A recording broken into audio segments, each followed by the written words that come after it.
Hello, we are starting Wave A pools today, early in the morning, 10 a.m. How is everyone doing?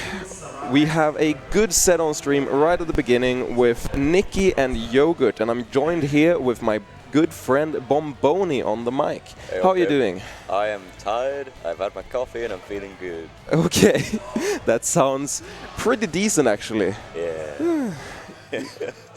Yeah, I'm pretty tired too. It's already been a pretty long day, I guess. 2 hours, early in the morning. Got to be active, got to prepare for everything. But we're here today, anyways, with a set, I think. But I just saw Nikki leave the stage, so I don't know what's happening. Yeah, they keep changing. They could be changing because we didn't.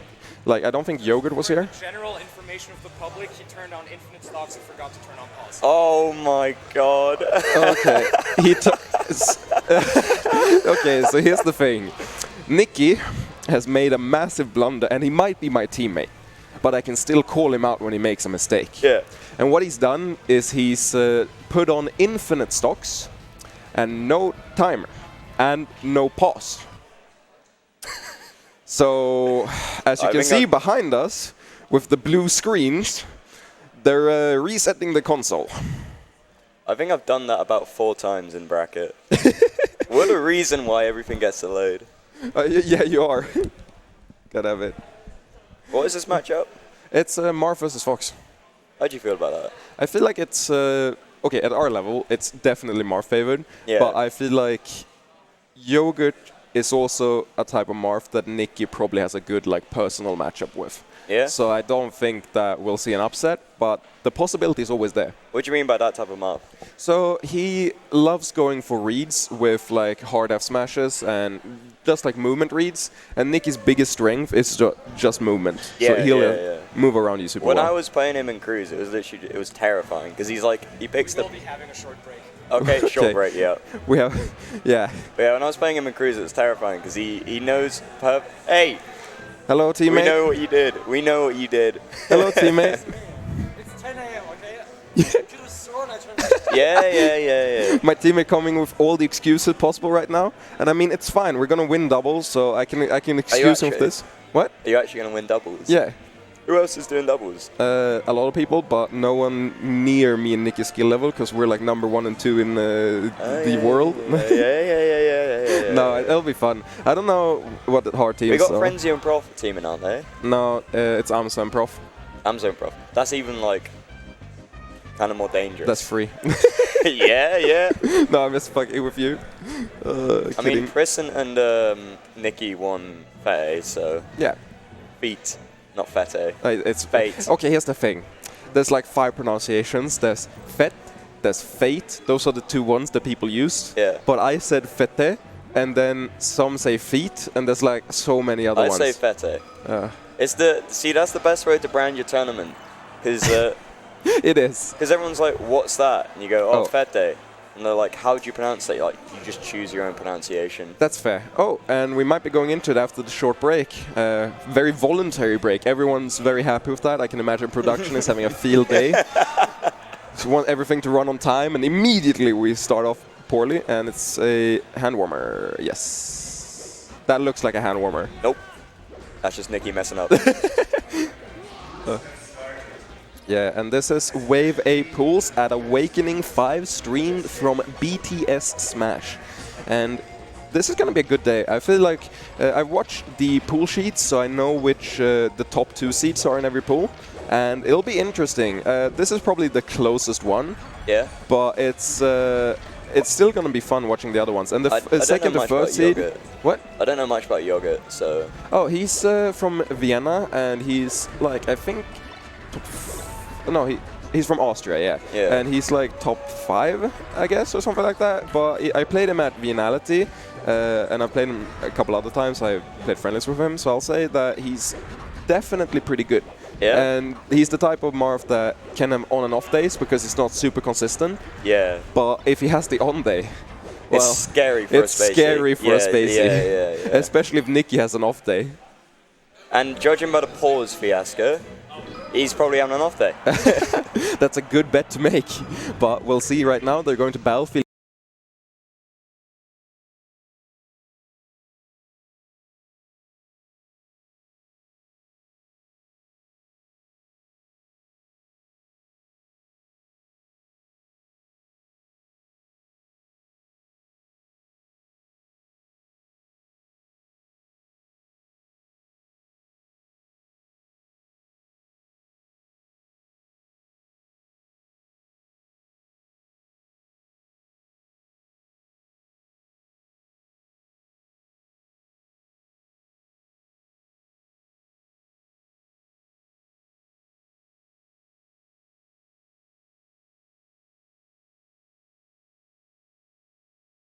Honestly, I don't think that that's necessarily what you need versus Marth. If you don't have a punish game, you can't really keep it even. But Nikki right now is like killing from less hits than Yogurt is. Yeah, and that just shouldn't happen. So the combination is definitely very deadly versus Marth. He's so scary to play against, man.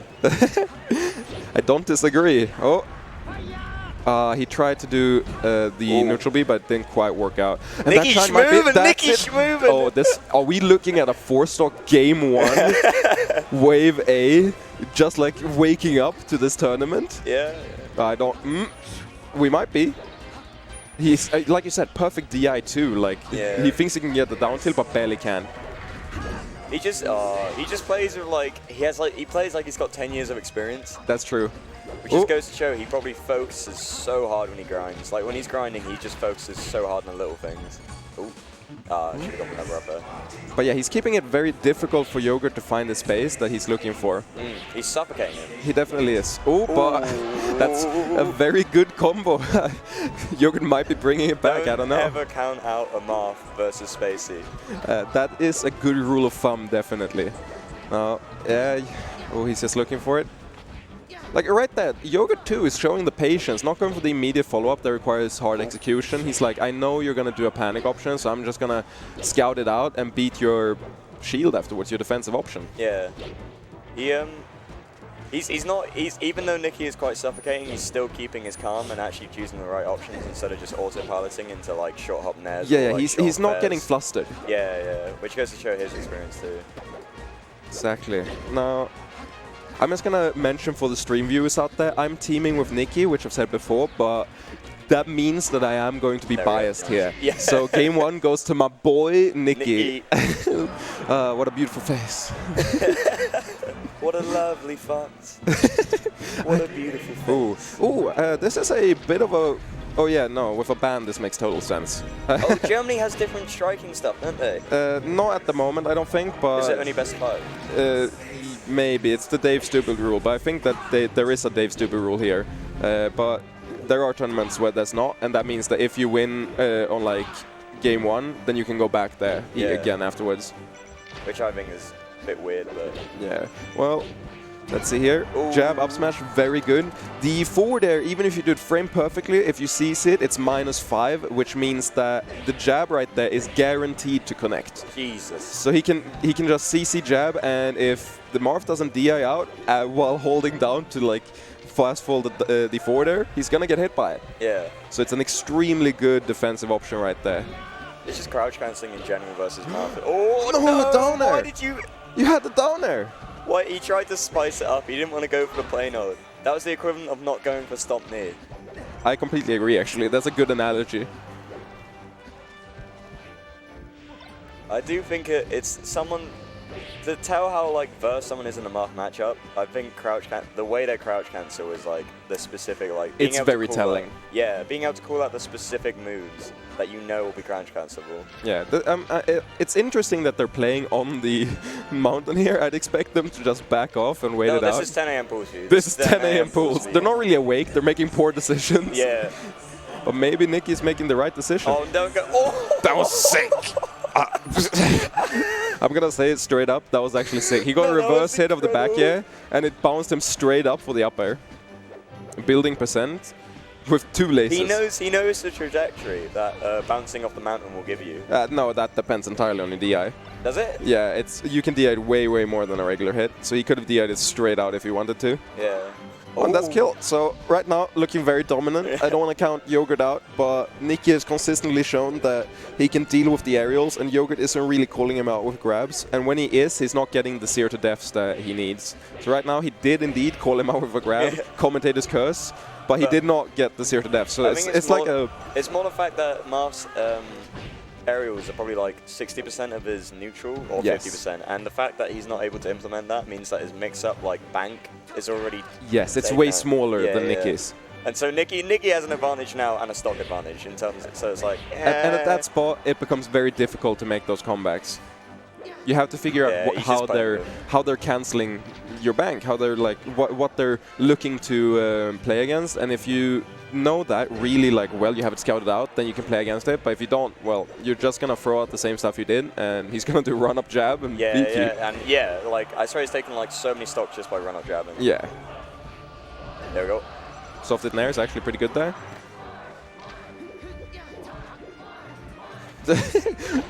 Can't just Nicky, please just end it, bro. What is he doing? He's playing with his food. Look, If he he's loses smiling. this, I have no If he loses respect this, for I'm him. turning off pause. Oh, there it goes. If he loses this, you're hopping off commentary. Nicky, man, come on. Ooh. There we go. Oh yeah, there we go, there just we a straight back here. So- It was a decent set though. Yeah. Yogurt showed that he could keep it close with Germany's second best at the moment, I believe. And It's just hard to keep your mix-ups and you're like just... Because like it's fine, you can play good versus someone your level, but as soon as you play against someone who's just like really that much better, suddenly it just becomes like my mix-ups aren't working anymore. Look, there he is, there he is. come here. Why are you playing with your food, bro? Yeah. Yeah, Yeah, that's what he said too. It's like 10 a.m. pools, bro. Yeah. This is what happens. So I'm going to assume that he's going to move out of pools. I'd be very surprised if he drowned in pools Nah, he's gonna get upset. by third, fourth, fifth seed. Yep. very, very likely. Yep. Yeah. No, nice. he's not very good by it. I mean, his third seed, I think, is a Yoshi, which is a matchup that's whacker than that one. But still, even Yeah, so, still. I feel like Yoshi especially. It's like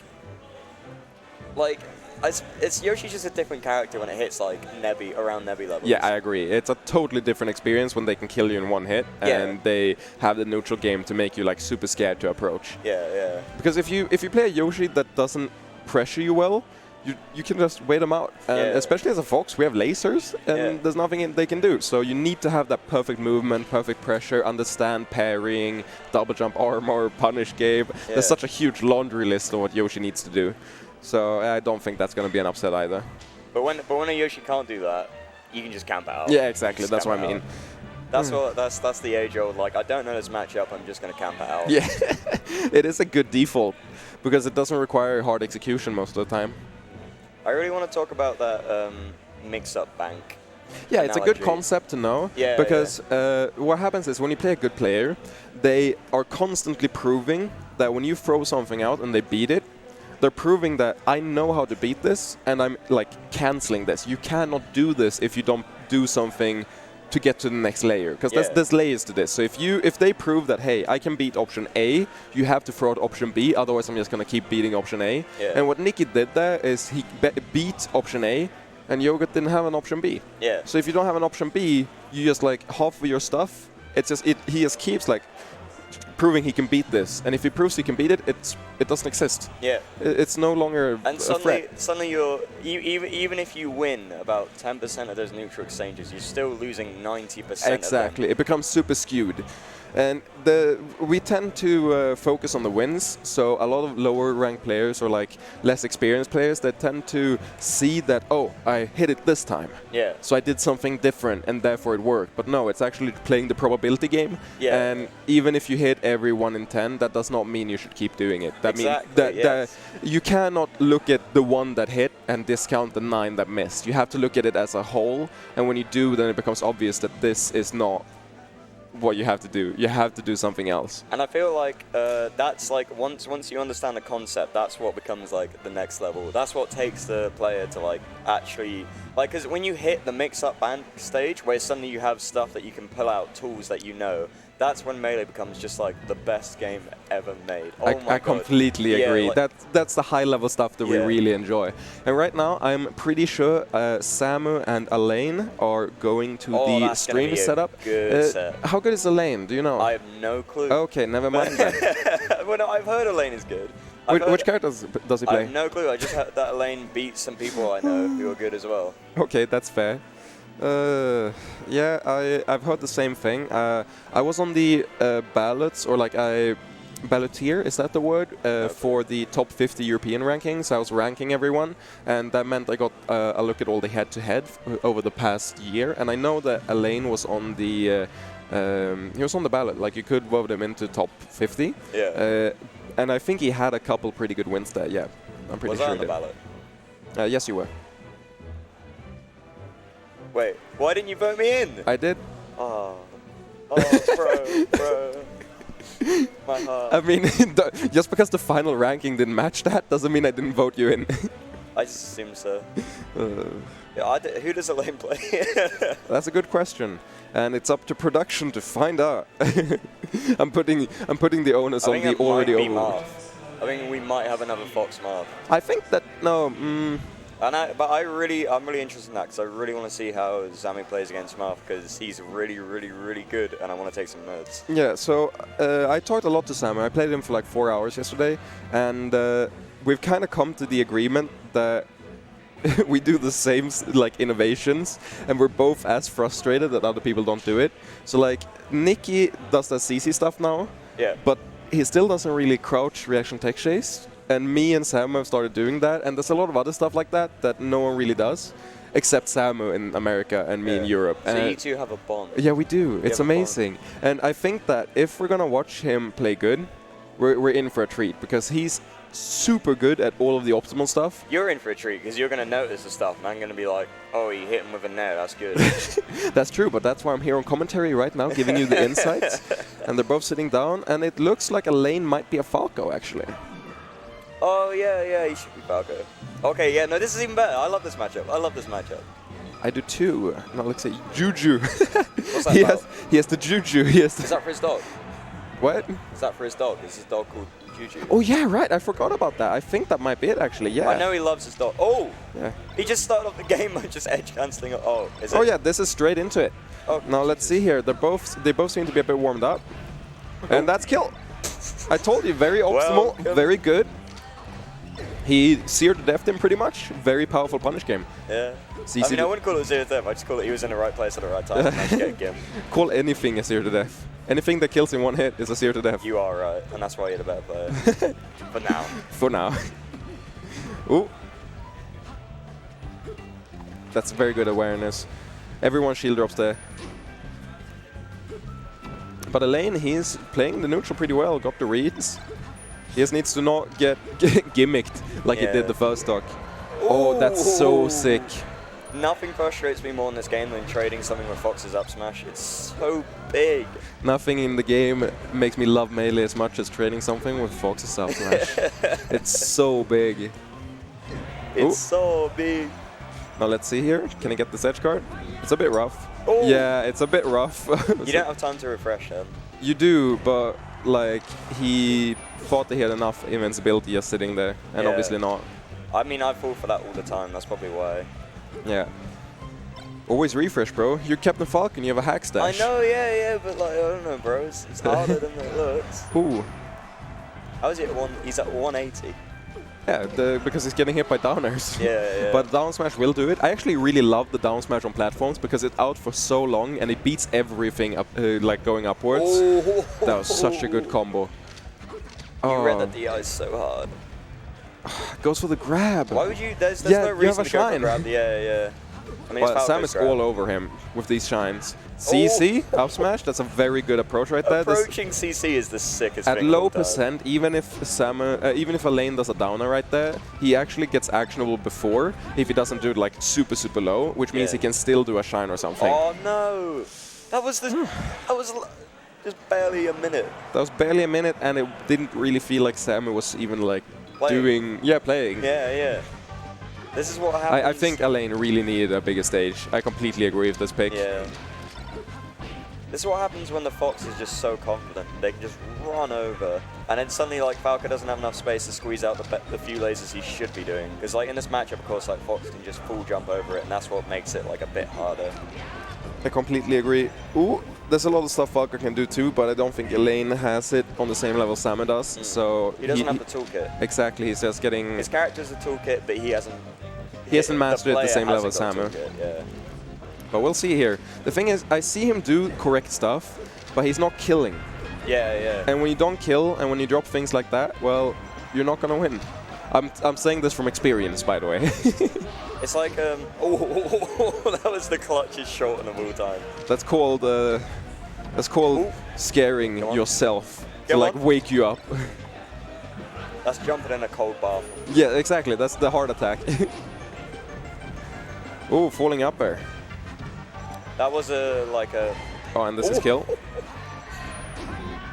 This is his experience. Just always like keeping him one step ahead because he's. I feel like Zamu's not really playing against a lane. He's playing against Falco. As in, Exactly. Like the average. He's doing what he thinks most Falcos will do. And He's playing the matchup, and Yeah. I really like that. I like doing systemized stuff that works against every Falco. then And right as now, the set goes on, you you add on the personal stuff. Yeah, And that's really what the download is all about with top players. They have the fundamental stuff, and if you win game one, that means you've proven that you can do it on the same level as them. But that's when they incorporate the player versus player and they start downloading you. Yeah. So we'll see here. He's keeping it close though. Like they're even stocks right Yeah. now, and Elaine is playing the corner pretty well. Like I said, Samu loves his CC. We've seen most of his openings this game coming from CC, and it's really working out for him. If you can confidently approach and then with CC, then there's very little Falco can actually do at low percent. Because like I said, down it doesn't actually true combo if you don't do like the lowest possible one. Did you see that run up smash under laser? I know, it's confidence. Yeah. Zamu has confident aura. He has big energy. He really needs to get this kill Here we go. right this second, but yeah, I think this is it. Okay, bye-bye. That was roughly 2.5 minutes. You can't even blame a lane. Zamu's just insane. Yep. Zamu's just insane. Yep. He beat Prof. Yep. We don't talk about it though, because he's Nope. from the UK. Nope, we don't talk about that. Nope. Yep. Nope. What a confident showing. I didn't want to mention that just because like no one in the UK is allowed to mention that. I think we just got delivered some water from production. I don't know how to pronounce this, but thank you so much. Yeah, that's don't pretty speak great. German. But we're gonna put this to good use. But aside from that, with this water, we're gonna be able to commentate the next set, which I think is GCB versus UCK, and they're sponsored by more leathers than their name has. So okay, GCB is sponsored by SBF GM, and UCK is sponsored by SYPG.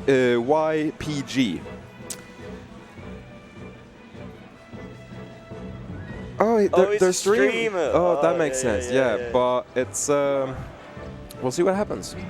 It'll be interesting for sure. By the way, can you open this water for me? I got a sprained thumb. Oh yeah, I can do that. No problem. Cheers, I think it's mate. sparkling water. Oh, Oh, that's it Kian. seems we have a Marth as one of the people sitting down. Warming up against a Pika. Yeah, no. Oh, maybe. Yeah. Yeah.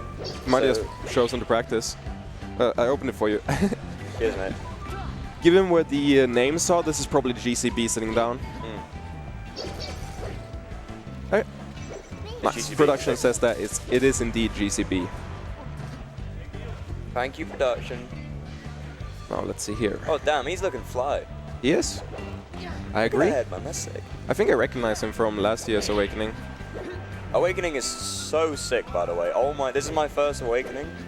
I've always said, like, I went to the last one and everyone was skeptical, and even this year, like, all of the Swedish people that I wanted to go with, they were like, nah, we're not, like, too sure.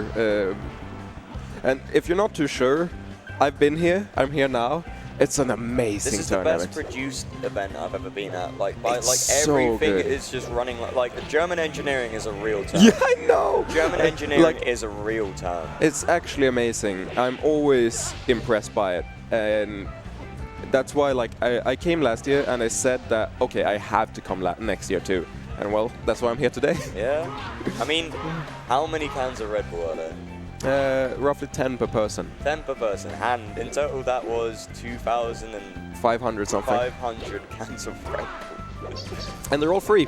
They're all free. Yep. They're all free. There's a lot of other stuff too. There's a food truck open today now at the venue with amazing food. Yeah.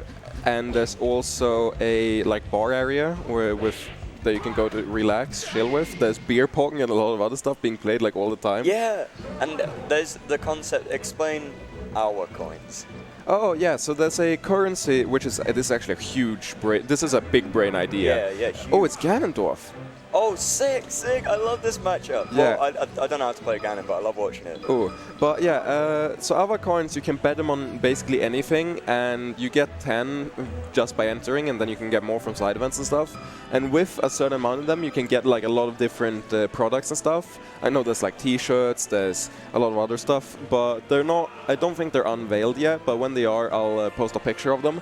And I think the TOs are also gonna do that. And it's just a nice concept because you can do like money matches and stuff for not real money, so there's less like real pressure, and you still get stuff from it, so it still feels meaningful. But it also encourages betting, and it encourages I the love crowd. that. And the crowd goes It's the big thing, and they're starting right away. Sick. Ganon versus Marth. This is a bit of a weird matchup. It's a matchup that is honestly pretty Ganon favored. Like, it's pretty good for Ganon until the Marth has a really good punish game, because until then Ganon just survives so long. What is the Marth punish game on Ganon? Okay, so the big thing is you can rinse and repeat his edge guard, and then end it with an F smash tipper, and that's like the only way you'll ever kill them. Because everything else will just keep going back and back and back 200%. So you need to be able to rinse and repeat forever and find those tippers. Like, so it's a flow chart you kind of punish? Yeah. But if you don't have the flow chart, then it's super rough. And right now it looks even, but Ganon has a huge lead because one hit will kill. Yeah. And if he doesn't like get the perfect hit, the Marth, then well, he still needs like 10 more.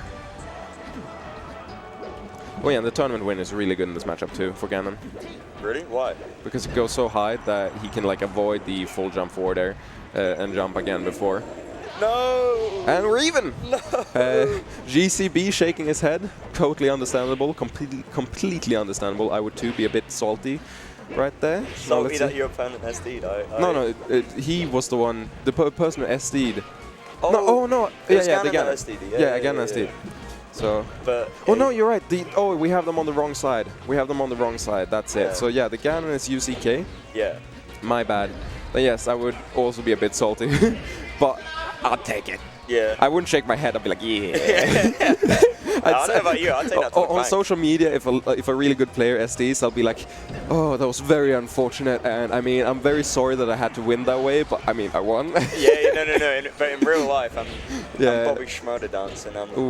But it's really even right now, and like I said, if you get the F smash, that's a non-tipper F smash, and he basically went nowhere, and you need that exact tipper to kill. But we're even right now, so he's showing that he has it, and this is like an interesting match. Playing like they are versing it as well. Like yeah, they're playing like they know the matchup, both of them. They're doing like the slide of up and stuff. It's very, very good. Now let's see here. Like Urk is able to space around this so easily. Like not easily, but like he seems quite fluid in his spacing. Like especially with his F tilts, like around the nair. Like he was hitting him out the first hit in nair. That's very important. I completely agree, because if you don't do that, then you're just gonna get like demolished. You're gonna get hit by strong aerials. Because 90% of Ganon's neutral anyway is just spacing, just because you haven't got the strongest frame data ever. That's actually not true, because his jab is so good that he can usually do like aerials into jab, and there's nothing he can do in between. And he has that like he has a really good shield mix-ups. That's the F smash you really need to know. So right now I'm super impressed by GCB, because he's showing that he knows what to do in the matchup. And I didn't honestly, when I see a like third and second seed maybe, or third and fourth, I'm not sure which seeds these are in their pool. When I see seeds like that, I do not expect them to know the matchup and play this well. And when they don't, usually the Ganon wins. Yeah. So I'm super surprised to see this, but it's good surprise. Melee. It's good melee. It's good melee. This is really good melee. I'm happy we got this on stream. I love that jab. I do too. It's so good. No, you had it, bro. I mean, are you about to big brain on me and say something very big brainy? I was going to, but I was basically going to say you have to accept that sometimes you're going to miss those. And that's not really big brain, that's like mouse brain. You're right, let's be salty that you missed that. Let's be like, no, you had it. Just go for it every time. Honestly, you gotta, good recovery. Expect more of yourself. And that's kill. Yep, bye-bye. Bye-bye. Very solid showing from both of them, honestly. They both knew the matchup, but GCB... Now here's a scary stage. Yeah, just had the slight edge. What did he possibly ban to go here? Fountain? Yeah, I guess. Because why wouldn't you just instantly ban? I guess he feels like he's stuffing him out very well. So Yeah. like the tightest space. and also the F smash kills are like 50 here, so Yeah. So who knows what I'm saying? These guys know it way better. we'll see. I grabbed the extended F tilt hurt box. Why does Ganon's F tilt suck in comparison to like Falcon's? No clue. Ask I mean the Sakurai. hitbox wise. Ask Sakurai. That is my answer for a lot of things. Also, one thing I forgot to mention is that this matchup, I'm basing my experience of Palmarth. In NTSC, I completely forgot about this. You actually have super powerful combos into down air too, and that is a huge like improvement in the matchup. So I can imagine that this is way harder for Ganon in NTSC, and we are indeed playing NTSC here in Europe now. God. And I mean, this is looking very dominant for the second game on Ganon's counter pick. He's lost. He's lost. Yeah, he's lost. He's lost his wallet. You need to go back. Look. You need to go back. He's drifting out. I think that he's given up. Sir, please, your wallet. This is very rough. He's gone 60%, half a stock. Oh, and I don't think this is a comeback matchup. This is not looking pretty. Yeah, I was rooting for Urk as well, so bad. Because I thought he was going to win this, to be honest. I did too at the beginning, but then I saw the Marth win game 1, and that's when I changed my opinion at a very good time. Here we go. Now let's see. Oh, such good pressure, and he's So many outspacing hitboxes. this forward tilt every single time. What are we looking at here? Is that kill? No That is kill! way! He laddered him all the way up the top with upper into upper into upper. What a good ending! Like, that looks so dominant. The transition from game 1 to game 2. That was actually amazing. That was a download. That was a You're download. right. They looked so close last stock, and then just a like 4 stock. It was a good melee. That was good melee. Good melee. Good schmelee. GCB proving that he was indeed the superior player today. I hope the next Awakening, it's a rivalry, and UCK Yeah, can this come is gonna back become a and rivalry. smack him in the face. In-game, of course. Yeah. What do we have now? Is it Raiden? Yeah, right. Raiden versus Kobobi. This is going to be interesting. Oh We my have God. Luigi versus Can I just say- Captain Falcon. Kobobi and the Cruise last night stole my charm. They stole my charm. What do you think about this matchup? Luigi versus Falcon. So, it's so Falcon favored. It's not even funny. But Okay. also But Raiden's a god. yeah, but yeah, at the same time, Raiden is. He's got the power of Jar behind him. He is a literal god. Yeah. So around 2 years ago, I started playing, I started hosting a weekly in the EU Grandmaster chat on Discord, and Raiden attended every week, and Kobobi attended every other week, and they ended up playing very frequently. And I don't think, obviously this is net play, but I don't think Kobobi won a single time. Yeah. But I know that he went last stock very frequently. And this is So they two. actually This know is each 2 other. years ago. The problem is though, is that like, cause it's so Falcon favored. If the more experience that they have, the more in the long run Falcon's gonna come out on top. Cause like, he just has more tools. Like straight up. I he has completely more agree. tools. But we saw, like, I think Luigi's worst matchup is probably Falco. And like 2 weeks ago at Fate, we saw Raiden beat both Bobby Big Balls, and Frenzy. He didn't beat Frenzy. He didn't. He didn't. I Oh remember. yeah, he went last stock. Because hit. we were all popping off for Frenzy in the bar. That's why. true. But he went very, But very you close. beat Bobby. Let's go. And the interesting part there is he's proven that in a very, very difficult matchup, he can still make it look even. Yeah, no. But Shah Raiden makes Luigi look like a top tier. It's He actually does. Scary. It's actually insane. It's scary. I remember back when I used to play him like every week, and he counterpicked me to FD and then sear to death me from a chain grab. I'm like, oh, you have a wobble on me, huh? I didn't know this. This is interesting. Yeah. No So- one else does this. Well, I was talking to some mates about this. You think Luigi chain grab is the hardest in the game?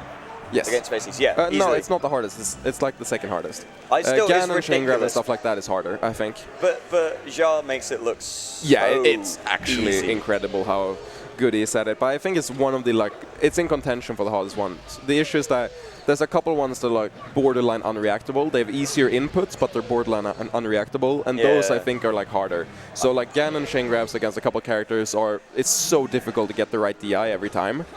But against other characters, it's not. Oh, the SD! Oh, that's what I was wondering. That's on the incredible. same frame! That's And incredible. they got sudden death.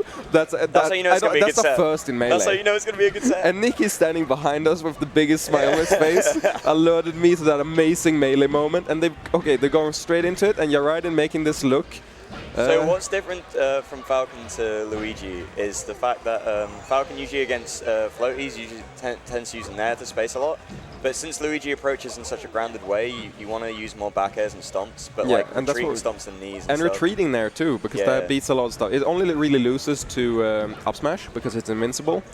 But let's see here. I think Kobobi seems to have a fairly good idea what to do. Like I said, they used to play 2 years ago a lot, and I can't believe they haven't played since then. But we'll see.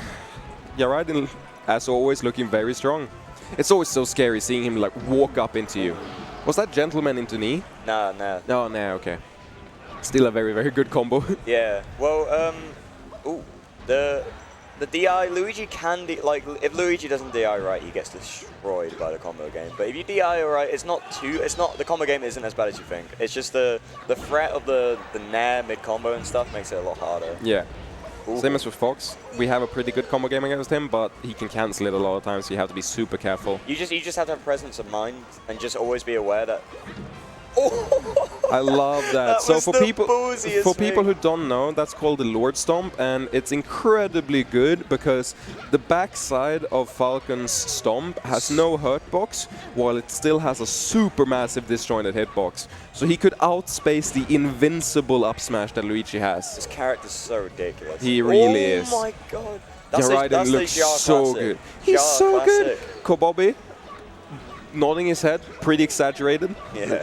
But he's trying to keep his presence of mind. It's pretty difficult when you're playing against such a good player like Yaridin, who can up smash you 6 times in neutral, and you don't really know what to do against it. Yeah, you're just like, am I getting beaten by the character, or am I getting beaten by Jar? Exactly. It's always weird to play against a low-tier main, because you feel exactly like you said, am I being beaten by a character or by a main? Or like by a player, and it's a bit whack, but you have to give them huge respect for managing to carry such a like disadvantaged character. Oh, that was actually really good, but I'm gonna be honest and say that might be a bit too little too late. Yeah. His edge guarding's fine. Like it just needs to get him there. If Yaridin gets a grab here, he can easily get a kill from it. So I can tell Jar's really good because I can't tell why he's good. That's like the main thing for me. Like I look at him and I'm like, what's he doing that is good? And it just means he's 4 levels above me. Oh, I think what I'm seeing is he has incredible flow charts in both neutral and edge guarding and punish games. What he does is, in neutral, he understands that exactly what beats what. So like if you write it down, there's usually a list of things that beat what, like a rock paper scissors-ish kind of dynamic. So he can write down up smash and then see that, okay, this beats Nair, it beats this stomp, it beats this, and if you have all that in your head, you know that, oh, I can do a wave dash in up smash and get this risk versus reward, and he does that with down smash, up smash, and like even the down B there, and then he does good punishes on top of that, and with the good punishes, edge guarding, like you see him flow chart the punish game, the neutral game, and there's really, at that point, even if he has worse options, it doesn't matter, because he knows what to do with them. He's actually slaughtering it. He really is. But yeah, it's not the execution he's doing good, it's the tools that's making him do good. Exactly, he knows what to do. It's not that he executes super well, like, it's not that he presses a lot of buttons, rather. It's that he presses the right buttons at the right time. Yeah. Is he? Oh. That's actually a really good thing. If you recognize that you're going to miss the up smash, that's actually a good idea to charge it if they haven't proven they can beat it. Because the up smash is invincible, like I said. So if you throw it out while they're trying to punish it, then you will beat it out a lot of the time. Yeah. Go will be doing similarly this game as last game. But we'll see right here. Oh yeah, the Nair straight up beats the side B. I'm terrified of Kobobi right now. Me too. I feel like he has to play so good. And you see him on the platforms trying to escape the pressure, but Yaridin is just putting it on all the time. Like, there's no escape, really. It's so funny, because usually it's the other way around, where it's just like the Falcons can, like, dash dancing around Luigi and putting the pressure on. But, like, Jar's so on top of him, he's just sliding about the place and just hitting these theirs and just getting these early kills. An interesting fact that makes every matchup with Luigi a bit harder is that his wave dash is very, very quick, so he can actually do unreactable grounded approaches across, like, the entire stage. So for Fox, for example, in the matchup, you have to hold a diagonal space because he can't really get to you diagonally. Yeah. So if you hold a diagonal space, you can outspace him. Ooh, But if you hold a grounded space, he's there in point-blank seconds, Yeah. like across the entire stage, zooming by you. And I guess Kobob is trying to hold his grounded space, and Yaranis is wave dashing in with unreactable moves. Oh, the shield poke now into there, into there. Lather him. And he's dead. No! Barely missing that back, yeah. There we go. Oosh. That Very, was very a dominant. Fast set. All these sets so far have been pretty dominant game 2. Ja Raiden. What a god. Has he ever gone America? Yes. He went and beat a lot of top 100 players. And why does no one ever talk about Ja? A lot of people did for a short time when he was there, but And then now he people disappeared, don't. and then the American. Exactly. The Americans forgot about him. But Yeah. we're on BTS Smash, so I hope You there's a are lot of... I love you, America, so much. I love that this is a stream where everyone subscribed to it. So if this pops up in your feed, you see like, oh, a tournament on BTS Smash. Let's see what happens. And we just saw someone like moonwalk behind us, or like swagger by behind us. That was actually My sick. man. Oh, We got Triff. Yeah, we have Triff versus Sechi. Astar. But no, yeah, so if you see this and you watch it, then, I mean, people can talk about your riding again. They have an opportunity to think about your People riding. need to talk about Ja Riding more. Yeah, he might be the best Luigi, I don't know. No, he's no. There's no. I can't think of anyone else. Eddie Mexico. But like no one. I think Ja Riding's better. I mean, I have no concept or grasp that's like as close to theirs, but still like. From That's my what I mean, it's hard to perspective- tell. It's hard to tell, I don't really know. Really know. It's like how people are like, who's the best Peach, Triff or Lord? And then like there was a whole, but then like Triff went. Yeah, America. Triff went to America. Yeah, and it was did like, very oh, well. Beat M2K. That's still his pin tweet. I love that.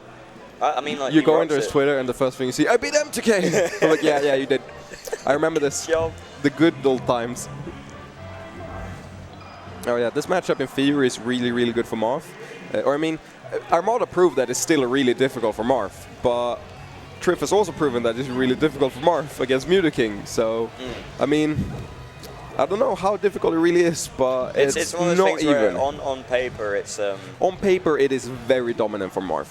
but that's like you have to be perfect like spacing execution. Yeah. You have to read them. I mean, so PPMD made Armada switch out of switch from Peach to Fox.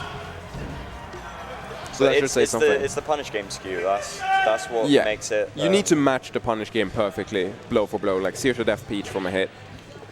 But Triff's punish game is one of the most consistent I've ever seen. Yeah. So. It feels so unfortunate when you play Triff and he's down like 2 stocks and then he hits you twice and you're like, okay, I guess he wasn't behind. You get hit once and you're like, okay, I accept death. Yeah.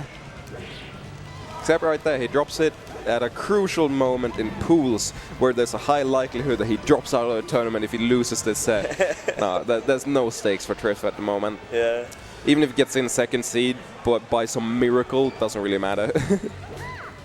He's still, I think, the favorite for taking this tournament. Especially with no Easily. Setchi here. We don't talk about the demon. Oh. Aslar is playing with some matchup experience, I feel like. He's holding the right spacings, calling out the floats. Very well played right there. Reading But Peach float is one of the hardest things to do. I completely agree, but there's flow charts to it too. That's because you actually flowchart stuff, and I need to start doing that. Yeah, it's very important for improving in the game, I feel like. Flowchart, yeah. So for Marth, a big thing is that it's completely different what you want to do when Peach is grounded and when she's floating. So you need to recognize when she's floating and immediately change everything what you're doing and then change back when she's grounded. Because if you do that, then you can then you won't get mixed up. But it's very difficult. Yeah. Which is why we're seeing Triff pretty much demolish him right here. Ooh. That drop turn up to edgeguard is so sick. It really is. Ooh. Oh, and that's kill. He also has the best turn up game in my opinion. Like he can make one turn up literally translate to a 0 to death with like 4 different turn up hits in it with the same by just catching it and hitting you over and over again. We call that the Armada. Well, he's now Tripp. Yeah. Armada doesn't exist anymore. Move on, Pip. Move on. Swedish sniper! It was my brother! The car crash wasn't your fault. Move on, Tripp. Yeah. I love how the dash tag is strong enough that Assar had to take it at 0%. It's actually insane. But yeah, there's not really much to talk about here. I feel like Assar has amazing matchup experience, but there's just a different quality of player here, right here. Yeah, this is just you're fighting a Titan. Yeah, you're fighting a Titan at the tournament, and you kind of have to see this as an opportunity to improve and take all the data you can. Oh my god. It's like watching art. On the other hand, Mwah. on the other hand, I feel like Assar is keeping up in everything except the punish game. Oh yeah, no. It's like usually you see like every time Triff plays a second seed, he usually just 4-stocks him immediately. And that's not what we're seeing right now. No, yeah, we're seeing him edge it good. out with a much stronger punish game, but in neutral I feel like they're pretty even. Yeah. That was the lowest float I've ever seen. Yeah, it's something you have to recognize, that there's a lot of times where she can just hold down at the end and she immediately goes out of tumble and just goes into float if she has it, and then she can reverse you in those spots. It's like the laser out of tumble. Yeah, like except that you immediately hit because you don't have to go through the grounded transition. Yeah, yeah. It's very powerful. Triff is super good at that. So you'll like hit him with a nair at mid-percent and you're like, oh, he's going to land, I can get a follow-up. And like, nope. Nope. Nope. Into you're dead. Yep.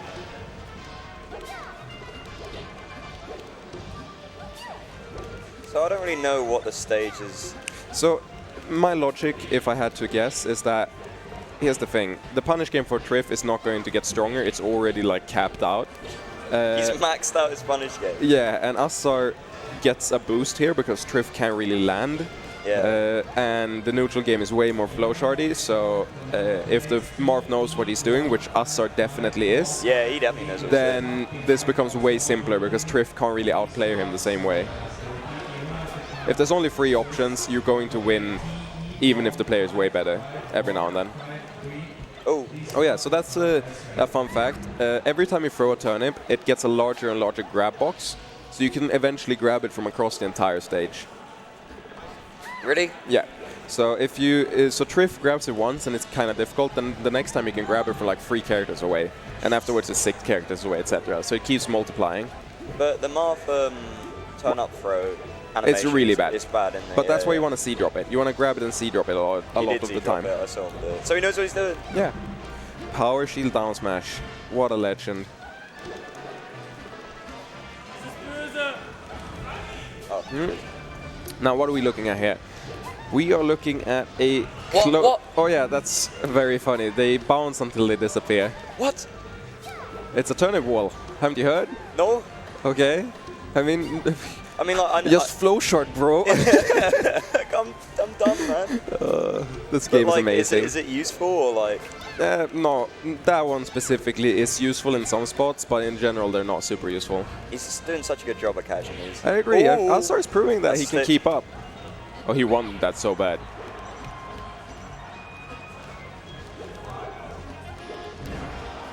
I wish I had more to say, but it's so unfortunate because I'm seeing Assar play amazing. Like, he's playing... Like, if I play Assar, I'd be super scared right now. If you play like this against Fox, I'd be like, oh, there's a 50% chance I lose this set. But then I watch Triff, and he's like, oh, I'm just doing my morning routine. I'm just waking up. He's yawning in the player like, cam, you know? Oh, yeah. He just hit like 5 turn-ups in a row. It's so crazy. I have nothing but respect for both of these players' gameplay at the moment. Yeah. That's he's taking the right approach. He's just like, oh, I'm learning what. Yeah, because what we're looking at Peach at 190%, and that happens. But when you watch M2K versus Peach, you watch Peach at 190%, but she's at the ledge 90% of the game. Yeah. It doesn't matter that she's at 190 because she never got to go on stage. It's a fun advanced technique or like concept that I'm starting to develop with a lot of other people, or a couple other people. You can actually flow charts Peach's option from the ledge because all of them are so slow that if you CC at a certain spacing, you can CC the get-up attack and everything else, and there's nothing he can do, so you can react to all of the options. And I think Marth can do the same thing as Fox right there, and flow chart from that spot. Marth's is better, isn't it? Yeah, because he can probably down tilt it, so she can just like sit there. So yeah, that's something to keep in mind if you want to like up your consistency at keeping her at ledge. That's sort of like what Sechi does with Falcon. It's really difficult to get back on stage when you're good at that stuff. And without it, well, an air dodge through, and suddenly he has neutral advantage. And suddenly, Triff's punish game. Oh my god! And a free stock at the very end on Azar's counterpick. Very dominant, and not even a handshake. Was it not? I don't think he even fist bumped. He bumped him. Oh, he did. Okay. He bumped him. I hope he bumped him. I hope so too. I don't like no bump. This is so nice. Ooh! I'm looking at what the next set is. Stormrat and it's Stormrat versus Jay. And this is second and third seed, I'm pretty sure. And I know that Stormrat is a Samus, a pretty good Samus. He might have switched since the last year I was here, but at the last time he was Samus. And in the crew battle he was Samus, so probably. And Jay, I think, is a Fox, but I'm not entirely sure about that. Either case, they're pretty even in skill, I'm pretty sure. Oh, I love watching a Samus, so... We might be seeing our first Slobber Knocker. Slobber Knocker. Yeah. Might go down to the wire for the first time. Oh, yeah, Pools has been pretty... yeah. Ow. Well, yesterday with X1, I had a concept where there's not only a wash, there's a premium wash. You know, when you have a membership, a diamond card, you get a better wash. So yeah, this is a premium wash. This is a membership wash. Even Kobobi versus Jar, I was like, oh, that's going to be a good set, and then Jar. Yeah, and then he ran him over. I told you, I don't think Kobobi won a single time. It's just, I don't know, I don't play that matchup enough to even like understand why. Like, I know Falcon wins, but I haven't fully grasped why he wins. That's fair. It's one of those things where you really need to be on the same level regardless. Melee is not a game where matchup will... Okay, usually at least. There's some exceptions. But Melee is a game where even if the matchup is super skewed, the better player will win most of the time. Yeah, exactly. Because it's just so many variations. I love Melee. There is. And there's, like I said, having one player that has better flow charts and like a toolbox that we talked about where you disable the opponent's kit, well, it doesn't matter if their kit is better if they can't do 90% of it. It's all about knowing your option and knowing how to execute it. Exactly. There's no coffee on campus yet. There's not. Nope. So I'm dying out here. I'm not. I'm having a great time. And I'm looking in the corner and I want to shout out the sponsors, but I don't know what the sponsors are.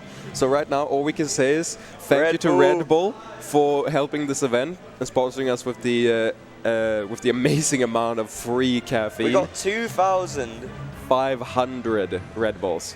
How much are they just giving it away? Yes. Ladies and gentlemen, pick up your local Red Bull. Yeah. MDS Patek in the corner. GGS, Geek Goon Squad, Leva. This is hello. This production with hello. I'm not sure if the stream can hear that, but yeah, I love Leva so much. I got the most it's so legendary. And we have widescreen. I'm not sure if you know this, but this is widescreen with player cams in it. It feels like higher quality than Ultimate. And that's amazing. Geeky Goon Squad is literally like, I don't think any other streamer does it the same. He does. It's actually amazing. And we're not streaming on Geeky Goon Squad right now. We're streaming on BTS Smash. So thank you guys for giving us the exposure, I guess. But they're contracted with Leva, and Leva is doing such an amazing job. It's incredible, bro. He's taking Melee to the next higher level. Production levels than Ultimate. Yeah, this game amazing. Is 18 years old. Like, even this overlay in between is amazing. And right now we're getting right into it. And it's Peach versus Samus. And I actually know this matchup because I live in a floaty region with two Samuses that are super good. So let's see here. You got Dady. Who's the other one? Sprock. He's easy top 20 in Sweden. Probably like, he was also borderline top 50. Ooh. But let's see here. What do we have? The Samus is moving well. He really is. He's playing very well. And this matchup it's slightly skewed towards Peach. Oh, I played Stormrat in I played friendlies with him yesterday. He's a really well, in the Falcon matchup at least, he's a super like aggro Samus. That's like so slippery, nice to see. But he's proper slippery as well. His up B out shield is very he's very good at like abusing it. That's nice to hear. We're into a good set then. I'm pretty sure he was the third seed, so Jay theoretically has the advantage. But right now we're seeing an even game. And this matchup, like I said, I think it's slightly even, slightly Peach favored according to the Samuses I know and the Peaches I know.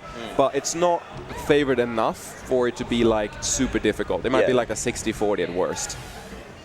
Another thing that I noticed with Stormrat I was playing him is that his grab game is he does it a lot. but like, it works against me. I'm not sure if that's just because I suck or it's because he's really good at grabbing. Oh lord, we're seeing amazing turnip play by Jay right here, and I'm not sure if you noticed, but he floated out and back aired Stormrat and then got hit by the bomb so he could recover and get more frame time to grab more turnips. Cycle for turnips. And he went too low! No. What an unfortunate first stock, but he doesn't even shake his head. He takes a moment to compose himself. I respect that. But that means that Stormrat, if he hits this charge shot, he gets a bit of a lead. They're both from Germany. Do you reckon they play a lot? Germany's a big region. Nah. I'm not Germany's sure. not that big. Nah, yeah, it's pretty big. But maybe. If so, I would be interested to know the record. See that slide off there? I do. Oh, and that's kill. Damn, we're seeing a perfectly even match, and I think this will indeed be the first super close set we have today. And I'm so happy to be bringing it here to you. Ooh.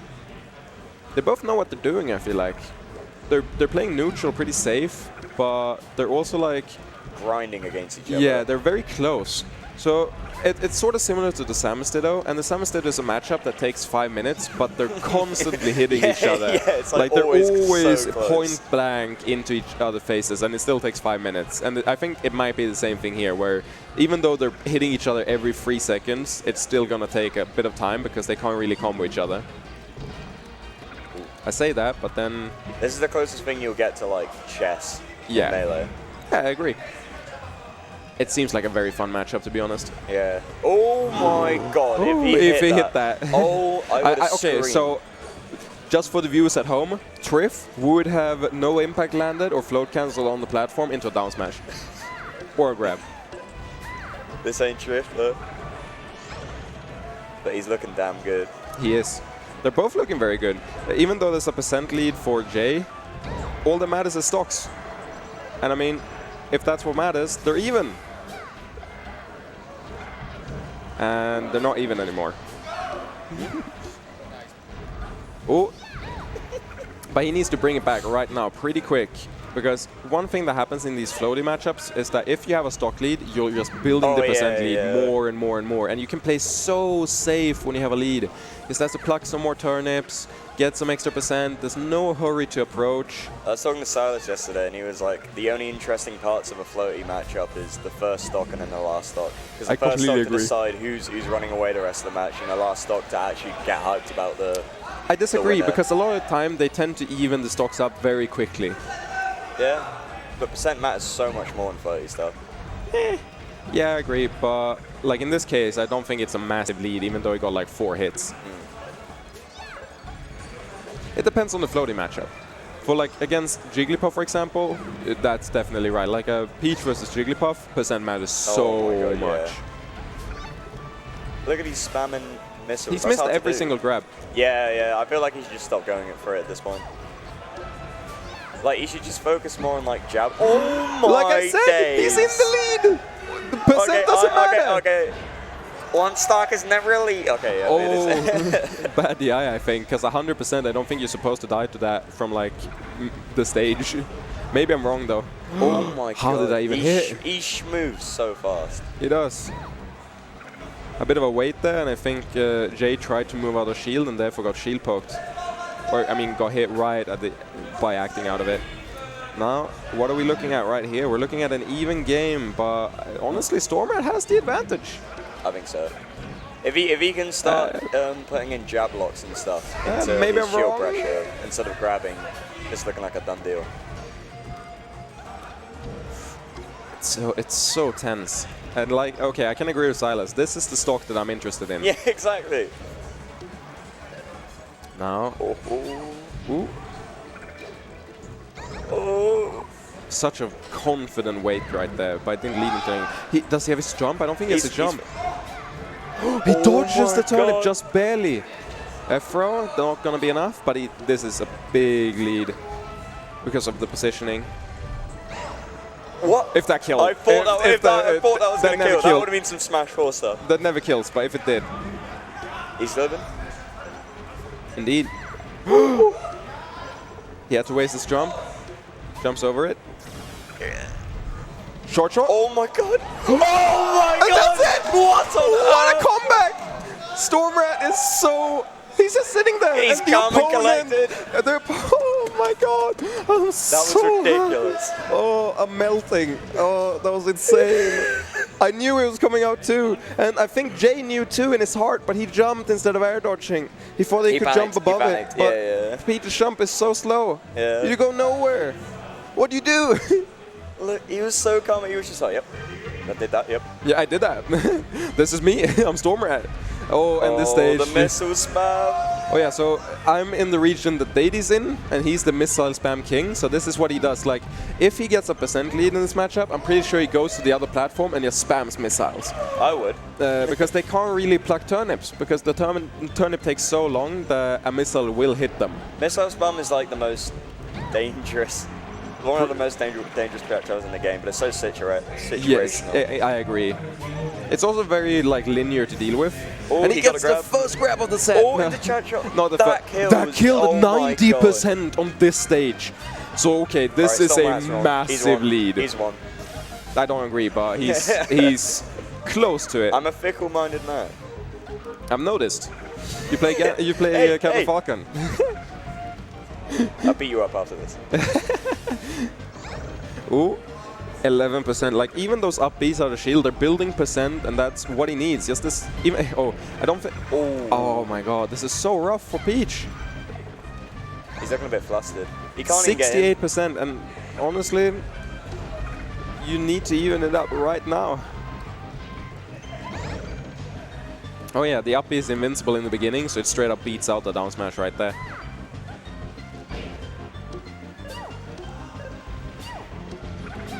How do we get back from this? That's what I'm thinking too. In my head, I'm thinking about all the ways that Jay can bring this back, and honestly, he needs a edge guarding sequence and or like a forward air to end it pretty quickly. But I'm not seeing it. And right now, he's taking a deep breath, composing himself, thinking about what he has to do. He teabagged him. He knows what to do. And Stormrat is proving that he might be the better player. Maybe. Maybe so. It remains to be seen, but it is pretty close right now. And yeah, Samus has a lot of safe like edge stuff, so he can up B and then drift to ledge or edge cancel on a platform. And it's so hard for Peach to deal with that because of how slow she is. Oh, he dropped the bomb. Was that on purpose? No. Do Peaches like the bomb? Peaches generally like the bomb, except when they can get hit by it themselves. And I guess like, but at this point, he needs a miracle. So you don't. Yeah, you like don't drop the bomb. You wanna at least gamble on the bomb a little bit. And I mean, he is bringing it back. Yeah, he's. Oh he's god, still I got the hiccups. Damn. From watching this, I got the hiccups. Do you want to scare? No, I'm gonna not scare on you. commentary. I'm gonna scare you.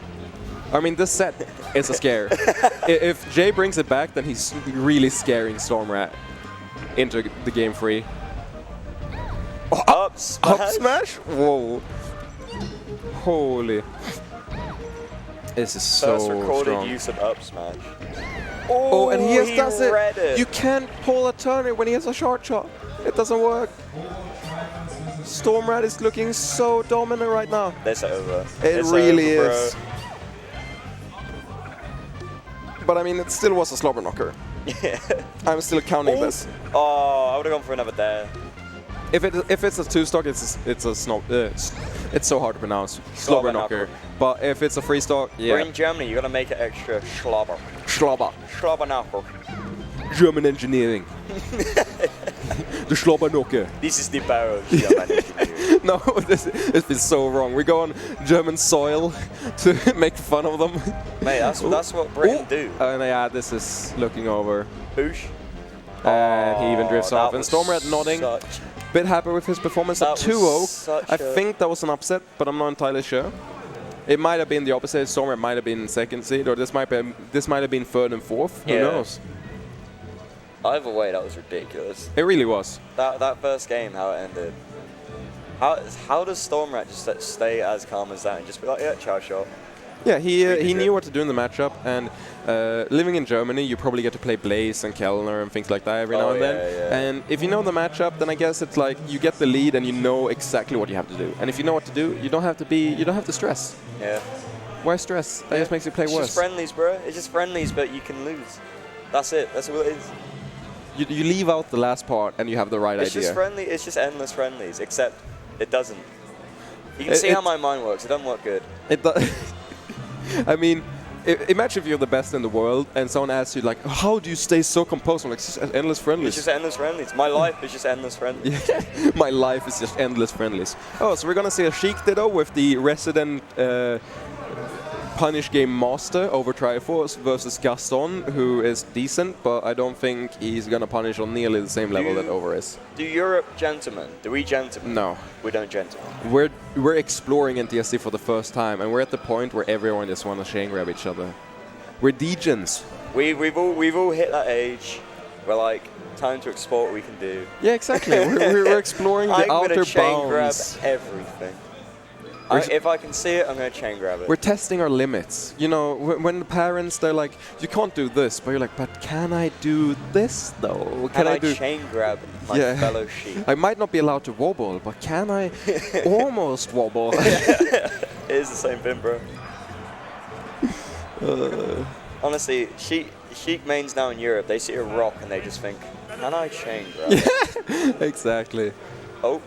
I don't think this was intentional. Now, I have no clue how hard Over is projected to win this, but I'm gonna say that this is probably going to be similar to some of the earlier ones, because this matchup is one of those where... Yes, because this is one of those matchups where one hit can decide it, and there's so many ways to get a hit. And you can abuse CC, you can abuse needles. Oh, looks like we're gentlemen. Unless he just didn't want to chain grab there, I have no clue. I'm not used to NTSC. Yeah, it's a bit different. But yeah, I think Over Triforce is Blue Sheik, and that's why we saw the stock so dominantly from Blue Sheik. But what happens now? Yeah, they're probably gentlemen. That's weird.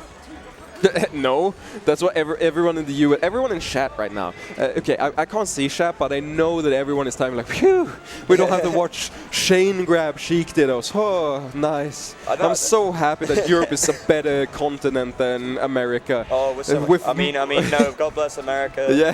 Hail USA. Did you say hail USA? I don't know, bro. Oh my God. Obama's my favorite president too.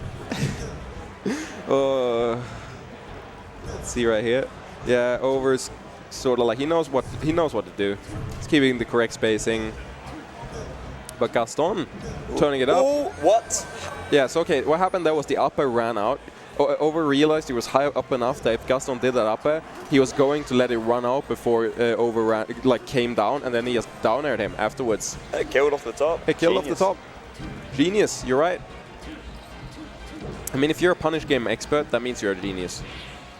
I don't know, man. What were your Marth versus Spacey on FD? Does that make you a genius? Yes. Except... There's a lot of geniuses in this room, then. Yes. Except none of them could beat Leffen. And if you can't beat Leffen, you're not a genius. Exactly. The rule of life. Oh, and that is kill again, yeah. The premium wash coming out. And I don't want to discount Gaston. He played very well yesterday in the crew battle. And I saw him run over another Sheik, but it's a bit different when... It's over. Yeah, literally and figuratively. Yeah. That's one of my favorite things. When a word means like two separate things right now, it's both the player and the state of the game. It's over. Yeah, it's just over. Bro, it's over. But like in Swedish, we have a word, so hope and jump are the same word. So we can say when someone jumps preemptively, so he lost his jump, becomes he lost his hope. That's sick. So it's like he lost hope is what we say. So it's very funny when you steal someone's jump and you're like, he lost hope. it's so funny. It's so, he phantomed and that would have actually sealed off the edge guard. But he's bringing it back. Yeah, he's making this very respectable, honestly. It looked like a free stock, but now it's looking like a one stock, which is not a premium wash. That's just like a low tier, you know, like a drive-through. I'm putting 5-hour coins on it. He's going to win this game. No, I'm not. All right, never mind. Oh, he's just... Oh, no. I thought that Gaston got the up air, and then he just up it off like, nope, I'm out. Yeah, it was like, no way I'm winning this. They're going Battlefield, yeah. I think production even set up so that we could hear him say that, which is amazing, because I heard... Did you hear him say Battlefield? In my headphone, I heard, going back to Battlefield. So that's amazing. Levi, what are you? You're just You're a legend. you're too above us. Yeah, he's too good to us. Oh, damn. It's such Gimmer, a are you watching? I mean, they're probably good friends. Like, don't demean someone else for doing something good. But yeah, keep notes. Competition is This good. is so good. At V-Anality, Levi tried this overlay for the first time, I think, and I liked it then, but it's been improved so much since then. Yeah. And it's really giving us this like cheek ditto in the finest detail that we can possibly I can get. see the chain grab so well. Yeah, the pixel, it's like the density is so high. The resolution is amazing. Oh, damn. I saw for this overlay as well. You can have doesn't he show the ICs? Yeah, Sack it banana? does. It does. Or the funny thing is, it doesn't for the gameplay, which is amazing. It only shows it for the stream, Yeah. which is way better in my opinion. Already like 3 SDs from over. Yeah, but I mean, I think he's treating it like 10 AM pools. Yeah, as you should. Don't stress yourself too much about pools. Even if you're like bottom seed, don't stress yourself about Yeah, pools. exactly. And like, if you're first seed, it doesn't even matter if you get upset. Who gives a damn? Yeah. You're still projected to make it through bracket. Just get one upset afterwards and you're fine. The second seed gets his boys behind him getting happy, Yeah. and you're just chilling there out of pools anyway. Everyone wins. Everyone wins, you're right. And so this is a separate type of chain grab when you reaction tech chase instead.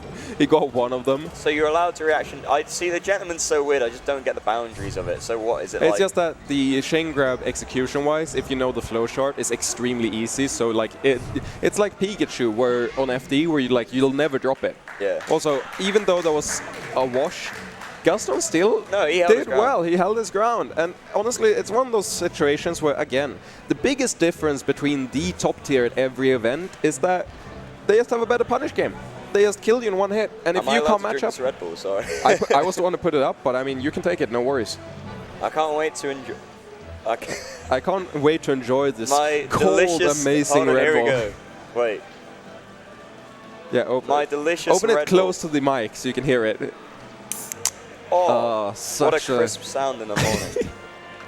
Wow, what a beverage. We're selling out the stream. What a beverage. I can't wait to power my electrolytes. No, I can't wait to get wings. That's Wings. what it is. Red Bull gives me leg. I mean, wings. Red Bull makes me go fast. Oh, we're such sellouts. I'm so happy. So okay, yeah. I mean, when you're on a big stage like BTS Smash, you have to give them the respect they deserve. And right now we're bringing you Awakening 5. And this tournament, honestly, we're watching pools right now, and obviously pools is not the hypest part of the tournament. The bracket is obviously the hypest part, and we have such a close range of skill at this tournament. There's so many people that can pull offsets of Who's everyone. our top seeds? I think Triff is the top seed. Yeah. I think Amsa's the second seed. Yeah. It's either Amsa or Prof. I mean, you mean Prof's the first seed? Because Prof's winning it. UK. You might be delusional. No. Prof is playing so good. Prof is playing good. Yes, good, but good. that does not reflect on the seeding. We have a break. Okay, so production just told us that right now we're going into a break. I'm guessing that the pool wave A is over, at least for now. no. So we're taking a bit of a break now. But during this break, I will be enjoying my delicious Red Bull. Yeah. It might solve my everything wrong in my life. Yeah, My nice. sprained thumb will heal after I drink this delicious Red Bull. That's great. But I think that a break means that we're probably signing off right now. And I've had a great time commentating with you. Yeah, cheers, Pip. You're the biggest sellout I've ever seen. Yes, I am. That's I good. hate everything that isn't money. I hate everything that isn't you. I love you. Let's go. I hope you enjoyed the break. Yeah. What is up, ladies and gentlemen? Welcome back to Awakening. We're here with some Wave B pools. I am X1, Jessica Cars, and I am joined by the Phantom Commentator. They'll be here any minute now. I think we have a little hand warmer, and then we're going to be getting straight into some Wave B action. We have Snederic versus Grix. This is going to be a really exciting matchup. Fox versus Falco. Very explosive stuff. You can see those players on the screen now, warming up. Going to be some really interesting stuff to see here. Snederic, I'd say, probably a little bit of favored in this matchup, but definitely could go either way. As I say, one of the most sort of characteristic and emblematic matchups of Melee itself. So, really, really interesting stuff. Yeah, as I said, we'll have a little moment whilst waiting for my co-commentator. I believe it's going to be Yogurt joining me on the microphone. But I think there was basically a little bit of hold up, probably a few too many floaty matchups in his pool. So he's still playing his final pools game before he's going to jump on the mic with me. But nevertheless, I'll walk you through this lovely first game of Melee we have once these hand warmers are done. And it looks like they are just about ready to get into it. That's their 1 minute up. And here we go. So you can see Snederic there. Has he got an esports jersey on there? I like that. He's got the German flag on there, repping that. Really appreciate that. Cologne. Don't know. And then obviously up against Rick's opponent. It looks like Yoshi Story is the first stage. Oh, strong opening for Snederic, but good DI gets Rix out onto that platform. Good weight, good use of the stage positioning there from Snederic. Really just doing for like a wait and see, holding his position and taking advantage of every resource he has. Back and forth, no insane punishes here. 40% here and there. It's good stuff, but these characters are definitely capable of adding up the bigger numbers. That's first stock there for Snederic. Up. All right, so delighted to see my co-commentators finally arrived on the stage. Hello, sorry about that. Yoshi takes quite a while. And here we are, so this is Snederic versus Rix. Snederic looking strong overall. I'd say he's favored, would you agree? Yeah. Snederic is, no, I'd say Rix is actually favored. Really, okay. Rix is ranked way higher than Snederic.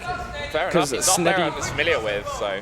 Yeah, I mean, Snederic is not even on the top 20 and Rix is sitting somewhere safe around the top 10 range. Oh, so. Really, okay. So we'll have to see. He answers it back one stock apiece, but 80% is a significant percent deficit. For sure, and I think in this matchup as well, the crouch cancel percent coming from both players' sides is really important, I'd say. I'd say it's definitely, it can have an impact, but obviously they both do have tools to break that crouch cancel. Their down airs both will break crouch cancel if used correctly. And that's what also makes them good characters, because I mean, in the metagame, it's so important to be able to like have a move that plays around crouch cancel, be it down air, drill, or Marv's down tilt, for example, Peach's down smash. Yeah, definitely. Like crouch canceling really is sort of like a defining factor of the metagame. So yeah, there's something in common that all top tier characters have, which is good answers to crouch cancel, whether that's grab or one of those moves you mentioned. Strong roll there from Snederic, gets him out of that Sticky's position. I do have to add, though, Snederic has been lately really active because he's shortly going to be moving to Korea. Okay. So he said he wanted to make a big splash before he leaves the scene. Okay, yeah, I like that. Like, make the most of his time whilst he has all these people to play against as well. And 3 stocks to 1 here is a good start. Rick's looking a little bit shaken, to be honest.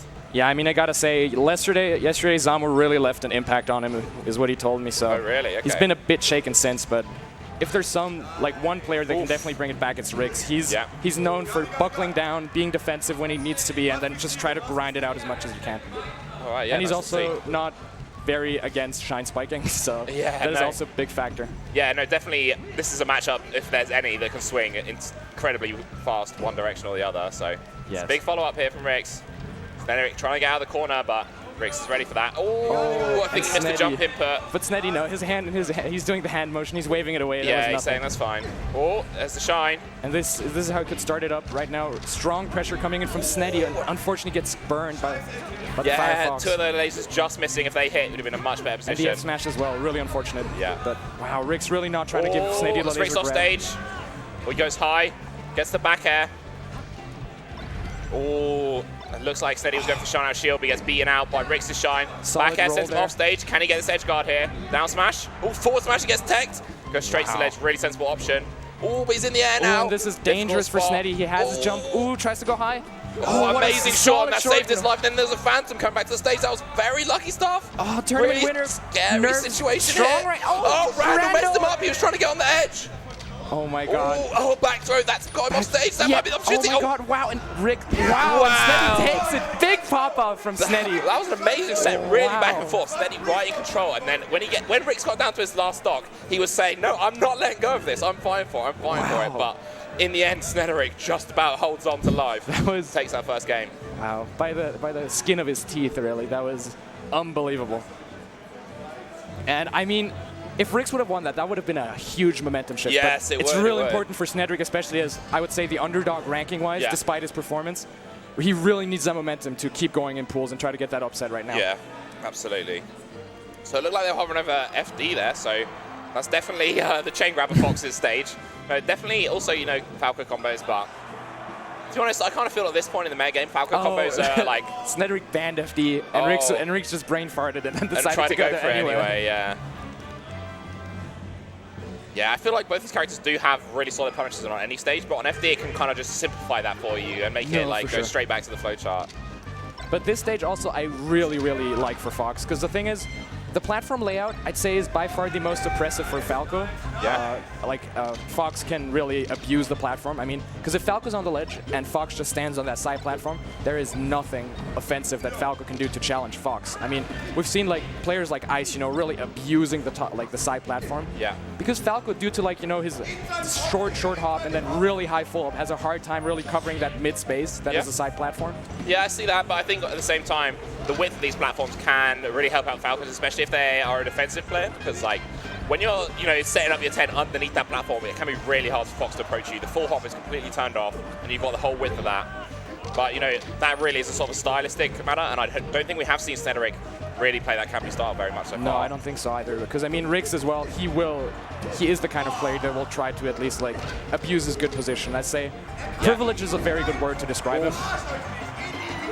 Yeah, it looks like Snederic's kind of starting to hit those edge guards he wants, but he's still not covering the full flowchart when Rix is getting these techs. He needs to be he needs to try to drag him down below the ledge with the lasers and then have an easier time from there, but... Yeah, he did get the lasers that time, but then he teched the down smash and he just wasn't ready for it. Oh, but solid laser snipe there, and unfortunately does get back again. Yeah, it doesn't look like he anticipated the length of that Fox up B. I wonder if that's still adjusting to the NTSC. But yeah, 204%, you never want to see a Fox like that. You really want to be just getting a back air here, something like that. A good ginger nair. Yeah. Perfect does not give him the tech, and very solid stuff by Sneddy. I think, yeah, with that percent, that was the perfect choice there. And also gotta say, I also do like this stage for Fox as well because of the space. Because I think Fox does benefit more from the space than Falco, because generally with Fox, you need to be more careful with your approaches than Falco, due to Falco being able to carry the pace of the game with lasers. So Fox really needs to make tight decisions, trying to get into Falco's bubble, basically. Yeah. With full hops, and the platform's just such a good position for Fox on this stage. Oh, dash attack leading into up smash. That's one of those NTSC changes people don't know so much about. The dash attack. You can't really DI it the same way you can in POW. You hold away in POW, there's no follow-up there. But in NTSC, it doesn't really matter what you hold. You will get an up smash or another dash attack afterwards. They definitely changed the trajectory, but did it also change the knockback? I think the trajectory is the main change for sure. Okay. Like, it just gets you much more up and less away, so your DI just almost does no effect. An instant side B, good stuff by Rix there. Rix really doing good at that, and Sneddy's going to have to be just as quick on the second laser. You can. Ooh, the 1-2 punch. Yeah, I really like that. Finds the down smash there. Sneddy at the edge, gets the laser out, but no grab. Up tilt, sniffs him out. Such a strong move from both these characters, the up tilt. Yeah. And also on this stage, I'm really liking Rix's anti-laser game. He does not seem to get bogged down as much by the projectiles that Sneddy's throwing at him, seeing as he's trying to move around on all the different platforms, making use of the 3D aspect of Smash. And and then he gets the cheese there, mix up, simple. The question is, are you going to double jump straight away? And if you do, you die, But that F tilt is actually called the Stuttgart killer, which is where Rix is from. Oh, really? So they basically cheese every single space with the back throw, F throw into F tilt. Yeah, I mean, I've done that 1 or 2 times in my career as well, I won't lie. So Fountain of Dreams is a counter pick. Looks like he's trying to, shorten that width a little bit. Yeah, I mean, we really saw Rix really got his clean openings as he weaved around Sneddy, and maybe Sneddy's trying to bring the fight a bit more to him. Force a bit more interactions, and wow, but Rix opening strong. Yeah. 83, you'd love to see it. Wow, and might be able to live Rix it. gets stuck on the lid. Yeah. Oh, Sneddy's looking a little bit shaken now, to be honest. Yeah. Big crouch cancel though. Oh, goes for a dirty F smash. I think this is where you need a strong punish to maybe regain momentum, because it's first of all important to ice out the opponent by when him getting comboed, because he doesn't get to do much, right? He just has to sit there and take it with as much defense as he can. But I do feel like Rix has been winning in the neutral game more often, but also at the same time, I feel Sneddy can still win the game by only increasing his punish game. Do you know what I mean? If he just tightened up some of his combos, great down air there, getting the reverse hit. But I feel if he just tightened up his punish game, he's had enough openings to win some of these games. He just needs to make sure he's capitalizing to the max every single time. And I mean, if you need less openings to win a game because you're a punish game, I mean... Yeah, exactly. Yeah, you can kind of make up for the fact you're not doing as well in neutral. Wow, and Sneddy is starting to move and groove a bit with the shines. But yeah, gets caught, jumping from the ledge with the back air. Shakes his head a little bit. Gonna need to compose himself. And there the platform we see a bit in Sneddy's way, hindering him to get down on the ground. And Riggs. Oh, accidental there. Should And be able to get that. SD. And 2 apiece, halftime coming in. Yeah, he was definitely going for that Stuttgart killer again, the F-tilt, but accidentally runs off and does a forward air. Now that's risky stuff. It's a grab Solid from Riggs. Oh, Great again, the short short, again, that yeah. was actually won him game 1, yeah. Yeah, but this thing is, his from the edge options have been lacking a little bit. He's been leaning on that ledge shot double laser a few times, and that's the second time he's got punished for it. And it's like, once you're spending a double jump at the edge, as Falco, you know, that's pretty much your final resource. Yeah. I mean, Falco's recovery, I think, is really good, but only if you have the double jump. Otherwise... The double jump gives you a lot more options, for sure. Wow, and Riggs right now, just... Yeah, you see, and again, ledge shot double laser, full hop back air, and that does it. Sneddy not too happy about that one. No, I can understand that. I think he must have spotted that as well in his own play, but it's just can be such a like common go-to option. Like, okay, what's the choice here? And you just press the button for that ledge shot double laser, and it ends up getting eaten for it, which is a shame, but still a pretty good performance. That was a 3-game set, sure. you know. So, I mean, Riggs coming stuff. through as the top seed. Yeah. But Snedrick definitely good performance, because I mean, in the first game he looked like the better player. Yeah. Yeah. Hard to carry that all the way through, but unfortunately. So Snedrick, I think, out at coming out second in his pool, so still solid performance, holding a seed, or maybe third, I don't know. But next up, we've got another top seed for sure, Professor Pro versus Devil. So Prof, you probably will know, Fox player from UK, definitely. I think he was ranked 5th in Europe. 6th. 6th in Europe on the most recent Phoenix Blue ranking. So definitely going to be the favorite in this matchup. And a household name, I'd say, for top 10 in European Melee. Definitely. And then we got Devil on here. This is another German player, is that right? Yes. So Devil yesterday had a really nice performance where he played against Nikki in Cruise and then kind of whopped him, not gonna lie. Really? Nice. At least for, let's say, the dichotomy in skill. Yeah. At least the gap is really large between Devil and Nikki, and still Devil cleanly took, I think, 2 or 3 stocks without even losing one. Nice. I mean, he then got messed up by Zamu, but that's just Zamu doing Zamu things. Zamu is good, yeah, it's another story. So interesting to see Devil really good against Spaceys, being in a region with like spacey heavy players like Kinzo, Parsec, Riggs, who we just saw. But Prof obviously on a completely different level. I mean, find me another guy like Prof. He's, I like to call him the turbo machine because he just doesn't slow down. Yeah, he does. He is a very, very fast moving fox. He's one of those players, you know, this is really like kind of classic thing they say. It's in the documentary they mentioned that, you know, sometimes you can look at a player and you know from their play style like who it is. And I think Prof is one of those players that you really can tell. The way he moves, the way he slips around the stage, the way sometimes he'll like move really fast and then just stop. And I think that some of these are just like really emblematic of Prof's play. And I know a lot of people love to say this about their favorite player, but I promise you, you could show me some gameplay and I'll tell you that's Prof. Any That's day of the not, week, you know, any day of the week. What I love about Prof specifically, or at least what I've stolen from his Fox for my horrible Fox secondary, is the jabs. Yeah.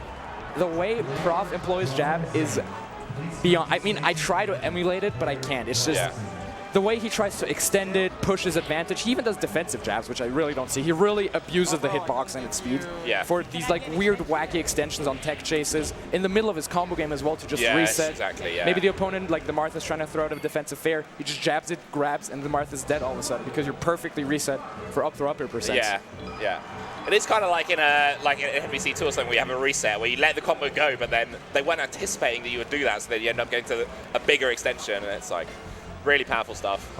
You just gotta love Prof. Yeah. Aaron Thomas, he can shag my wife. See Lever on the stage there. Looks like he's trying to set up maybe some you know, in-game audio into Prof's headphones, something like that, so you can hear the game sound better. I love it how prepared he is that he even has a TV with headphone jacks. Yeah, it's really good stuff. I think it's really important. Like, a lot of stuff in the game does come with audio cues. You know, tech chasing, one of those things is really mentioned. It's just like, I mean, Wizroad prime example. You never see him without a headset on, like playing. And it's like there's real science behind that as well. You can react to an auditory cue faster than you can to a visual cue. So, really can benefit you. So, hearing that game sound is really important. Obviously, we're in a big venue here. We've got a lot of people chatting and chanting and cheering on the fans. So, also, I think now they're striking for port 4. Possibly. No, yeah, because he did the 4. He did the 4 with the hands. Okay, yeah, no, Prof loves the port 4. So there's a story about this because it recently came out like maybe a year or 2 ago.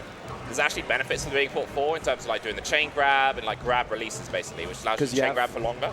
If I remember correctly, it's because you have a frame and a like additional frame to move before the opponent is actionable. So a lot of people then think, oh, Prof is why I always play Court 4, but the truth is he's been playing Court 4 his entire life because he plays Green Fox and he wants the green shield to go with it, which you get when you play Player 4. So. And then the red Balenciaga shoes, I mean, Prof is a styler, to say the least. I mean, I love the red booties from the Green Fox. So here it is, Yoshi's story. There you go. Going in right now, game 1. So last year, interestingly as well, Prof played a Marth on this very stage, Charon. Yeah. And I think it's safe to say Prof obviously knows his matchups. I mean, as for UK Marths, except for Brand Speed, I don't really have a name popping into my head. But there's no, like, to be honest, for a long time there hasn't been any, like, standout high PR UK Marths. Wow. Brand Speed is probably the name at the moment, but still not really even close to approaching the level of Prof, I would say. Wow. And there you go, Devil with a start. strong opening right there. I mean, that's what I love about Devil. He really has a way of tightening down and defending his own space that I don't see many Marths at his level have. I mean, he showed it against Nikki. Fortunately not against Zamu, but I mean, what are you going to do? Beautiful optimization there. A lot of people would have gone for like a wave shot and out smash, but Prof realizes turn around up tilt into up air. That's going to close that out. Right now, really Devil with the retreating Ferris, trying to keep a space. And what I got to say about Prof is that he's so good at threading the needle and finding the opening. Yeah. Oh, gets caught double jumping. Oh, what a Tech good opportunity. down No, tilt, beautiful. slip and slide, and here we go. Yeah, that was a great two. situation, to be honest. A lot of Masters stayed on stage there, gone for a forward smash counter. That does open you up to a ledge tech and that sort of defensive option. And Prof will tech that. I mean. Exactly, yeah, but he goes off stage, completely denying that opportunity. Wow, and Devil really looking strong right here. Yeah, gets the shine. No dice with the Randall. Coming in for the good measure, but... Yeah, he was ready to cover that Randall, but I mean, Devil was going to see himself out. Yeah. Great drill into dash back, like really baiting the grab from Devil. Here's a shine, follow up air, and then another one. Oh, misses it. Wow. He's going for a falling up air to optimize. Slight mishap and there's a shine, yeah. Prof ready for everything. That was just a slip up from Devil there, and he really pays for it. Again, we really see Devil, despite his great neutral and punish game, as we've seen, not too clean around the ledge, I'd say. He's maybe a bit nervous because he feels like if he stays too long at the ledge, Prof is going to overrun him, which obviously he will, but I think in those spots, even more, you need to tighten down. Solid pivot. Wow, what a drill by Prof. Gets caught with that forward air. It's good of Devil to cover the top platform again there, but now Prof sneaks inside. He's got the center stage. He's got the control of this match now. Gets the drill to reset, up throw, misses the up air. Tries to go for the gusto, but... Ooh, running down smash, I like that. That was a lazy refresh on the edge. He thought he was more comfortable than he was, and Prof's just like, no thank you. And the thing is, you do have to check everybody at the ledge. Like, if you want to play there, you got to come clean. If you have the opportunity to be constantly invincible there, which you do, you should take it. You can't be messing about. Just And Marth always has that one frame where he's vulnerable, so good for Prof to just do the tech skill check and then win the game for it. Because, I mean, he's at 130. If he gets gimped for it, then who cares? I mean, he still has a stock afterwards. Interesting choice from Devil there. He gets a grab on Prof at low percent at the edge, and instead of going for that cheese back throw, he actually goes for, you know, the combo for the percent, but didn't work out in his favor that time. Doesn't get the Marth killer there. That was. I think maybe Prof tried to go for the extended Marth killer, the IBW one, and then missed the smash DI timing, but Prof's not going to let you down smash on the platform. No, definitely unless you're not. Peach. Yeah, like, I think his like reaction speed is really, really good. He's so good at whiff punishing and like punishing on block. Some stuff that a lot of players wouldn't otherwise do, or like people don't realize there are frames to do that, but Prof will sneak in there, quick wave dash, something like that, get the answer. But I gotta say, despite Prof winning game 1, I really like Devil's position right now. I mean, he's playing this as well as he can, I think, against a player of Prof's caliber. But goes for the combo again. Can he get the finish? I would have liked to seen a full hop shield breaker there, maybe, to try to cover like a bit higher space, but... Yeah, sort of at Marth right percent here, where it's going to be tricky for him to get the finishing blow. Ooh, goes to the nair. I think that would have been a down air, but I'm not too sure about it. I think down maybe air he was read the a choice. different angle. Who knows? Yeah. Wow, and very solid stuff by Devil. Not trying to challenge Prof on the ground. Goes to the back throw to put him off stage. I like that. Wow, yeah, just rinse, repeat this edge guard, basically. Should be able to get... Ooh, goes to the slow stand-up, but not quite enough frames. Ooh, tournament winner, but makes it on. Wow. And now Prof's really milking the stock. He really is. I mean... Up there. Ooh, that must have been calculated. I didn't think he was going to die, but I think he just Prof quickly knew. pulled it out on the side, punched in the numbers, and said it's good. Yeah, it's good. Now good smash game on the drill. 175, and it's just making it so tricky for Devil to get these opportunities. Wow, the ledge cancel on the up air. He's done 55% already. Oh my so God, much extra Prof, credit. Can you please? Oh my God, Just Prof give did it ledge to on him. lasers as Fox there. Just give it to him. Come on, man. Forward tilt. He's still got jump though, so. Looking like Samus doesn't right even now. Need to, yeah. Oh my God, I do respect that, to be honest. Oh, and I would have loved to see from Devil a drop down side B there, because there's not much Fox can do at that. Yeah, exactly. That's what I'm saying. We're seeing this tech. We know he's going to tech. You have to sort of engage with him off the stage where he's away from the wall. Great follow there. Devil going onto the platform to get the regrab, but then just drops a simple chain grab. Very unfortunate. I mean, that's what I love, though. It's, you know, when Marths, instead of being lazy, they just go for, like, the really, I'd say, like, they just go work harder and try to get the tech chase grab on the platform. I think I just respect that so much, because Prof, he's not going to give you a platform follow-up. I mean, why would he? If it ain't free, then he's not going to give it to you. Yeah. So, ooh. Wow. I think it's been strong performance from Devil. Like, he's done well, considering who he's playing against, but yeah, this is Prof's game to clean up, do you know what I mean? Yeah, Prof is just too mighty. Yeah, for sure. Great weight, great grab there, but reads the tech wrong on that platform.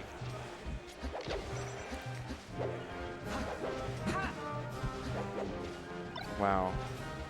Prof's just dancing around him at this point. I think Devil kind of mentally guard crushed side beat, up beat, and it ain't good. He had the right idea. We know we spoke about going off stage, but the wrong execution, unfortunately. The side beat is important there, because if you don't, you almost always die. But I think, to be honest, even at that position, he could have just dropped off without using his double jump, side B to interrupt Prof, and then double jump up B. And maybe fake out a tech or something, try to get him tech locked when he's side being, or maybe with a nair, because then he reacts to the first hit with his good reaction times, and then you can like jank him out with like the second hit of the nair. But definitely an opportunity. But yeah, there we go. Prof takes that pretty comfortably, I think, but definitely a good show from Devil. I don't think he should be upset about that at all. I think he's come against one of the best in Europe and didn't manage to win, but played very respectably. So yeah, it's hard to keep up with these top players, so can't blame himself too much. So yes, here we have coming up 4-Tilt versus Foul and L. So does 4-Tilt play Jigglypuff, is that right? No, 4-Tilt plays Falco. His teammate, Frozen Light, plays. Okay, yeah, got that mixed up there. And then we've got Foul and L, the Peace player from the Netherlands. Yeah. So I gotta say, if I were to make an Avacoin money bet right now, I would give it to 4-Tilt. I think with his stellar laser game, which is really the hallmark of his play, I don't think Fountainel's very scrappy playstyle can contend with that. But I mean, obviously the question is, how clean is 4-Tilt going to play? Is he going to give him the big openings? Because Fountainel does have the punish game. Yeah, for sure, for sure. So it just really depends on how well 4-Tilt can keep his shields up and try to not get opened up too hard by Fout. Yeah, we'll see. They're striking right now. Also, quick thing, I think Peach's starting stages are so good for her. She always wins the stage strike against Falco, So basically, she's got 3 stages that benefit her out of 5, which means you're on one of them. Those 3 being FD, Dreamland, and Fountain of Dreams, you know. So it's kind of like a pick your poison situation for Falco. But for some reason, they're going Battlefield, which I think is a really strong Falco stage. Yeah. I wonder if there's just one of those he's just not a fan of. Maybe he doesn't like playing Fountain or something. Yeah. Which I can understand, because, you know, a lot of Falcos do like it, you know. But yeah, for sure. That's usually also the stage where most Falcos would go to in stage striking. But yeah. There's also like, you know, we oftentimes you hear commentators talk about these stages. It's like a very academic exercise. They say, oh, well, you know, we always think that Fountain of Dreams is the best stage in this matchup, but these are real people. They are humans. You know, if your preference is that stage, pick that stage. You know, if you have more practice on that stage, go for it, because it's you who's playing. It's not like some abstract beach. It's you, you know. So it's not like somebody's going to like make sure that checkmark you for like taking the right stage. Yeah, exactly. It's just about you've got to find your best way to win. You know? But then again, also you should practice on your bad stages. Yeah, true. Definitely. So yeah, strong start for Foul and L there. Oh, going for the drops, try and mess up 4-Tilt. Oof. RB out shield, a little bit panicked there, I would say. Didn't feel like he was really under that much pressure. I mean, generally, I think at low percent, it's just such a good option for Peach to try to relieve a bit of pressure, because... Jump side B out shield, that's got to be a missed input. Yeah, I was going to call it an oopsie. Yeah, that's an oopsie. Strong lasers from 4-Tilt into F smash, but Peach, she's a lady. She can survive that. Yeah, she does, but I feel like a little bit of slow reactions there from Foul, to be honest. Laser F-Tilt is not true at all. You can air dodge out that for real. So I would love to have seen him done that, but maybe just didn't anticipate that the forward smash would come out. So Falconel, actually, I do remember, he did beat Timmy, for example. Oh, really? That's a really good win. Yeah, I mean, that was when he was more on the come-up, I'd say. I think it was Awakening 3, but still. Okay, yeah. So. I would have described Timmy as one of those players who's good in these sorts of matchups, slower matchups as well, with his style, so. Yeah. Strong forward air there, covering the platform. Faust's had a pretty good control of the match. He's not been, like, spanking him. He's not been, like, really strong in the lead, but just the control has been slightly in his favor, and he's been taking the lead on each stock. I mean, he's really been delivering on the punish game, and I think that's the important part of the matchup. And this is one of those matchups where extra credit really matters, especially on the Falco. Yeah. You know, that was only 26% there, but oftentimes you can be really high percent. You get that down smash, you do like 60% or something, and it's like the dash attack starts becoming more and more of a threat. Exactly, I'd say, as well. Great corner play there from Falconel, just really keeping it boxed in. Fortilt does manage to narrowly escape. Yeah. Yeah, Faust's just looking really strong right now. Beautiful edge guard. Yeah, he's looking really great. So he's really trading well, he's holding position really well. The punish game is coming to fruition from Faust's side. It's kind of enviable to see. Wow, but nice Fortilt's so clean on the shield right now. Yeah, I really respect that option. Like, you can see the gust of wind from the down smash. Yeah, oh, he's holding down there and ends up down airing off the stage. Not what he wanted. So 2 stocks there, but definitely a back and forth match. Fortilt is going to have to turn the dial up a little bit, I think, you know. I think he might just also be playing a bit too slow for Faust's pace right now. Or at least he needs to, I'd say, rather slow down Faust a bit more. I just feel like he's not been... Falco can play this really controlled style where he's setting the pace of the game, setting where Peach can and can't move. And I don't feel like... Lasers. Yeah, exactly, those tools, which really strong tools for Falco. But I don't feel like that's the story I've been seeing here. I feel like the story I've been seeing is Faust deciding where Falco can stage, you know what I mean? And that just means, like, I think the Fortilt's getting a little bit overwhelmed and just isn't quite as comfortable as he would want to be.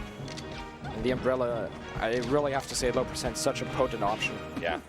Faust's been doing a great job as well, have to mention, navigating around these lasers, going just above them with his float. Oh. Wow, and scary stuff at the edge here. The double dip gets Faust. Think he's going to die yet. Oh, that laser was actually really dangerous. Yeah. Not a fan of that one. Oh. What a mangle. Yeah. Faust covering that roll again, really strong stuff. And ooh, what was that? That was that ledge dash went completely wrong, and he's got a stitch. Yeah, just shakes that laser on the shield and trades with an air. Wow, and tries to go for an extension there, but Falconel having none of it.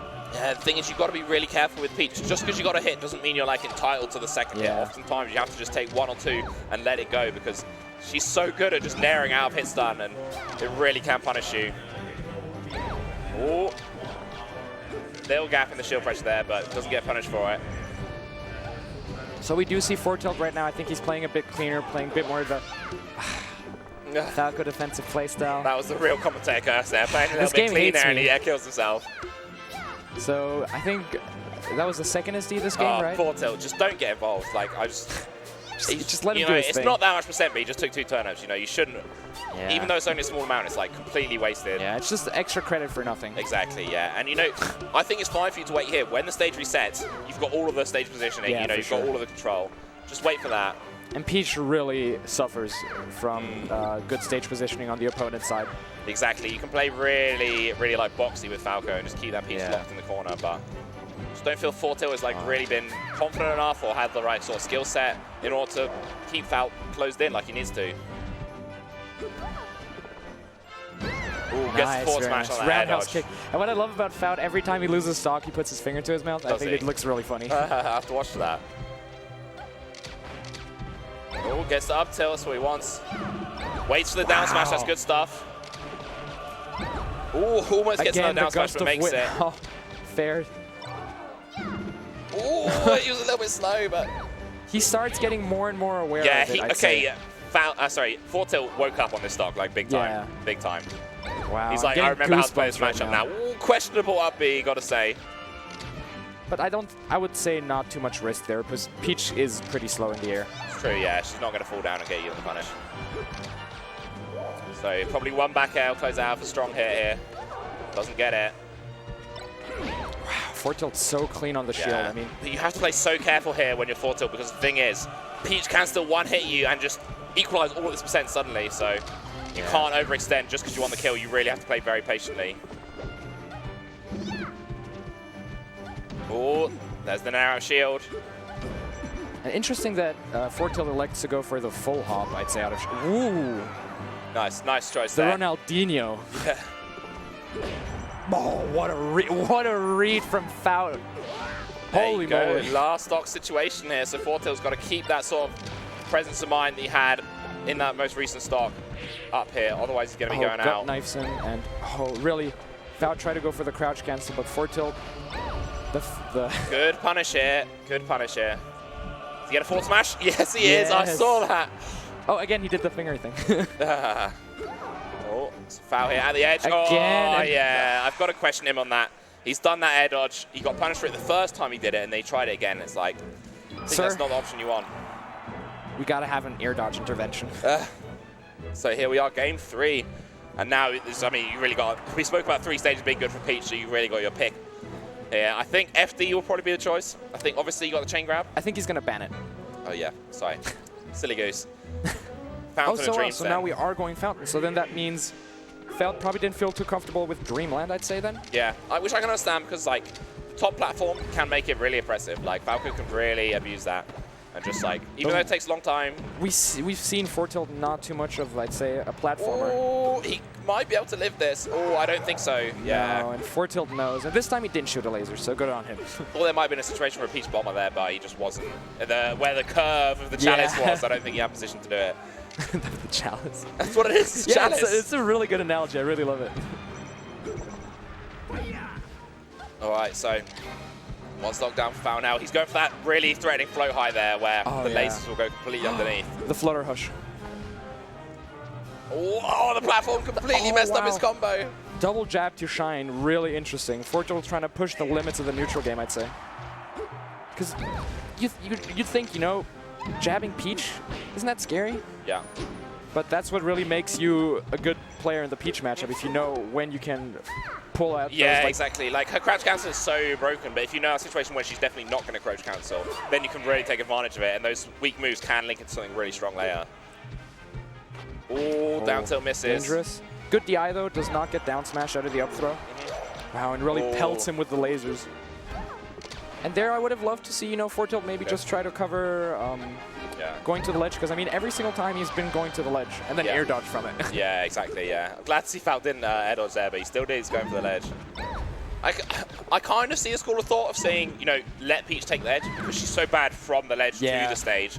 Armada made this hilarious tweet where he's like, I spent all this time recovering like a god and then get rewarded with Peach at the ledge. Yeah, no. Also, I've got to say, I really respect the decision. You see, he picked up the bomb-bomb. He was expecting a turnip, which has a different trajectory. So he just said, you know what I'm going to do? I'm going to just throw the bomb away, give up on the item recovery, and instead get to the ledge, do a get-up attack, and just pick onto a different flowchart. And he did that. He made that decision just like that, so quickly. Yeah. I think that was really great adaptation. So very good on Fortilt to not go to the platform there, because that would have easily been a down smash from Faut. And Fortilt's kind of losing it right now. I would have loved to see Power now after that turnip just go out there with a float. Yeah, he's being so aggressive right now. The turnip game really coming to being strong right now. Oh, and there it is. Wow, and he's brought it back. Tilt down, yeah. Faut looking good. Looking really good. And this is the sort of really awful position for Falco where Peach, you know, you really just need one hit, but you can't be greedy for it, because if you overextend, Peach will punish you and get so much extra credit and make your final stock so much harder. Oh, goes to the fancy hack stash stuff. Now, yeah, Fout's got the center stage again, which is exactly what I needed. And the weakest of back airs. Exactly, yeah. Oh, nice. Strong back air finds it. Faut going in with a bit of an ambitious down air there. So now it's up on Fortilt trying to find that clean opening, or Faut. See if he can get that big early percent starter and get Fortilt off stage. I feel like Fout's swinging a little bit too much, a bit too aggressively. I think the nerves might be getting to him, actually. Yeah. Because Fortilt seems to be rather composed, I'd say. He's still doing a lot of standing still. Yeah. Really trying to find the opening, and Faut just going ham. Yeah, double jab, catches, Fortilt full hopping, great power shield, into the back air, keeping control of the middle of the stage here, you can see it. Wow, and really weaves around Faut. Just misses that dash tag, that might have been curved, but the down smash from the top platform. Oh, the turnip misses, but doesn't make it to the top platform. That's he would have lived if he got to that top platform, it's just a pixel shy. And there you go, Foul takes it. Really back and forth set. Really back and forth Wow. No, definitely very close, I think. set. Yeah. Could have gone either way, as Yeah. you know, everybody else says. Yeah, it's true, but I feel like at the start of that game, at the start of the set rather, that was felt NLs to lose. He felt really confident, but then I feel like Fortilt just turned up a lot more sort of into game 2 and 3, but then just by game 3, it was just they were really both playing to their game plan. It was just like I think they're just trying to impose each other's will. Like, yeah, really. on each other. They definitely were. They definitely were. So yeah, there we so are. Fortilt staying hydrated, taking a very good sip of water, as Nice. should everybody else. yep. Stay hydrated. Yeah, I've got my. It's not water. My Spezi. It's so good. It's really good. It's really I good. kind of hate that I like it, but it's good. And now next up we have Glory versus Rix. So obviously we saw Rix earlier, and then Glory, Austrian player. Sheik, am I right in that? Yeah, got the right person. Wonderful. He's good. He's good. Yeah, he's really good. I mean, you know, you might be like, who's Glory? And then I'll tell you, like, oh, he's the guy who beat Fiction, Yeah. Spud, None. So he's pretty okay. Yeah. He's pretty okay. He's really good, yeah. And I feel like Austrians, what is it about Austria? They don't get represented that well, like internationally, I don't think. Or people don't know about them as much as they should. Because, I mean, the thing is, like, if you look at Timmy, for example, like, you know, Timmy's runs, you know, there's, like, think about it. The tournaments he's been at, for example, let's say Phoenix Blue, he gets, like, double eliminated by Ices, because we don't have an Icy in Vienna. Or he just has to play bracket against, like, Triff or VA and just gets mollywopped, and then people are like, oh, Timmy's not that good in the Peach matchup, but... No, he is. Timmy, I mean, Yeah. at least Germany-wise, or at least in the German-speaking region, I mean, Yeah. he has an amazing track record against Blaze and Kellner, for example. Yeah. I think he's only lost to Blaze once, lifetime. Literally once in I don't know how many years, 8 or so. And, yeah, generally Germany... Unfortunately, also really an active player base right now. I mean, we have players like Ares, for example, who came last year but just kind of showed up for fun. He didn't really practice anything. We have Ramon as well. Yeah. Fortunately, also not very active right now. Bondi also kind of throwing the towel, I'd say, because he's just trying to enjoy life right now. He's not about the melee grind right now. But yeah, Glory and Timmy right now, the really active players, I'd say, in our base, in our player base, and also the one with the strongest results. At Don't Park, strong showing, I'd say. Glory definitely managed to nab some big wins, but then unfortunately didn't go too far in bracket, losing to Timmy actually at Dome Park. Oh, that's awful. That's really unfortunate. All the way across the pond. Yeah. Just to get knocked out by his countrymen, brethren. And yeah, Timmy, also pretty decent wins overseas, like Milkman, for example. But yeah, Timmy went 2 rounds further than Glory, because he beat him and then another Sheik. So still both top 64, so strong contenders. Yeah, really strong contenders. So Rix, Glory, who would you pick as the favorite? I've got to say I'd say Glory? track record-wise as well, Glory, because he won the last few times. It's been close. Yeah. But Glory has this thing, like, you really start seeing it at some point. If he gets, like, backed into a corner, he turns into a feral animal. His instincts go berserk, and he doesn't drop anything. He plays faster than ever before, but also cleaner before. Because Glory has this thing where he either starts becoming lazy, and then just presses a lot of buttons and then doesn't think about it and gets punished for it, or he's just really slow, but tries to, like, play, like, mindfully. But Glory, when, as I said, when pushed to the rope, he really turns it to overdrive. All right, yeah, we're going to be really interested to see that. So, but the thing is, obviously, as I mentioned, Rix does keep it close. So I think we're in for a good set, I'd say. Yeah. I definitely do not expect a wash. No, yeah. And, wow, first stock.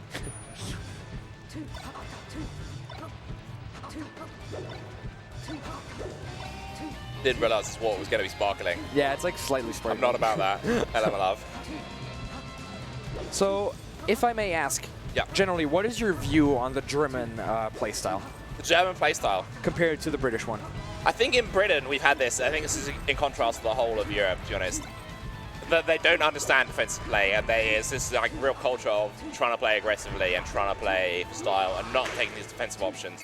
Kind of like the Netherlands, I'd say. I think would be the most comparable, because they're the closest ones to you, so it makes sense. And I think that manifests in as well. Firstly, people's defensive games aren't as good in things like Smash DI. On the continent, people are so much better at Smash DI than in England, and also just in sort of macro play style of how they are trying to go in. And I think, honestly, a lot of Brits would do better from learning the defensive style, because especially in some matchups, it's so important to play that way. Because I gotta say, sorry for putting you on blast, Germany's kind of lame. I mean, to be honest, if you said to me I don't know if I should say this. If you said to me what's the lamest country, I would be definitely looking at the Scandinavia, one of those countries. I'm not going to say exactly who I'm thinking of, you know, to... They know who they are. They know who they are. They know. They probably do. But also, they're one of the best countries in Europe. So, you know, like, maybe there is a correlation there, you know. Like, so. Obviously, you know, you're spectating, I'm commentating. We love to see this flashy stuff. So we can't be, like, talking down on anyone who's playing aggressive. We love any kind of melee, be it defensive or aggressive. So, wow. Already, Glory starting off with a very quick with a raw boost grab. Yeah. Again. And I think that's the the chase. thing. Sheik, I'd say, really has probably the poorest approach tool out of all the top tiers. Is that fair to say? Yeah, I would agree. And, I mean, especially against Fox, as the great Ladandas has said, below 40% ever hits a crouch cancel against Spaceys. Yeah.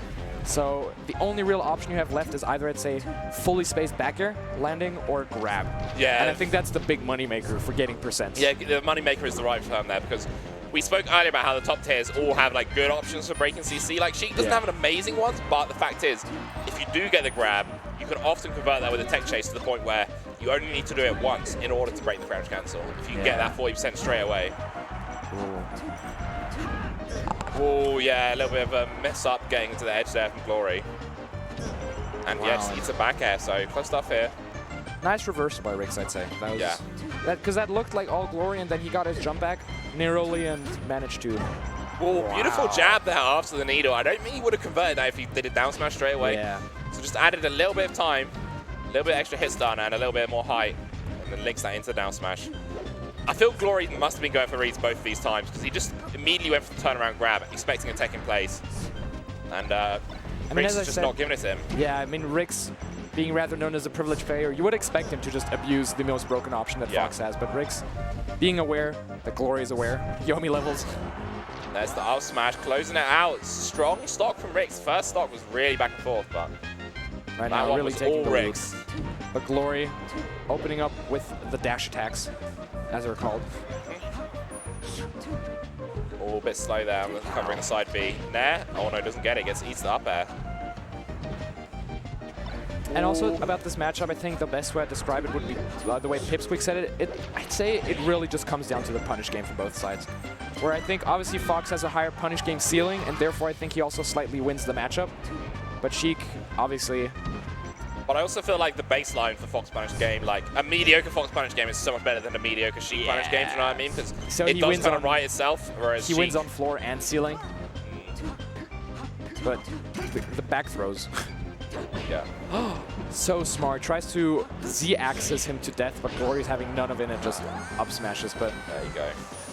Rix. Glory turning up a little bit on that stock, but still looks like Rix has been in control of the game. And I feel like, to be honest, a few times Glory's just been swinging, and perhaps they've been not so calculated as they could have been. Yeah, that's the thing. He just tries to kind of play fast and doesn't think about it too much. But right now. Yeah, good stuff. I was thinking, you know, he needs to tighten out these edge guards because he missed a few at the start of this game, but that was really good stuff.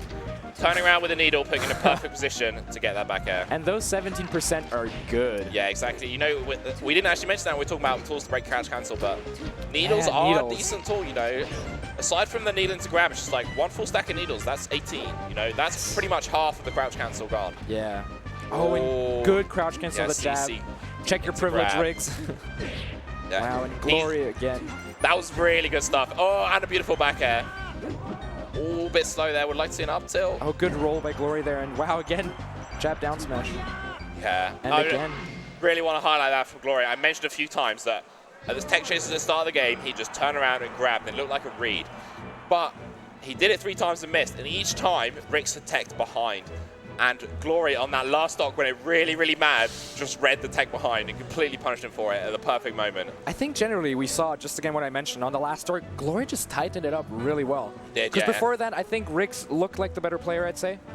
Generally just flubbing less, getting more conversions, and then Glory, all of a sudden, he didn't miss a thing, actually. I think he took advantage of the information that he'd picked up through the earlier stages of the game and put it into practice at exactly the moment he needed to, you know, on that last stock situation. Maybe he's saving the mix-up for the very last possible second. So Glory, avid hater of Pokemon Stadium. Okay, yeah, because this is the typical ban in the matchup, but he must ban Pokemon instead of this.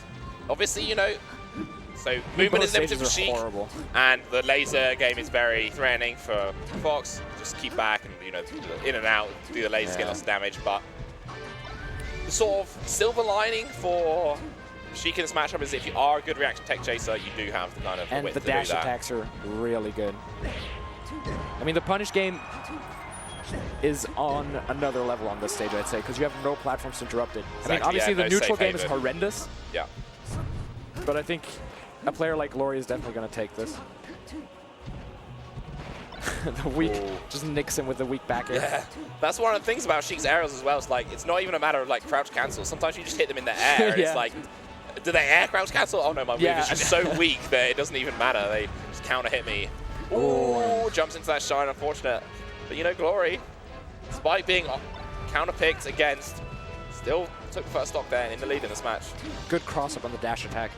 But Rick's really, I think right now he seems kind of lost, I'd say. I don't know if it's just Glory playing Beautiful, beautiful way needles. tighter. Oh, unfortunate. Doesn't get the air really needs there, but Good recovery from Rick's, really.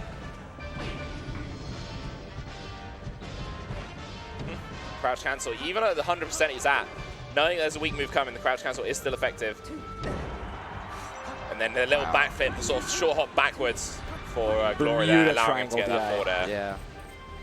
Again, it's also really important because Sheik, the way she converts her hurt box, really allows her to, I'd really say, be really safe on the aerials. Because I'd say, or at least I'd theorize that the best way to play this matchup for Sheik on the stage would be the way Over plays it, very forward air grab heavy.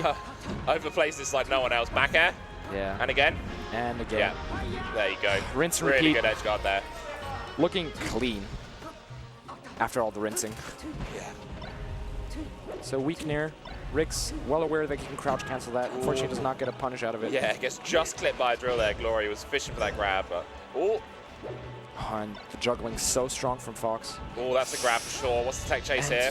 He gets 2 pummels out of it. That's at that percent, I don't think that's okay. Because you really want to savor your crouch cancel percents. Yeah, I feel like Glory may have noticed that Riggs just isn't mashing. So when you see your opponent isn't mashing, you should take advantage of that situation. So here we are, last stock. Oh, Glory really finding the edge, wow. confident. Was down tilt. Oh, the jab reset, but he Double gets the roll jab. in. Very good. Just early up B. Try to like not mess with like any shenanigans to get clipped out of the early startup of the up B. Wow, and Rick's really taking back to the lasers right now. Oh, shield poke there. And then the double needle, the third one gets to the edge. Wow. And Really clean edge guard there, using the needles. You'll Really love love that to from see it. Glory. Sniper. Sniper. Sniper. Nice, nice. So again, I'd say close. This is how it's always been. Yeah. It's probably one of the closest 2-0s I've seen today. Yeah, it was. It definitely was. And I feel like Glory did do that, as you said. It was down to the wire, and he pulled it out in the first game. And then the second game, I just felt he was like a little bit more confident. Even though he didn't have the stage advantage, he had the confidence and the momentum advantage, and that allowed him to take it there. But good stuff. And now we've got more German players coming up. So we've got Kinzo and Kaiser. And we got Awa-chan joining us in the Awa-chan. commentary there. Greetings. So Kinzo, I think he got 13th at Fate. Okay, wow, that's a really good result. Really Yeah, I good mean, result. Kinzo, the rising star, I'd say, of the German Smash scene. I mean, best Falco in German. Ooh.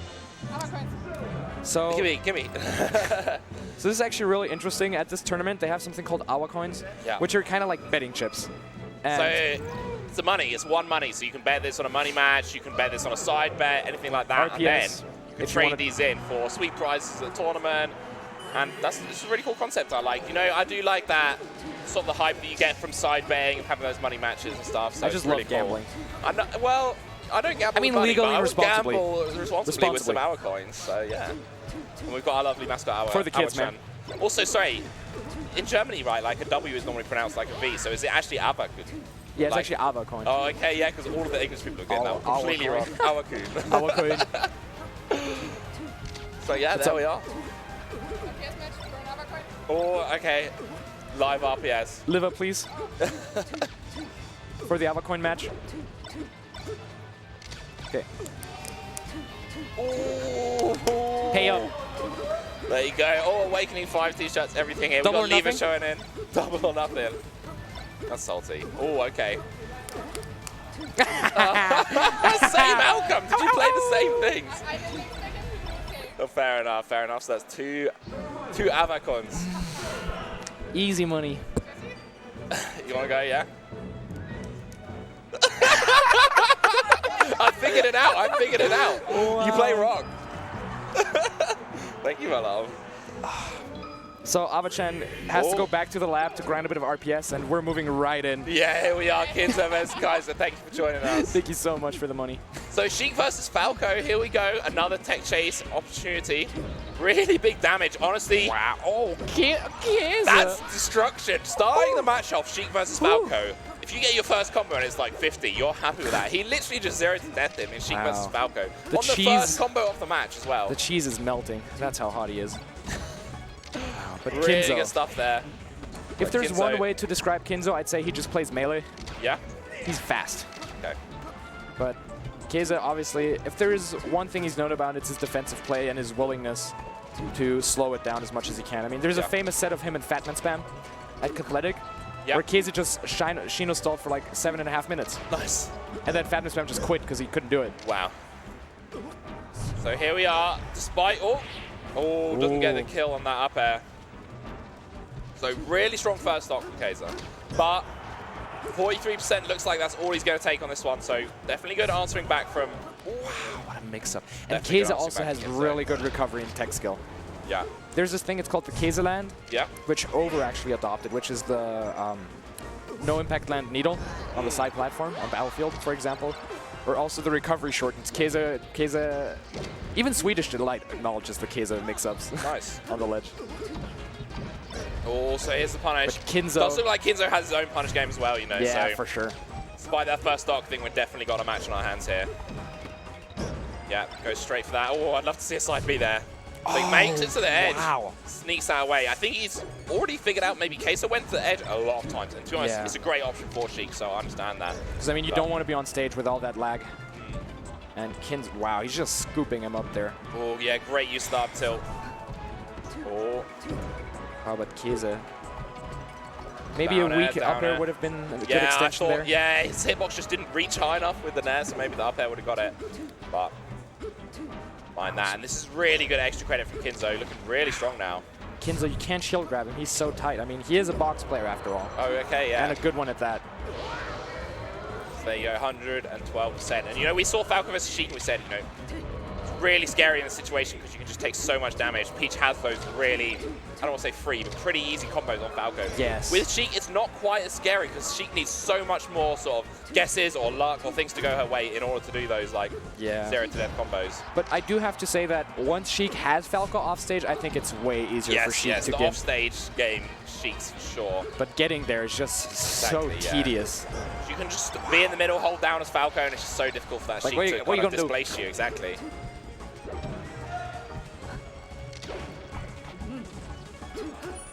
Wow, Keza. Wow, Kinzo on the platform tech chase. The platform movement is looking really strong there. Yeah, catches him getting out of his shield there. Solid arms attack. He's just keeping him in that corner. He's happy, just pulls the trigger on the F smash. It should be a combo, shine. And almost. I think on a smaller platform that would have covered everything. Yeah. Solid run through. Really interesting to see. Should be stock. Yes, forward tilt, run off, double jump, that was great. Very Short nice. hop wouldn't have put him in the right position there, I think, so it's good stuff. And now he's got an opportunity. Scary this stuff. This is the patented Keza. He's going to ferment himself at the ledge. Yeah. Again. Like, that was big, yeah. Ledge dash, power shield, and it's not enough. No, it's not. Yeah, it's a shame. Look at the beautiful box. Such a sleek and handsome design. It looks really similar to Nebby's. Are they made by the same people? I think, yeah, it's because it's Hax's box. Oh, the box. The box. Yeah. Keza, one thing you also have to notice about Keza is his posture. German steel, I think, is the best way to describe it. All right, yeah. Oh, there's a combo there. But yeah, it can actually be a little bit difficult without platforms to get the combo from 0. The shine sends Sheik a little bit too high sometimes. Yeah. Now it's Keza's time to combo, up tilt. Oh, great reverse in the forward air there, but Needle just a little bit shy. So I'd say interesting counter pick from Keza. Yeah, both these characters like the stage, kind of, sometimes, but sometimes not. I mean, generally in the matchup, I'd actually give it to Sheik because you just need less space to get people off stage. Yeah. Or at least less stage. They have less stage to stay on stage. But Kinzo's been so scrappy and so in his face. Yeah. I really don't know how to feel about that. Oh, gets the tilts there. Ooh. Unfortunately, doesn't make it to the edge in time. But gets the poof up tilt. Oh, I thought he was getting a combo off that. Combo Not breaker. quite. Somehow threads the needle, doesn't get hit by that back air. And Ooh. oh, they were racing to the edge. I think Kaiser thought he was going to get it, but he didn't. Put him in a really tricky situation. Ooh, Shine gets him through the platform. Oh, no power shield there. He was definitely looking for it, but doesn't get it. Gets punished for it. Stanky leg, unfortunately. Beautiful, beautiful. He doesn't nair as he goes through the platform. He waits till he's just about to land, so he has the best frame advantage. Then immediately does nair into jab, and the jab catches him, allowing him to get that forward air after. Yeah. So smart. Really good awareness, just off frames and how to play around someone's shield. Gets the double dip. Yeah. Oh, and Good stuff there. So that two looked a stocks bit apiece, very wonky. clean. Kind of scary, actually, when he fell off, but... Yeah, but he knew he was going to get the kill, so he had all the time in the world to recover.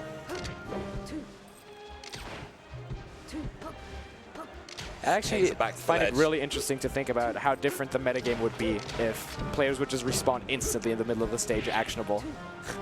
Yeah, it really can be really threatening when people have respawn invincibility. Like, you pretty much have to surrender your stage control to them, because you can't just, like... can't fight with someone invincible, you know, like, speaks for itself. I mean, you know, Peach players against Marth, for example, what they like to do is to just get stage control, they just run off stage, and then all of a sudden they have invincible stage control. Oh, it's the back air. Would like to see a Shine there, but still good stuff. He's just really looking for this back air. He knows the answer, but power shield there. It works out from Kaiser this time. Fastest aerial in the game with the nair out of shield. Yeah. Quick jump Scott really helps out as well. Really great sort of out of shield option from Sheik there. Actually only matched by Icy's down air. Really? And I don't know why. Oh. Wow, and Kinzo really Yeah, pressing he's keeping all the pressure on buttons big right time. now. Oh, and he gets the down smash. Wow. That was really good. That was... Should be able to get punished. Oh, he no, doesn't dragged get it. him. Oh, wow. And what a nair at 0 gets away with it. Oh, let's slash up smash. Bold choice. Oh, gets the double perf. Oof. Gets the knockdown. Misses the wave dash, though. Really punishing. And the shield meter currently being recharged by Keza. And I Oh, think down that air. is Probably it. to the depths of hell and to Davy Jones's locker. There you go. 2-0 for Kinzo. Good stuff there. Really back and forth set. Another close 2-0, actually. Really good stuff. Okay, so next up we have a Dutch team kill. Oh, I'm sorry. Who's that he's against? Renzo. Renzo. Oh, Renzo okay, yeah. Red Marth. Yeah. So Definitely a good player. Saw them on Cruise last night. Definitely a good player.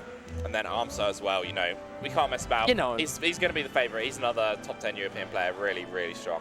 props And, like, teammate. Yeah. And also just someone who's been playing for so long, so they have such a wealth of experience, you know. Such a cool dude as well. Yeah. You just have to love him. I mean, I remember at Awakening 4 when he beat Ice, he just had that glaring smile. Oh, that yeah, shining yeah. smile. It was... It's funny because there's like kind of two sides to Armstar. Like sometimes he's playing and he has this absolute murder face. Like almost shoot-at level murder face, yeah, I'd say. it's real. He's like a proper stone cold killer. And then sometimes when he's like beaming, He's it's the like biggest biggest grin you've ever sweetheart, seen. yeah.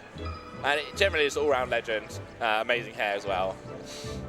Love there, because every time I love it when he just flips his dreads. Yeah, it's mad. I don't remember, you know, what context for this was, but I do remember, I think it was Sechi, and Armster just said to him, my hair is older than you. Because, like, he's been growing those dreads longer than someone's been alive, you know, it's mental. And these two people who've played in tournaments, so. That's so funny. Yeah, been working on that a long time, respect it. So, ranking-wise, Amsa number 4 in Europe. Renzo, top 10. I think he said that if the new PR were to come out, he'd be ranked around 6th. Yeah. So below the top 5, which is actually really shaken up right now in NL, because, you know, Nebby switching to the box, he has to climb through the ranks again. Yeah. And Jim Morrison having such a strong tournament run at Sector Z, where he almost took a set off of Amsa. Played amazingly. And then, you know, following up would be like Krolo, or Stein, I think he's called now. Yeah. So Renzo, I'd say rather unfavored also because of the matchup. Yeah. I mean, Amsa with the famous comeback against EK. Yeah, infamous. And this is also a matchup that feels the hurt of the MTSC Sheik down throw change.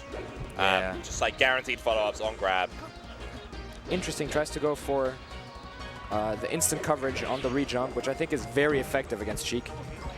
Because that kills at 0, basically. Oh, great use of 2 weak back airs there. Goes for a 3rd one. That was greedy, Amsa. Amsa's really laughing about it. Yeah, I mean, to be honest, the first one I thought amazing. The second one I was like, that was good. Getting 2 in a row, really impressive. Oh, I respect that attempt for the runoff instant neutral B, but then he messes up his sweet spot going back to the ledge and gets punished for it. I also really loved the pivot out of the down air, where he tried to get a pivot F smash, and unfortunately slightly missed the tipper. Missed shield drop there. But you got to be thinking, Renzo has to be rather good in the matchup. I mean, you know, with having Amsa as his practice. Get up. Oh, no. He gets What an ang by Amsa. Yeah, walks Solid. a little bit, gets the tipper. That's what you want. You want that tipper, because otherwise Sheik is always going to live that to Yeah, like it's 190. it's such a difference. And she can also Amsa take it to like ridiculous percents because of her like semi-fast fall humanoid speed. Oh, I think he's jumped. Oh no, that's a lie. But still doesn't make it back to the edge. I feel like Renzo's been just a little bit shaky on the recoveries, to be honest. I would have expected Amsa to be a does bit instill cleaner. some fear in you. Oh, what a wow. Uses the needles to kind of say, get away from the edge. I want to recover here. Ooh. Declares the ledge as his with the needle stack. 2 stocks apiece after the SD from Amsa. Good CC from Renzo. Grabs him out of the fair animation. And Amsa right there jumping out of the up throw up tilt. That is so important for the punish game. The only real counterplay you have to that is try to follow up the jump as Marth, but yeah, it's difficult, man. Especially because Sheik is so lanky and weird and long, so it's really hard to like hit her when she like curls up into like a ball out of her full hop. Yeah, she really does like contort all over when she's doing her moves and her jumps. Goes to the F smash, as you see, just really not adding up to much without getting a tipper there. And another missed edge dash. Amsa says, oh my god. Dash tag, that's juicy. Chases him through the platforms, reads the tech in. Amsa just sticking to him like glue right now. Grab down throw, but Amsa, he's seen that mix up before. He's not going to jump into that F smash. Yeah. Oh, slow getting to the ledge, and it's Renzo's opportunity. He gets the F smash. And what a tip. Wow. Gets the up air. Can he continue it with the tech? Oh my god! Wow. Beautiful up air scoop into the F smash tipper. But now he's on the edge in a scary situation. Oh my god, no impact land tipper, and he gets that. Really close situation here, but Amsa just rolls in, and that allows him to get center stage again. Now Renzo's really in a tricky spot. Makes it on. Get up attack from Amsa, but then needles. Oh, he clips him with the up B, makes it way out. No, and down airs. Yeah, I don't know. What, do you think? I think maybe he thought he was going to no impact land down tilt, but he messed up the no impact land, jumped a little bit too high, presses that down on A, and ends up doing a down air. With no hitbox because it was too early, lands and cancels it. But even though the move didn't come out, he still incurs all of that lag, which he definitely didn't cancel either. So Amsa's happy to pick that up. Obviously, SD's there from Amsa, but still, Renzo really could have taken that game. You want that. You still want that, despite the SD. Because, I mean, Amsa can take it, I think. Yeah. Ooh. Twice we've seen that where covers everything. Amsa's forced Renzo to like an early up B, and Amsa's just been at low percent, taken the weak hit from the up B, and then just done a move straight afterwards, or just gone straight to the ledge. Really powerful stuff. When I also played Renzo in the Marth Ditto, he really loves his early up Bs. I can't explain it to myself, but something just itches him to always early up B. Ooh, Phantom from Amsa. Oof. Wow, and Marth leans back out of the F smash, and the shield grab misses from Amsa. But again. Yeah. Oh, he was life shielding there, which punished him because he got pushed off of Randall. And now we go. This is looking more like I might have expected, to be honest, firmly in Amsa's control. Tomahawk grab, love that. Gets the up smash, and I think he jumped there as well, but Renzo makes his way down with the down air into the F smash on the platform. And Amsa finds that funny. While Renzo moving, foot loose on the platforms. Oh, misses the grab though. Oh, I like that he waited for the tech, but he doesn't quite get it. He's anticipating a tech roll.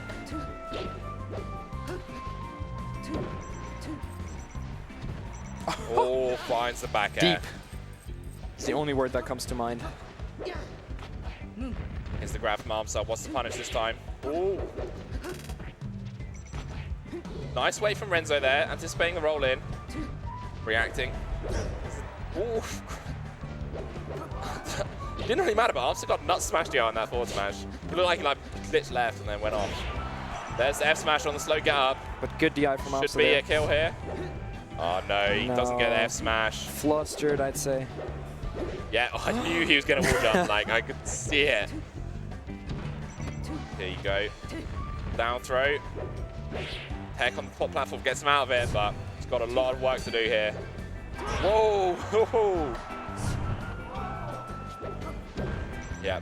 Arms are happy to get knocked onto the edge so he can immediately come in with invisible fair. And the forward tilt into fair. Needle.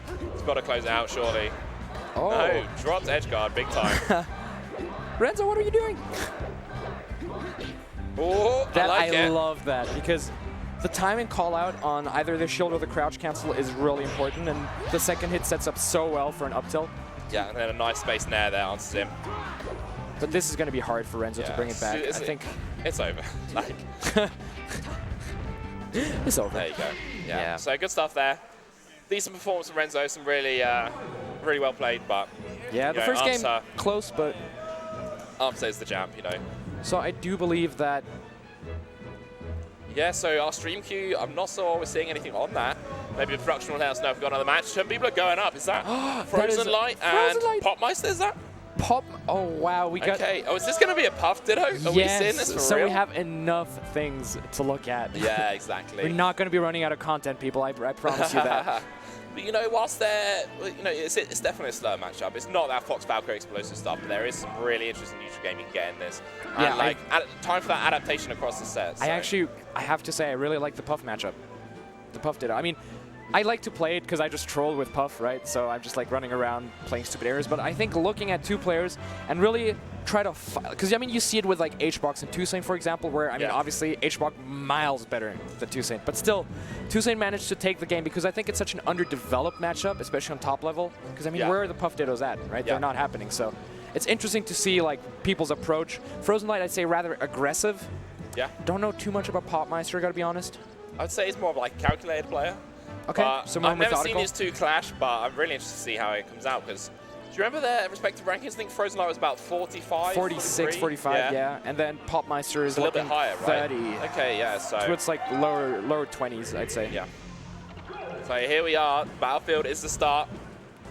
And I'm pretty sure Frozen Light normally plays in the green, I feel. I've rather seen him play. He also likes to play a lot of naked Puff. Maybe we'll get that through from production. That would be lovely. But yeah, obviously, strong sword in this matchup is going to be that back air. It is like kind of the staple of Jigglypuff. It's kind of like the shine. The ubiquitous, always used move, and it's for a reason. It's got an amazing hitbox with the aerial drift as well. You can really benefit from it and make yourself really safe whilst also being really threatening. Generally, also moves to look out for in this matchup are the up air for sharking because it kills really, really well. And also, there's no other hitbox that Puff has to contest it. So Puff always has to respect Puff's up air. Yeah.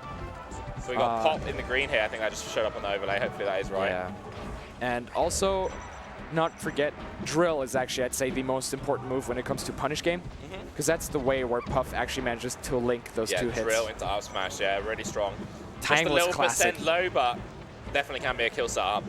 And it's important to see also how Puff gets down. From what I've gathered on Frozen Light, really ambiguous drift, but right there, Popmeister just whacks him across the face with a back air and takes the lead. But I think an up air on the top platform will kill here. So. This is a matchup where your stage position can come in really, really important. Yeah. Also important move for, wow, very nice Tomahawk. And I don't believe that's going to kill. No, it's going to take to like longer. 170 or so. But also important to see Nair descending, really important. Yeah. Because it's such a large and lingering hitbox. Because we mentioned that down air, but like in the sort of like air to air, the down air isn't really going to do that much. They're probably going to be able to DI out of that. Whereas the nair is like you're kind of, I'm coming down, I need to have a move below me. And it does have a hitbox below Jigglypuff, so. Yeah. And it's also like if you come in from like that diagonal angle, you can't really up air to challenge it much unless you time the up air properly. Yeah. Because melee being 3D on the Z axis, it does matter whether Puff is turned around or not, depending on which way the hand waves when she up airs. So that's really important to look out for, because otherwise the timing on the up air really it's hard to always be cognizant of which direction the up air always goes in first. Yeah. So Popmeister definitely looking a little bit more composed right now. He's looking so much more comfortable in the middle of the stage, and like when you're constantly being boxed at the edge, it makes you frustrated. It makes you think, oh, I'm just gonna swing into the middle. I'm just gonna roll into the middle and make exactly. But that's kind of counter to what you actually want to do. The actual best play is to be much more patient, wait for your opponent to overextend, but you've got to just not fall foul of that sort of mental trap of thinking, I'm behind, I need to make a risky play. Because what you need to do is get more composure, you know, in order to match your opponent. Buckle down even harder. Yeah. You can see here, you see it's the same pop in the middle, which makes his moves better. Like, because of the way hitboxes work with aerial drift in this game, is that your hitbox is where it is one frame, and then you move a little bit. So if you're moving away from someone, your hitbox is further away from your body. It's more disjointed, which makes your move safer. So if you have that room to retreat whilst you're hitting, your move is just better. Whereas if you have to come towards someone when you're attacking, your move is weakened. So it's like having that room behind you, like you see Pop was there, loses that trade because of the percent, but when you have the whole stage to sort of move into, that allows you to really benefit when it comes to, especially a Ditto, where you basically might be using the same move against each other, but yours might win because you have that retreating advantage. Interesting to see. Yeah, fighting for the ledge here. That's just so funny to see. Generally, in the Ditto, I find it very satisfying if both players have to deal with each other characters' stupid stuff. Yeah. Pop really is looking... He's got control of this match, to be honest. Like, he's going to need either a sort of a change of mentality, I think, for Frozen Light, or somehow see a flub into a rest or something. I mean, one bad DI and you see that's like 30% or so. It is. I'm thinking less about like the stocks and the percent, more just about stage positioning. The stage position and who has had control of the match so far. And the control of the match has been completely within Popmeister's hands this Definitely agree, yeah.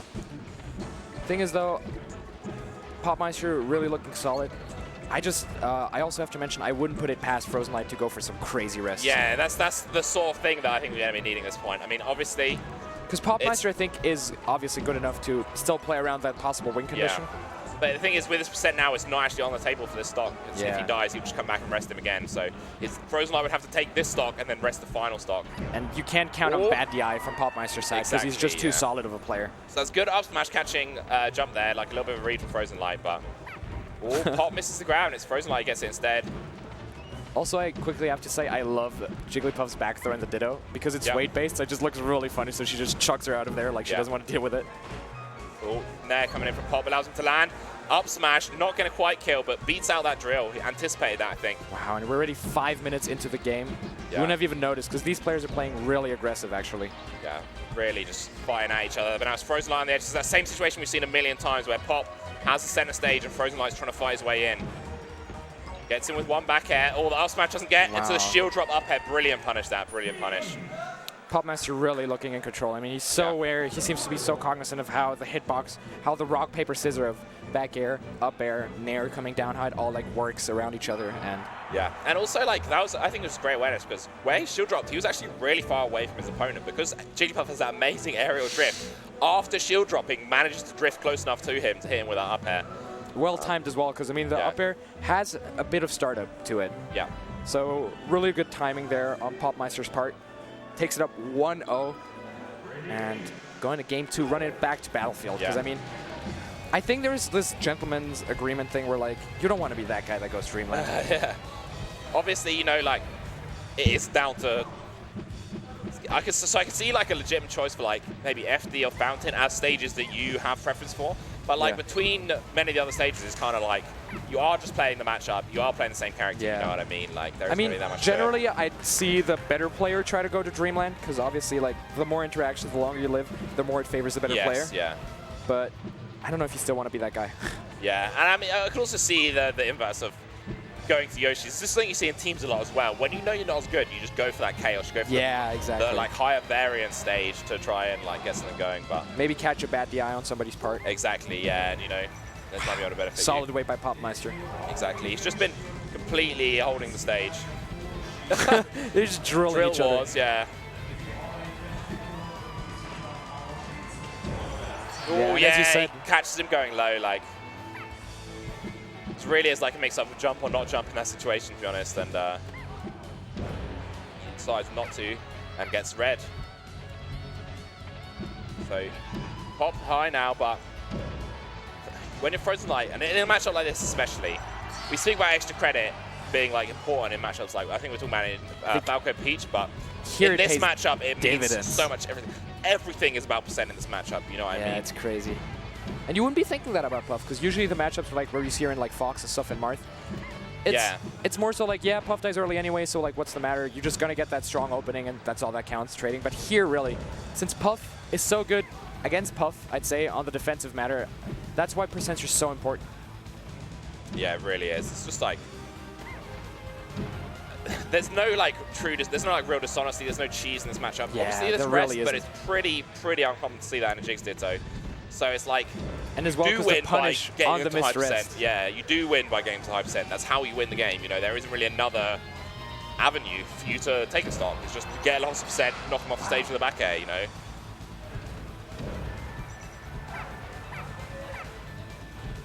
And yeah, I think right now, Frozen Light just keeps getting slightly outclassed in every aspect of the matchup right now. Really, Popmeister in control, hitbox, I'd say manipulation and abusing so strong from his part. And Frozen Light, he isn't too far behind in the foot race, but Popmeister just keeping a steady pace. I just think Frozen Light can't hold the middle as well as Popmeister. Like, Yes. when Pop's in the middle, he really milks it for everything it's worth. He gets so much damage on Frozen Light. Whereas when Frozen Light's been in the middle, Pop's just been like a little bit of a hand up on the situation. So you see here, Yeah, I mean, landing on the top platform there, I'd say, is a really bad position. yeah, let Pop get in underneath him. Yeah, you don't want to. I don't think that's the way you want to play out like your advantage. Yeah, Wow, and the strong. great landing and instant grab there from Popmeister. Good awareness. And I have to say, despite this already being 3 minutes, pretty solid pace, I'd say. Yeah. You good back airs in Frozen Light, see what we can get, but yeah, he goes high again. Wow, Getting that really boxing on the game chase. on like he needs to. Wow, and right now really racking up the percent. This is the kind of stuff he needs, but then, yeah, Popmeister gets in. Just one backer, and all of a sudden you lose Yeah. all of that stage control. And it's really interesting as well, because if you think about it, Puff really not too known about stage control. Because Oh, but it's really important in the matchup, yeah, because I mean, Puff gets like knocked into like the top right zone of the blast zone, and Yeah. she's back to neutral basically. I but think here, well, like this is a matchup that really illustrates how interlinked percent and stage control can be, because, you know, if you're in the lead and you have low percent and you have stage control, you can just crouch cancel the hit. You can take that hit and stay in the middle. Whereas Yeah. when you're at high percent and you're behind and you're trying to hold your stage control, that one hit will knock you completely out of it and you've lost it all. So now it's really close. Frozen Light's got the middle here. He gets the grab there, wins that mix-up. and it's so important, I think, here for Frozen Light to take a lead if he wants to have a chance in the set, because very nice back here. Good And stuff. Now you just want this extra credit. Maxi is definitely feeling good here. It's so important to see, I think, because the lead really just determines the pace of the game. Yeah, it really can, especially just everything I've said about percent. Oh, Oh, wow, Good. solid catch. so now Frozen Light's got the middle. He needs to take advantage. He's got the low percent. He's got all the tools he needs. Really interesting to see as well that he elects to stay on the side platform, and he actually gathers quite a bit of damage from it, because I think due to Puff, you know, her vertical speed being so slow, I think she really gains a lot from having like that perched position Yeah. where she can just look down. But right now, Pop, again, all of a sudden in the percent lead, really holding Yeah, center, and just he's got the milking it, stage. as you Yeah, said. exactly. Now it's Maxi there, really just trading back and forth. Wow, Really close percents are game basically now. even. Oh, he's waiting for the shield to go down. I think he's seen it a lot of times. Pop has punished him with the shield drops. Like, it's happened a good few times in this set, and it's been really important. So that time he just waits, sees if he can find a shield poke a little bit later, rather than trying to threaten the platform and eating a counter attack. And now, wow, we're Frozen Light needs to again get down back down safe, to though. 5 minutes, but Oh, he does manage to land, but then in his landing lag gets hit by the up air. Good stuff from Pop there. Really yeah, back really and forth, say really just close set. being the better player, it was close, but I think that's just how these floaty dittos tend to go, because you're forced to just play out these interactions, and since you can't cheese, a player of Frozen Light's caliber is bound to get some good hits. Yeah, no, but I think they were just really evenly matched players as well, to be honest. Pop definitely was the favorite and came out ahead, and I think that's sort of, you know, as expected. But good performances from both of them. I think, you know, with like 1 or 2 slip-ups from Pop, could have definitely gone on to Frozen Light, you know. Definitely, So, Okay, so that was it for Wave B. okay, so I think we'll probably be tagging out in a little bit. Yeah, It was so- production, but I'll be going playing some doubles. oh, well, good What are luck. you I'm up to? not entering today, but I'll okay. be, you know, hanging out, chilling, getting another Spezzy, and Just maxing getting some relaxing. Avacoin money matches done. Yeah, exactly. Yeah, get the DK out, you know, get people Yeah, I was scared, gonna. so. Are you a DK main? Yeah, I absolutely am, so. Officially? Yeah. Have you played another character beforehand as a main? Yeah, so I used to play Falcon, Fox, Falco, all of that. And So the then, entire cast, basically. yeah, and then Oh, okay. Basically, because I was just washed up and stopped practicing, I was like, let's just bring out the DK, get people scared, get the crowd excited, and I hope you enjoyed my you super showed up yesterday. So yeah. So yeah, no, that was good stuff. Thank you for commentating with me. It's Thank you so much for the pleasure. pleasure. So check out Jessica Casts right there. Oh, and also check out Youngest Gert. And we'll take a little quick break, just a few minutes, and then we'll be back with the Wave C commentators. So don't go anywhere. Hello guys, welcome to Awakening Wave C. I'm Kiwi, this is Geza. And so yeah, we're gonna commentate some more singles matches for you today. So first up is gonna be Timmy against Dirt Boy. You know Dirt Boy? I've never heard of him, to be honest. Same. He seems to have a sponsor. Timmy seems to have forgotten to mention his sponsor. Is he German? I haven't ever heard of Dirt Boy, to be honest. Like, I don't know. He plays Peach, right? Oh, like he's a PM player. I wanted to say, he seems to be a PM player. No, he's actually, like, he's a really, really good PM player, I heard. Okay. Do you know what he plays in PM? No. I have no clue about PM whatsoever. I don't, the last time I played it was like 3 or 4 years ago with 3.0, the version where Mewtwo could... The good one? Yeah, where Mewtwo actually could cancel his teleport into everything. It was so broken, it was so much fun to play. It was the most fun version, definitely. Yeah. Because like, everybody fucked everybody up. It was like, the combo game was insane. It was really, really good. Yeah. So, hand warmers are finished. Oh, now no coin matches, okay. Alright, where are they gonna start? I guess Battlefield? Oh, Dreamland, okay. I can see that. Timmy is like the kind of fucker who really abuses Dreamland's like space. Yeah, I mean, I haven't played him in a while, but I didn't think he would go Dreamland, but let's see.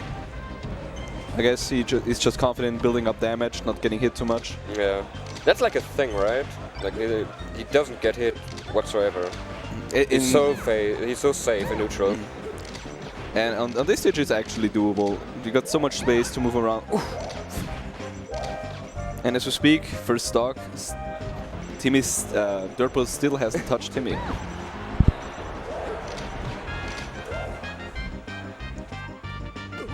No roll. It was so dirty.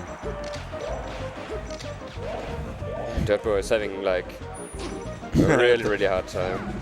Basically anything kills him now, except this. First fair is gonna hit now. But Dirt Boy, I mean, if Timmy... Oh. That was kind of scary. Yeah, like, imagine if he down smashed there. Oh, that was sick. He gets it. It was sick. The upper was really, really good. 171, and he gets to stock. Just a couple hits. Timmy needs to put in the work, take the stock, man.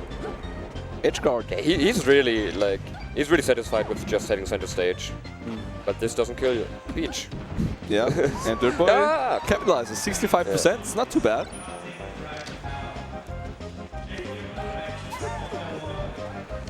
So Dirt Boy now seems to adapt to stay more close to Timmy, and Timmy seems to now want to go in more. Yeah, I really like how Dirt Boy plays the neutral against like this kind of Falco. He doesn't engage too hard. He always seems to back up early enough. But like if he finds an opening, he capitalizes really well on it. Ooh, is he dead? Is he dead? Yeah, but edge guard no tag unfortunately for Dirt Boy. And also like was only 20 damage by the way from the last stock that Dirt Boy did. That was like, this is, I hate this, I hate those net play side Bs. Like on net play everybody does like the re-jump side B because you can't react to it on net play. Why can you react on, because of the sound delay? Because of sound delay and because like you got buffer in general, right? So it's harder to react to everything. At least on my setup because I got a shitty PC. Oh, okay. Ooh. So it's still pretty even, to be honest. Yeah, I didn't expect that at all. But Dirt Boy got a good seed as well, so maybe the guys who did the seeding knew more than we do.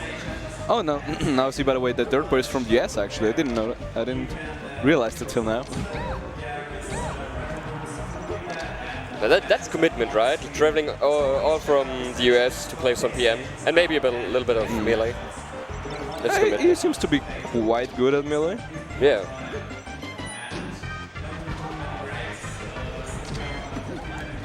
Doesn't capitalize on that knockdown. Yeah, that's gonna connect. Cleanly takes the stock. I love this overlay, dude. It looks so crisp. It really, really does. Like, Slippy is the shit, man. It's so good. It almost looks too good in my opinion, to be honest. Right? It's like, it's not even melee anymore. Like the numbers, they're too clean. And with the timer, on the top right, it kind of reminds me of Ultimate, a little bit, because I think the timer is on the top right as well. I have no idea, to be honest. It kind of I reminds me was of just Ultimate. thinking it. Like one game has it on the top right, but I'm not sure which one. I think it was Ultimate. Maybe it was Smash 4. Maybe both. Maybe. Whatever. Dirtboy on his last stock, 99%. Timmy also, but 0%. But we have seen what Dirtboy can do with one opening. Doesn't capitalize, sadly. So this is gonna be crucial now. Yeah, I think he gets one more chance. Especially, I would not want to lose first game on Dreamland against Peach. It's kind of fucked up, right? When you, if you lose this stock, then she gets Dreamland again. No, she can't go again. It's the neutral stage. No, but so it's she can. No. We in Germany use that rule still. No, it's not anymore. Really? Yeah. Since when? Since we switched to NTSC. Oh, We got okay. the normal American Dave Stupid rule now. So, by the way, Timmy won that game. Oh. Takes it 1-0 against Dirtboy. So we're actually gonna go. I guess it's banning. Oh wait, no. He's banning. Yeah, FD. Timmy lost. I guess. Timmy lost. I guess Timmy because. Oh, Timmy. I we're was- such bad commentators. I was watching, but even saying it wrong. So, shoutouts. So I really like these uppies out of shield against the shield pressure, because Peach doesn't have that many out of shield options, except Nair. So uppy is really good to break the shield pressure. Oh, Timmy's going in now, yeah. yeah, and this time can finish it off. It's Pokemon Stadium. Upper kills at 100%.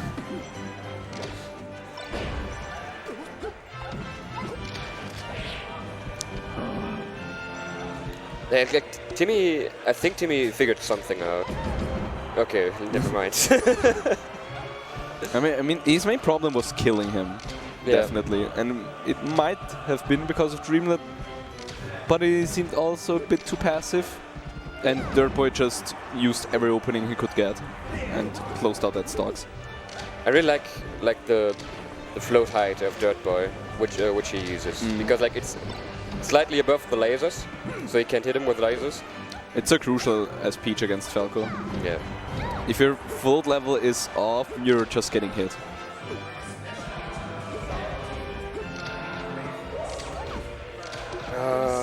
And we got transformations. I hate this so much, right?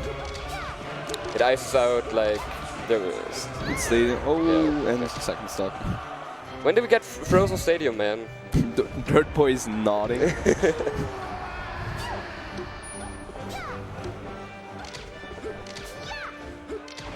I think Dirtboy could use more turnips. He pulls them, but he doesn't do anything with He always it. gets punished, man. He doesn't Yeah. get the turnip actually.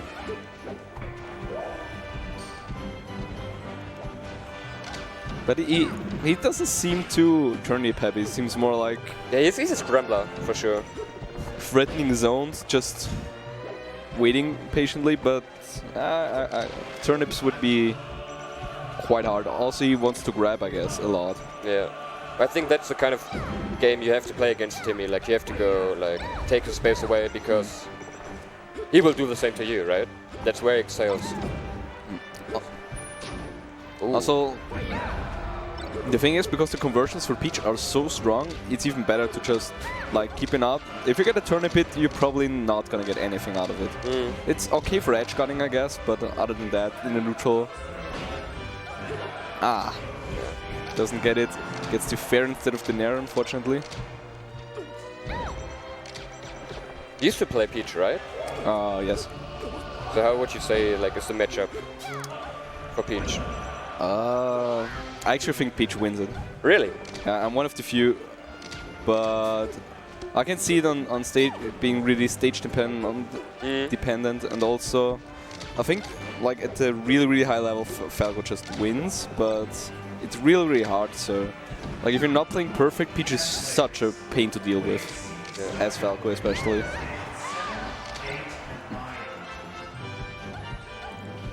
Just like the punish game seems so easy as Peach.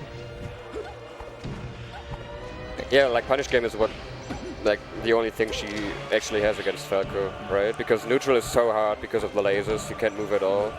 And Peach is not like the fastest character in general. Yeah, but with her float height, she can play around the lasers pretty good. She isn't forced into shield that much. But it's really hard, of course. Like, Peach has to definitely put in the work in this matchup.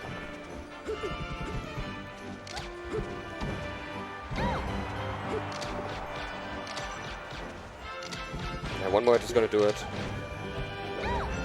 But one hard hit. One hard hit. I was almost what I was gonna say before it hit, and I was like, oh.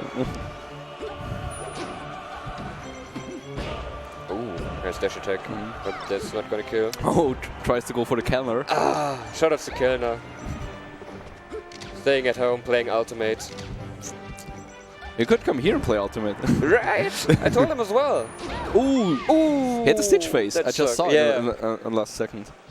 So 1-1. I guess 1-1. Timmy's gonna ban FD. FD. So Fountain is gonna be the stage, I think, it looks like. Yeah, Fountain makes sense. If I remember correctly, Timmy quite likes the stage, also in this matchup. But... Oh, this up air was so crisp.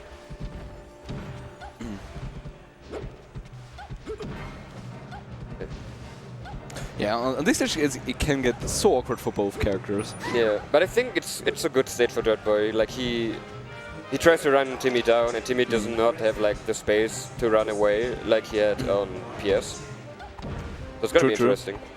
Yeah. Ooh, nice push off. The other thing is though, like Falco can put on such crazy combos in the stage, and it's actually a fast kill on the side. Oh, again, then I play side B. I always get so tilted. A little bit too late on the down air. Whoa, that hit quite weird, but yeah, Ripper got the stock.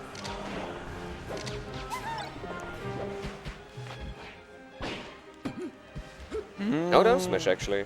Okay. Also, couldn't he just re-grab?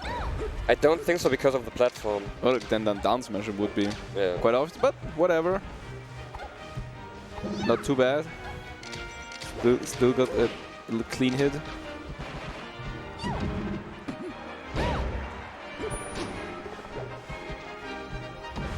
Yeah, I think what Dirtboy's hurt that's the most, like he doesn't mix really up his approach. Like he does fair and then jab jab. Yeah. And doesn't like a lot of Peaches do this, right? And you can just like crouch cancel grab. Like you can actually react to it. Like when the first jab hits your shield, you can just crouch cancel grab, spam A, and then you always get a grab. Also, I mean, if you know he's always gonna shield the jabs, just go for a grab. Yeah, or down smash and shield step in. Float cancel nair into float cancel fair into down smash on shield is so nasty. Like it's such a nasty mix up. Because you have to roll away. Again, like I love those breaking up Bs. It's really, really good. They're both kind of scared now. Yeah, it's like the second of like the third stock. Third stock is really, really crucial, and my God, now Dirtboy can actually pull on some damage and take the set. That would be like a crazy upset. I mean, to be honest, I don't know if it's an upset. Like okay, like seeding wise. I don't want to disrespect Dirtboy. I mean, I don't know what kind of work he does in the US. But there's so many good US plays that we don't know of because there's just so many. Yeah, that's crazy. Also, you got a sponsor, so should be good. And Timmy now is still having trouble closing out the stocks. Ooh, Crowd was cancel down tilt fishing. takes it. Last stock? Last stock. Oh. I want to see an upset, but I don't want my boy to lose. Oh, that was a really, really good up air. Oh no, the platform messed him up. Okay, now Timmy's playing this game. Roll yeah. in? Yeah, okay. Timmy really wants to catch Peach with the laser, but doesn't really Every seem to trade find... now. Yeah, that was. Every trade now is in Peach's favor. Definitely, yeah. If she can just... No, please, not bruh! like... Ooh, the bait! the bait! But... Oh, no. Ooh, Hey, and That he's was- dead. Dirtboy takes it over Timmy. that was a questionable recovery. It didn't- Questionable at best. It didn't, like, pull the stick out like- to get out of the downer, so... I don't know. But yeah, first game of the wave, already an upset. Sick. We think, at least. We think at least an I upset. really want to know what he plays in PM. I'm gonna... Yeah, Google that's it. true. Will be quite interesting. So, next up, we are getting Pipsqueak against Zeratur. Oh, Zeratur is the Italian Falco, right? I think Italian? I think he's he's Italian. Okay. Yeah, I saw him on that play like once or twice. I've read his name, but I didn't know he was Italian. I thought it was German, He's, to be he's honest. pretty solid. Okay. Pipsqueak, of course.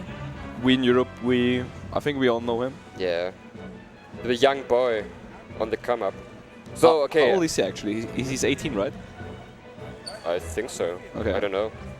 So Dirtboy plays Shiggy in PM. Squirtle.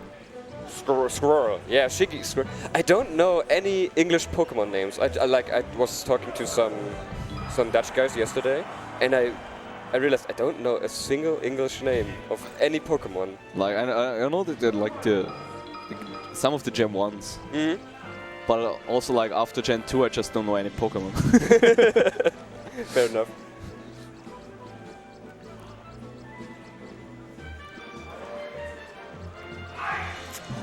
So what does Falco, right? Yeah, Fist Fox Falco. Fox Falco, okay. It's gonna be interesting because I think they played a lot of net play. Oh, okay. Like on this Grandmaster server. There's like a Discord server where Yeah. some okay Europeans play. So I did watch Pipsqueak actually play against Timmy a couple of weeks ago at Viennality. He does play the matchup quite good, but seems to have some problems with getting the approaches. And Zeratur just going off right at the start. What? Side attack chase on If you actually purpose. got that, that would be so sick. Didn't Pipsqueak actually make a tutorial video on how to play Fox Falco? Yeah, I remember now. He had a lot of good points, if I remember correctly. It's like 1 or 2 years old. 1 or 2 years old. Yeah.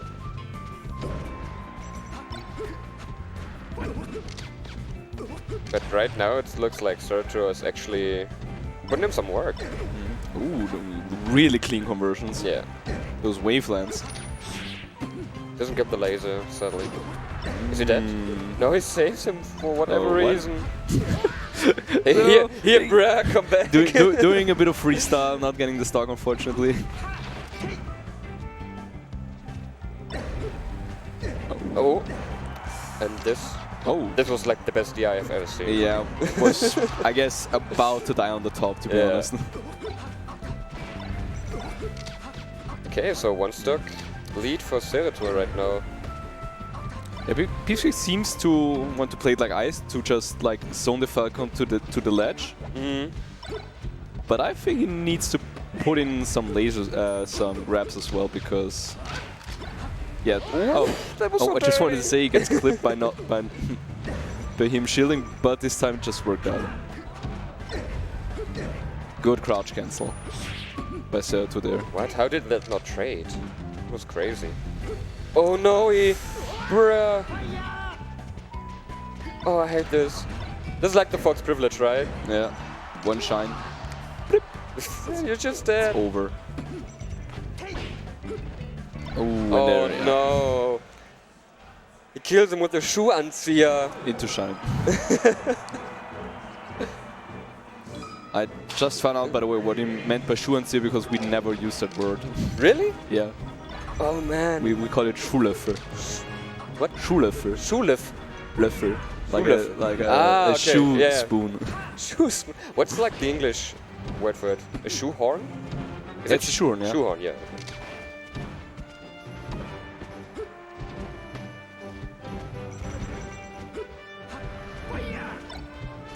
Oh, no edge guard. Just gonna kill, yeah. So Seto again, starting off really, really strong. Yeah, he seems to like have quite like really good control over the neutral, but like he loses his scrambles and gets cheesed. He doesn't look too focused sometimes, like he just goes for something ridiculous and then gets gimped basically. Ooh, nice combo. Ooh. Whoa, that was sick. Didn't get the kill, and the edge guard also didn't miss. He's notched up. You can see he's notched up. Oh, he's also dead. No, he's texted. Oh, good laser. I'd love to see like the ginger nair there, but it works out as well. Ginger is like weak nair. Yeah, right. Okay. And you cover like basically almost everything. Pretty much, yeah. Pretty much, yeah. If you got enough percentage, you can't really do anything. Yeah, crouch cancel up smash. But still, it's quite even. So Seto, if he keeps concentrated and just plays it right, then it should be 1-1. Oh, that was like the crate. What? Yeah, if you're really, really close, then the opponent gets pretty much gets sent upwards, maybe a bit to the left or right, and then it's just the eye dependent where you're exactly gonna go. Oh, amazing tech. There's even like some percentage and the eye where you can get F smash into shine. That's weird. But it works. Oh no, you had it. Okay, I can blame him. Would have gone as well.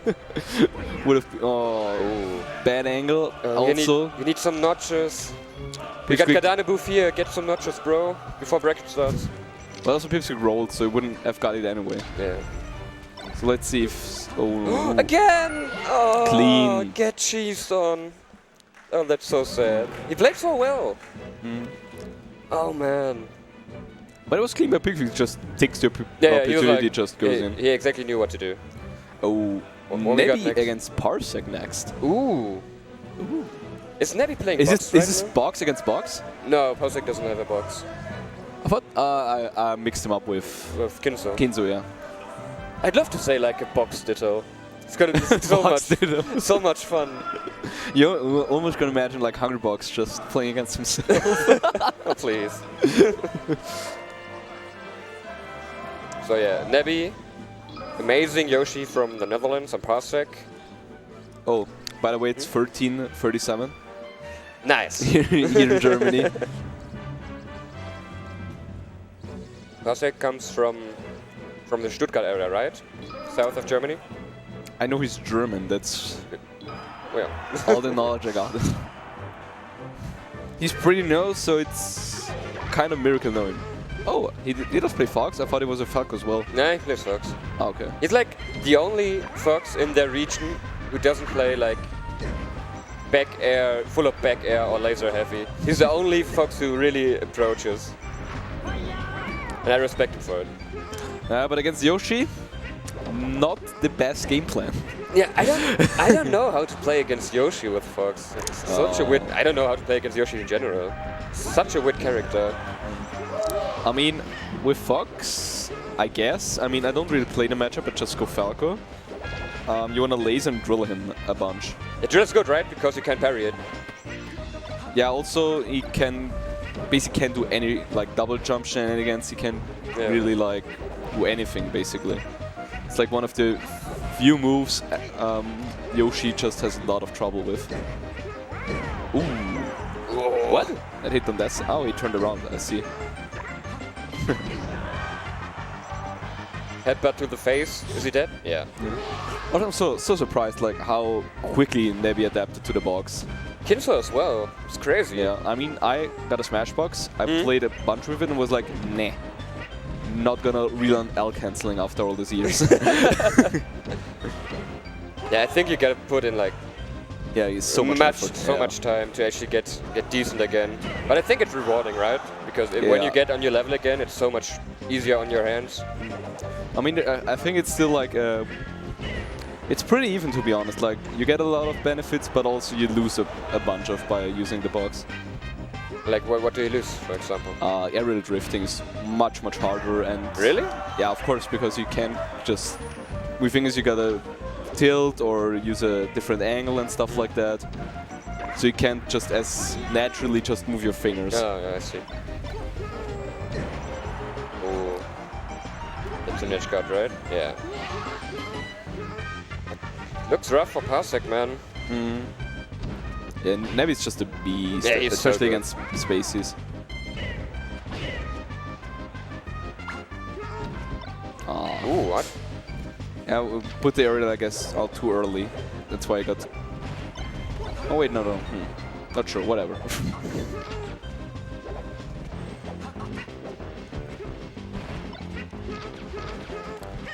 So yeah, but Parsec does not seem to know the answer how to get in, or even like keeping him out. I think he tries to go for too much, right? He gets greedy, wants to connect like more hits, and gets punished for it. Because Yoshi has like he's so fat, he gets such a good crouch cancel. Also, he just is so good at faking out. Like he goes for jump and then just does an aerial and then whelp. Yeah. Guess you're dead. Oh, guess he's dead. One stock apiece. Also, like, you don't want to trade against Yoshi because he's quite heavy. Yeah. Compared to Fox, at least. Oh.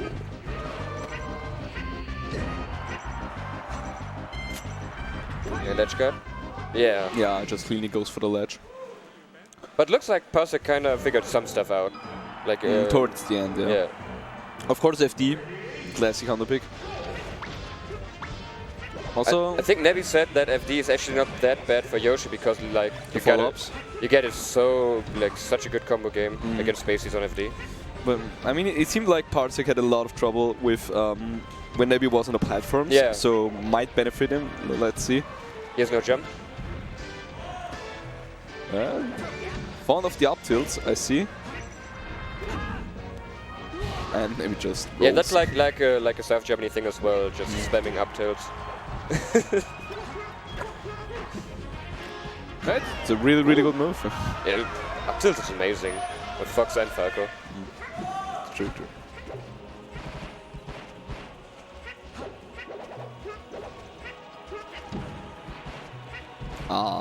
Didn't go for the jab reset. It's so hard to approach with Yoshi when you don't have any platforms. Ooh, the double jab. Can he finish it off? I love. Oh, that was dirty. On purpose, did not at least hit with the last hitbox. Got the F smash for it. He's dead. He's dead, yeah. Oh, maybe? Yeah, he's dead. Oh no! Damn it! Commentator's curse.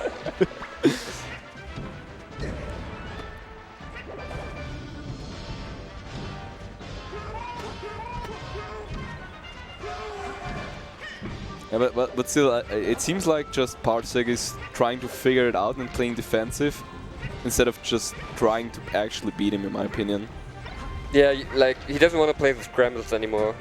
He just wants to like clean hit confirms. But it's hard to get, right? Because Yoshi is so evasive with his movement. Like it's a little bit limited on FD because you got no platforms. Oh, I love this animation. Oh no, he had it. That's also like a thing so that he dirty. does. It's so dirty. Because Yoshi pulls all the way back. It's the move away to attack move.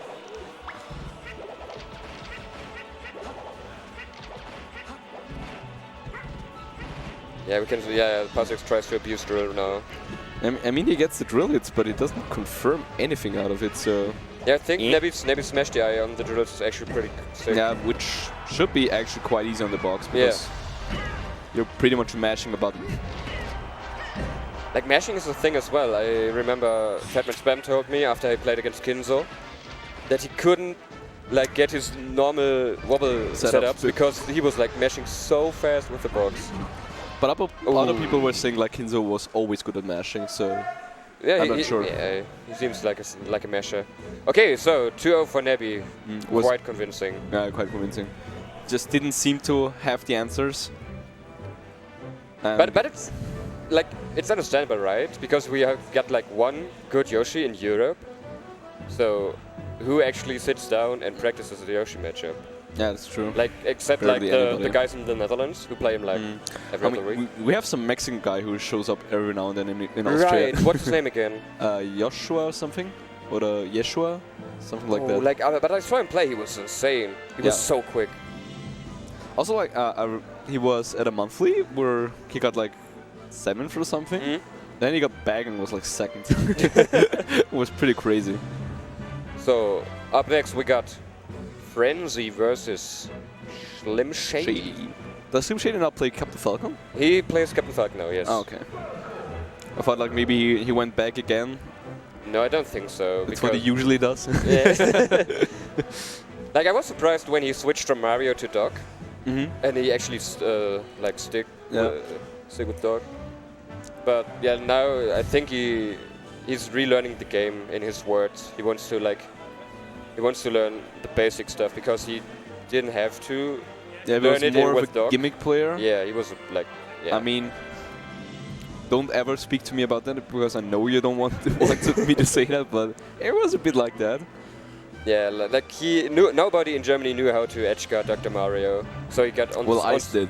Yeah, Ice did. And I was also saying like he got like the free ticket back on stage for Germany, right? Because nobody knows how to edgeguard him.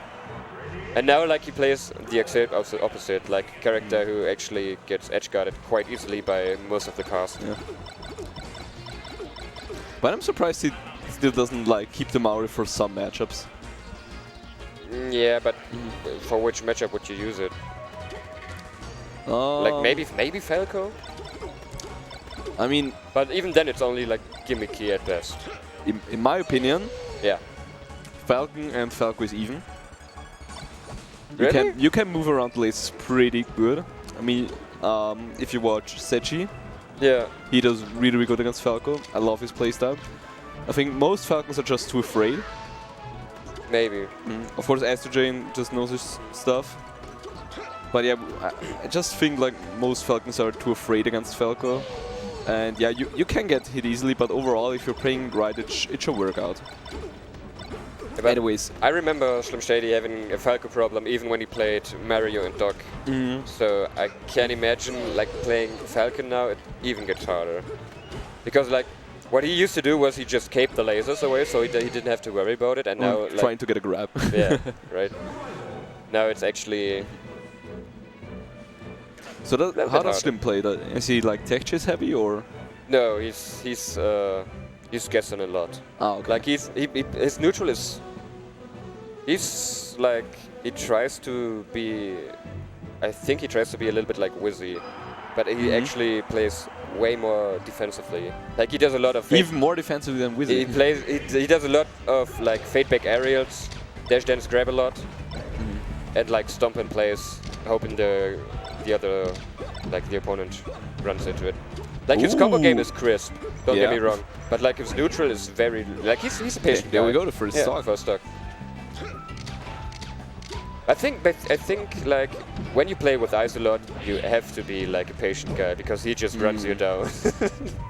Also, he just pressures you, so if you're not patient, you're just getting hit by everything. You just get pooped on. And I like actually how Slim plays it. Like his auto shield gun seems pretty good. Also the wave dash back there was okay, but Frenzy caught it still.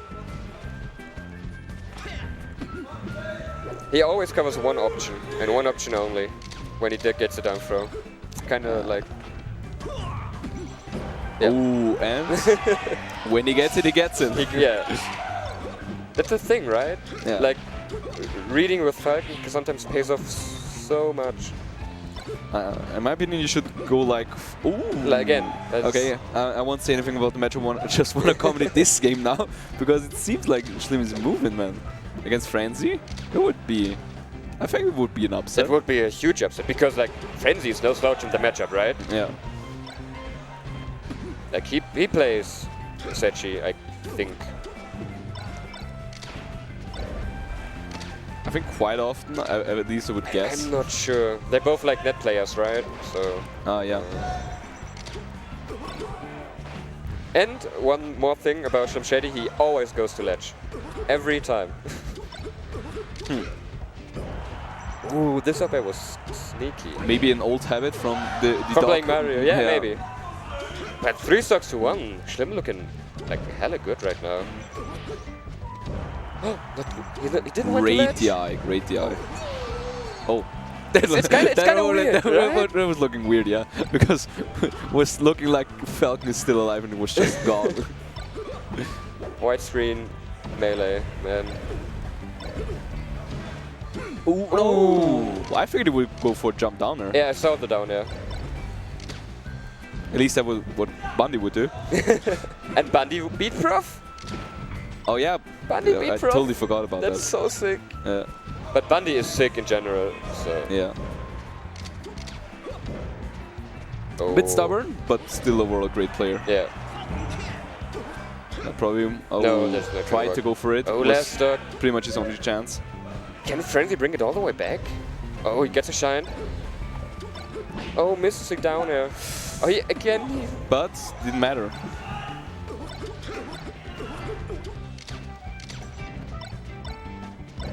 Like we called Schlimm Ratemeister in like when we hang with him. It's so funny because his reads are so good sometimes. Oh no, Frenzy brings it back. Is he dead? Yeah, just covers the... Too greedy, too greedy.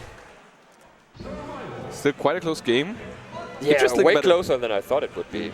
Kind of interesting that they struck Yoshi, I just figured, because... Isn't it like Falco's second best stage? I guess Schlimm just struck FD and Fountain, so... Oh yeah, I can see that. So then it's pretty much only Yoshi's left. I don't think Fountain is that bad in the matchup for Falcon, because like the platform heights also like mess up Falco's laser timings. So you actually have like you don't have more space to move around, but you have more opportunity to. Wait, are we talking FOD or Yoshi's now? FOD. FOD, okay. I think FOD really depends like on how the Falcon plays. Yeah. If he's good, because I overall don't think it's that bad of a stage, but it can mess him up. I see it. Also, these jumping heights for the top platform are eh. Like if you want to go for instant double jump, you're just gonna land on the platform. And oh, they're going back to Yoshi's actually. No, I don't think so. I think Battlefield is a good call. Or maybe Dreamland if it's open. Or even Stadium would be an option. Yeah, but FD? What? Isn't this Falco's best stage in the matchup? I mean, I disagree, but let's see. I mean, especially like you said, he's not a tech chaser. Then I don't really see like the advantage for Slim here. Also, Frenzy is just so patient if he wants to, so... Yeah, his combo game is nuts. It will be... Yeah. Just gives up. Just knows better. I mean, coming back. Ooh, Ratemeister. This is the... Is he dead? No, he doesn't get the edge guard. Gets hit while doing the ledge attack. Oh. Oh! But good smash DI. Yeah.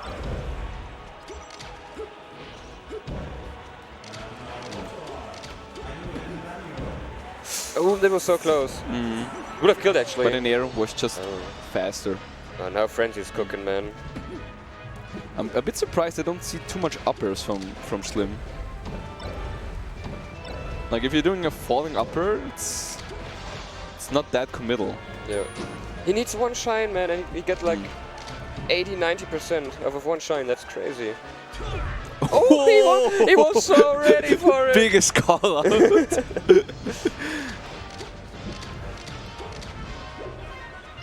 I don't like the double jumps from Schlimm.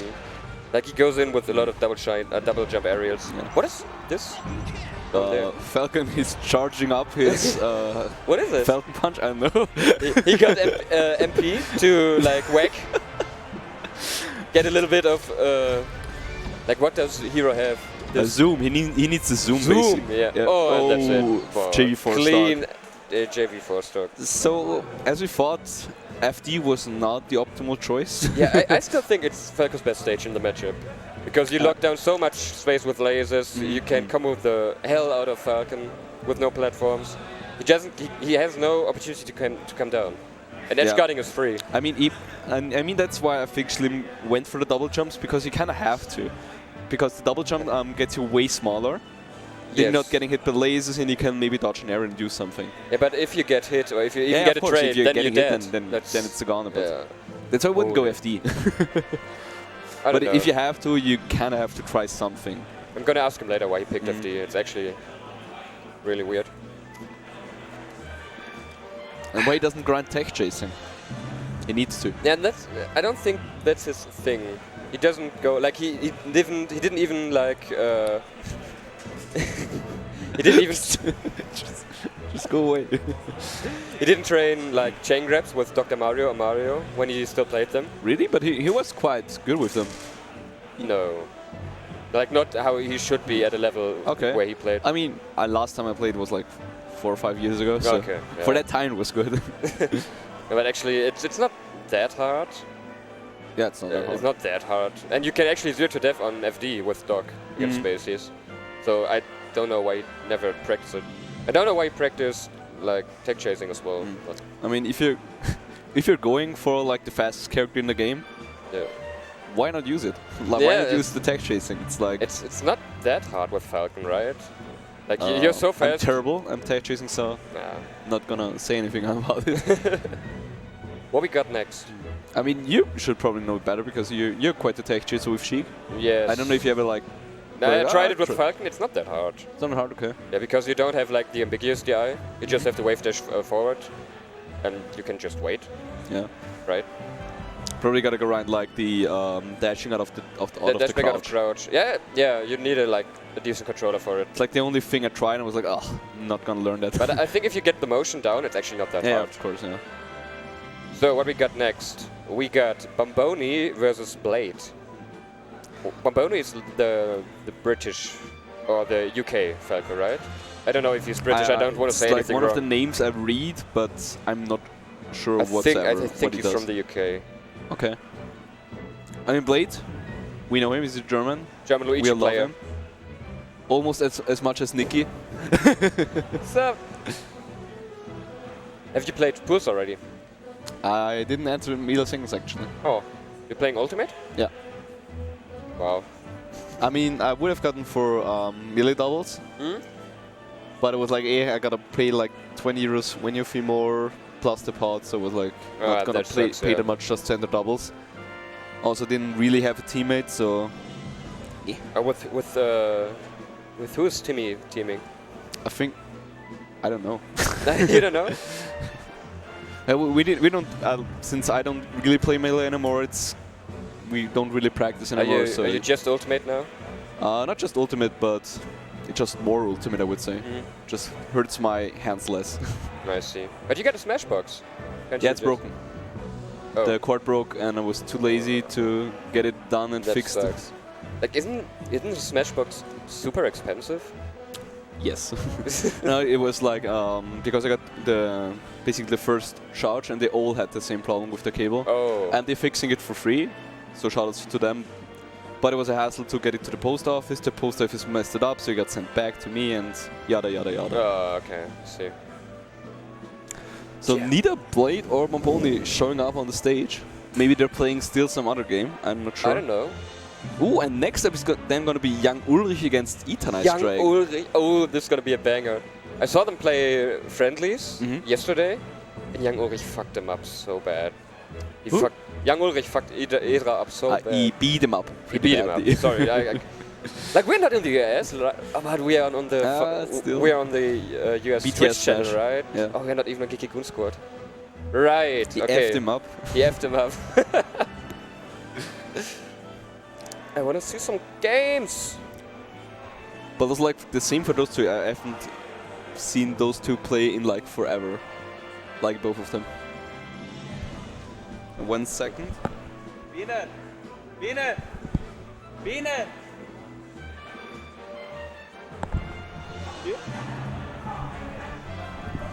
So we Okay, got they're doing just what I wanted to suggest. It's now Eternized Dragon against Young Ulrich first. they're both pretty old school, right? They played a bunch of years. Like, yeah, I mean, for me, Eternized Dragon is not old school, yeah, but for you it is. Holy. Yeah, I mean, Eternized Dragon joined like when I was like 3 or 4 years already in, When was that? if I remember correctly, and Young Ulrich was, I think, 2006 already. Yeah, like 2006, 2007, around that area. That time, yeah.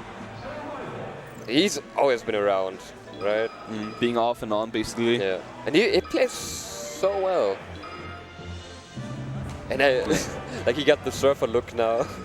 Like when I Yeah. saw him yesterday, I was like so I flashed. didn't recognize him. It's crazy. It was right? him like to next to you guys. I was hugging you all and I was like, wait, what? That's Dennis? And I love his new tech. Young Ulrich is the best tech ever. Is Ulrich even spammed with 2 L's? I don't think so. But it looks cool, so why not roll with it? But man, yeah, Ulrich? Ulrich.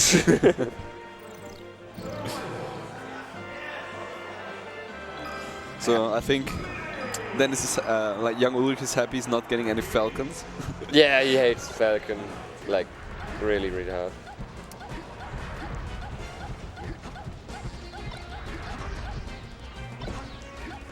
Hat nur einen Stock hier und da sind 4.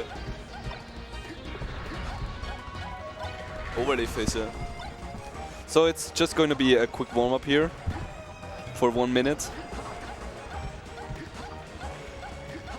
I don't know, like Edra is like, I don't know how to... I don't know how active he is anymore, to be honest. I think they started like a weekly series where he teaches noobs, basically.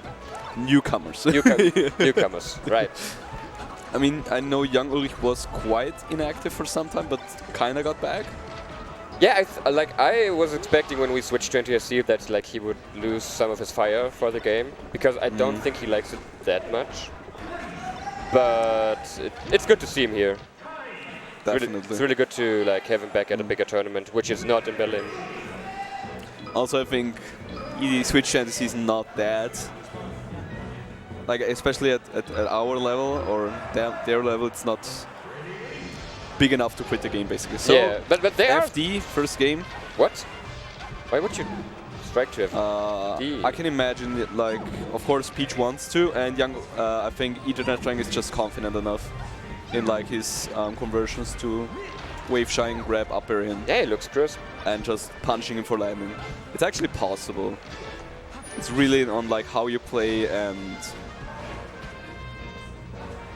how good your conversions are. Yeah. I feel like they're... Ooh! And Eternized Dragon takes the first stop. Quick one! Okay. That could have been a shine, actually. Yeah. And Young Ulrich looking a little bit scared, actually. Yeah. Was Like, also confused why he... I mean, he didn't really went for the knockdown, but he could just like flick his controller. Yeah. Gets hit. Ooh. What? No DI. And even power shields the laser. What a madman. So, quite even game. Just like 1 down smash or 1 grab. And then it's still the same. But, Yeah, but he doesn't go for many grabs, I feel. Like, Yeah. he could grab way more than he actually does right now. Yeah, but it's like if you're 90%, you can't really go in for like a raw grab. You probably look like for some conversion. There's the meter again. I really want to know what it is. You saw it? Maybe how much it charged. It's like a smash charge. Oh, maybe. That would be sick. That would be sick. Can somebody please charge and smash again? Oh, clean, clean. Okay. Yeah, E-Dragon proved me wrong. He's actually playing really, really well. On Ooh, the stage. a little moonwalk baiting him out there. Oh, Almost he was freaked ready out. for the grab. And 3 stocks to 1. E-Dragon looking hot right now. So, Oh, he was ready for the roll but didn't punish it. I kind of miss dash attacks, to be honest. Like, Eternal Strength is not shielding that much in neutral. He's not really respecting it. Yeah, there, I mean, it's only a small push, but still. Yeah, Young Ulrich looking scared right now, man. Also a bit too afraid to commit, yeah. Yeah. He's just... Either just playing it right, waiting it out, and then punishing him for everything he does. What an angle! What? And the ledge dash up smash as well. What? Clean. 3-stock on FD. Was looking quite clean. Yeah. Where do you go from here? Because I don't think Dreamland actually benefits Young Ulrich. Fountain, maybe? Yeah, I'd say Fountain as well, but he decides on Dreamland. Yeah. I mean, I don't know like what the ban was. Yeah, again, probably Fountain, right? Probably, yeah. I mean, maybe Battlefield, but I don't think so. And oh, he's dead, right? No, NTSC boys. Why doesn't he turn around and go for backer? I don't know. This is a safe method if you don't like mess it up like he did. Yeah, but the thing is, it's actually easier to mess up with the downer than with the backer. Because you just wait till he gets over the ledge because he wasn't in no position to sweet spot there. And just put out the backer and hit him again off stage. But it's his style. Yeah, now he's going in. Now he's not afraid anymore. I think also he just knows he has to, because otherwise he just gets camped.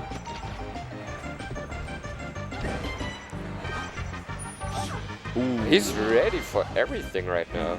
Also was a really, really good drop back to the ledge, just in case. This doesn't look like game one at all. No, kind of reversed actually. Yeah. Now Idra's looking kind of lost. No, not really lost, but he just got caught. That's the thing, and Young Ulrich capitalized really, really good on that.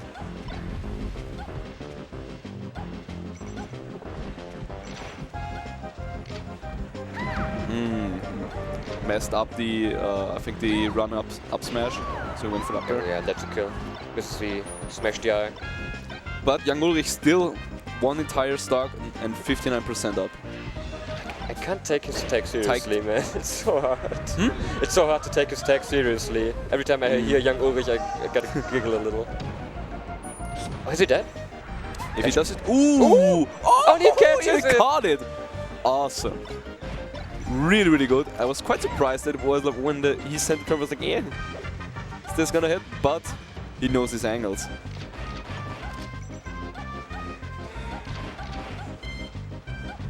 Yeah, Young Ulrich, I love just like how he treats now.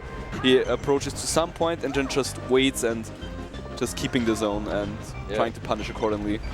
Just threatening to go in can have such an impact on a camping or like a defensive playing spacey. Interesting that Eternal Strength didn't go for the up smash after the wave shine, because Peach was at like over 100%. I think she would have been dead. 3-stock to 3-stock. It was just the other way around, and now we're going for sudden death game. Now he's ready. And yeah, of course, Pokemon Stadium. I guess Young Ulrich banned FD now. No, he didn't have to. But what did he Yoshi's? But I don't see it actually. Yeah, I mean, I wouldn't have advised it, but maybe he just hates Yoshi's. I don't know. I don't know. Oh, good SDI on the shine. Oh, that nair was super late, but worked out. Wow, he was ready, man. Also, Young Ulrich tried to go in after that, so the up smash killed him. I don't think if he the other way it would have killed him. Yeah, maybe. No, that's a grab. The double jump landing. Up air after the drop. Is that sick? Combo by Young Ulrich. Oh, and the taunt. He deserved that. It was sick, man. It was sick. By the way, it's not charging because Peach just got it. And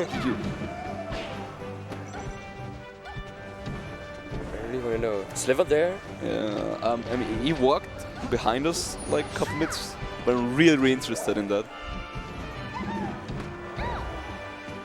Probably that chat is typing it and we can read it. Yeah, we can read it. And you're like, you dummies, we're telling you the whole time. And the rock transformation.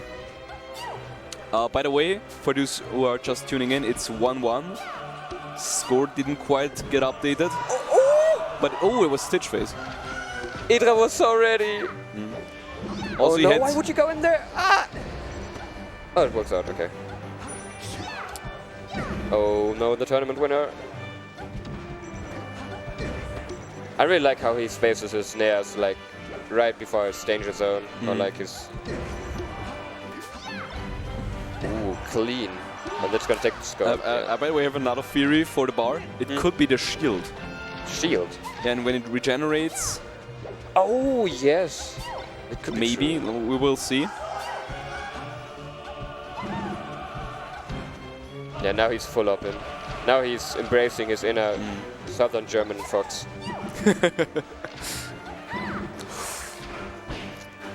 Oh, no regrab, goes for the down smash and misses the dash afterwards. It really looks so funny when you're missing a dash and you just start walking towards there. It's like you're trying so hard to get the follow-up, but you just walk there. Too exhausted.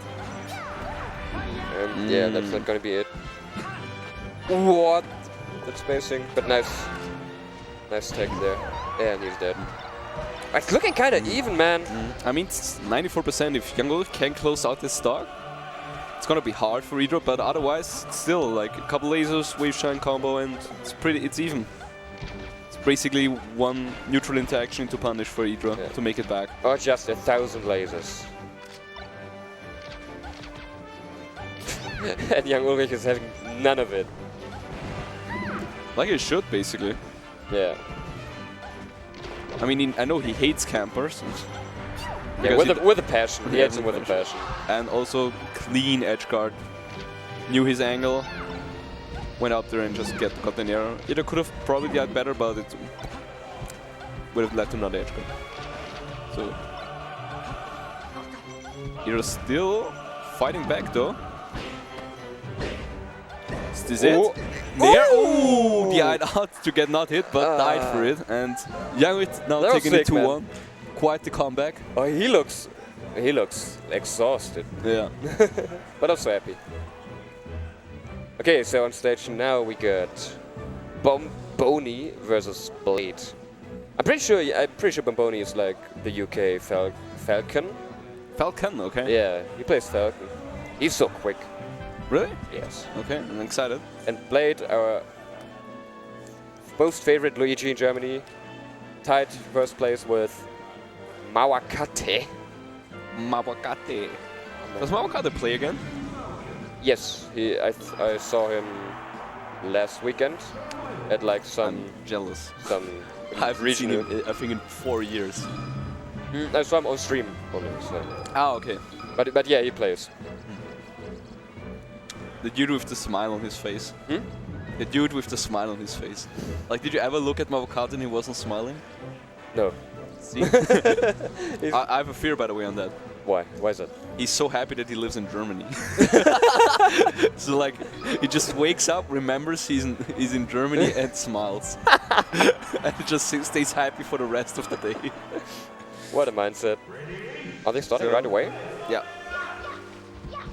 Yes. I was still a bit skeptical. So, CF against Luigi. I actually don't know anything about this matchup.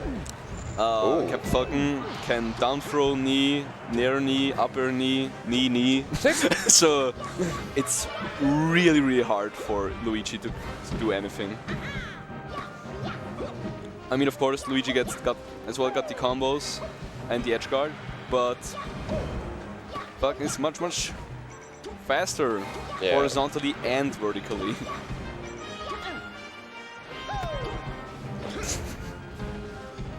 Maybe Blade will pull out some misfire shenanigans.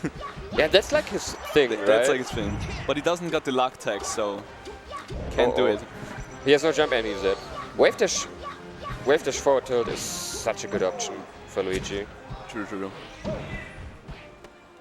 Oh, okay. Good the Ibambombo getting to the ledge.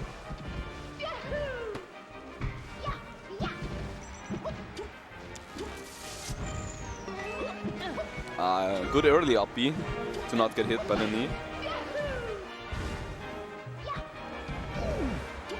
I think you're right. I think the bar above the stock icons is like shield. Yeah. Shield strength. Ooh, great meteor He's cancel. ready. I think it was pretty much perfect, to be honest. Yeah. Because he was such high percent. And he chops him off stage. And He's actually in the lead. Yeah, I was about to say that. He actually got someone in the lead somehow. Blade is so good at this game. Wow. I think he's like one of the guys who slept on Germany. He's so good.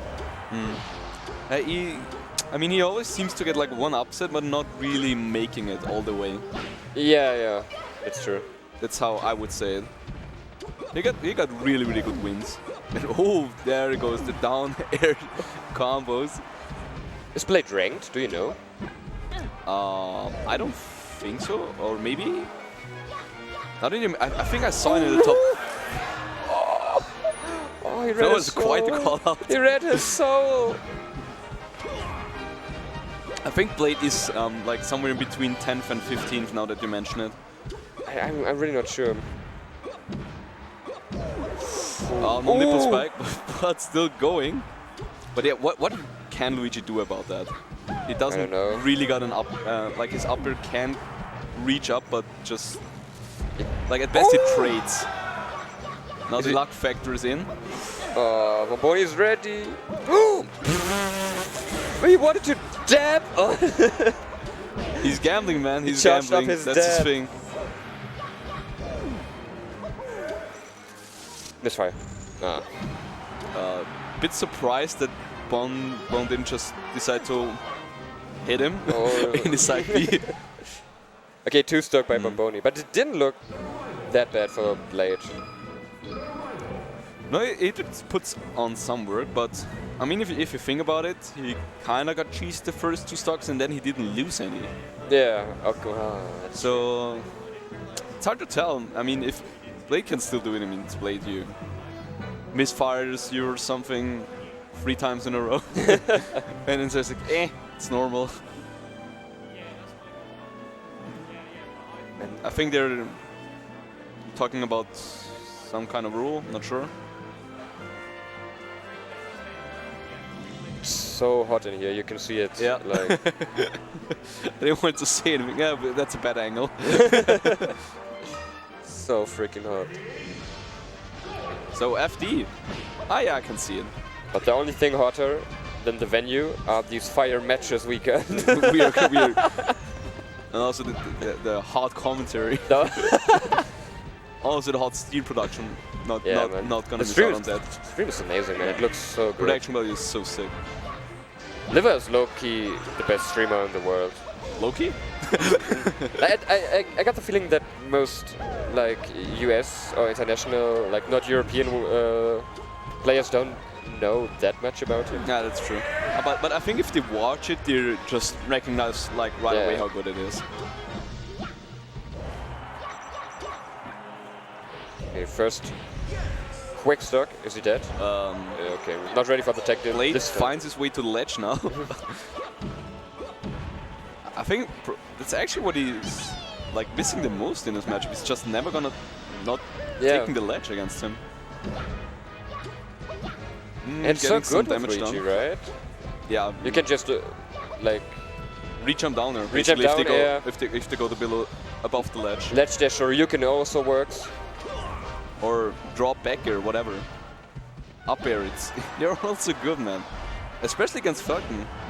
I mean, now could just get a clean forward air.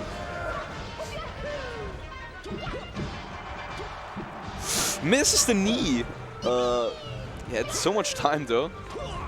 Is he dead? Oh, yeah. So again, 2-2 stocks. Who got the breaking there? Is he dead? No. Okay, he doesn't go out for it. And again, a missed ledge dash. With 69%. Now he needs a combo base, a quick one. Ooh, nice upper with good conversion. Ooh. Doesn't keep the ledge. Wait, that hit reverse? That was so stupid. But with the trade, Blade brings it back. Needs basically one combo to even up this set count, but we're looking Is to it, finish it yeah. off. Well played by Bomboni. Wait, why do they keep sitting down? Isn't it 2-0 for Bomboni? Yes. What?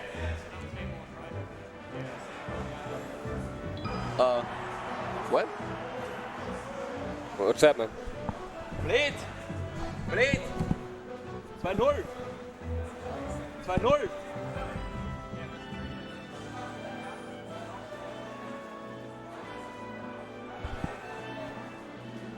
What?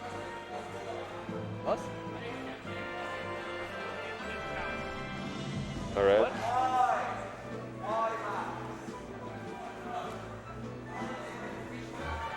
What is happening? They went to the wrong stage and played it out?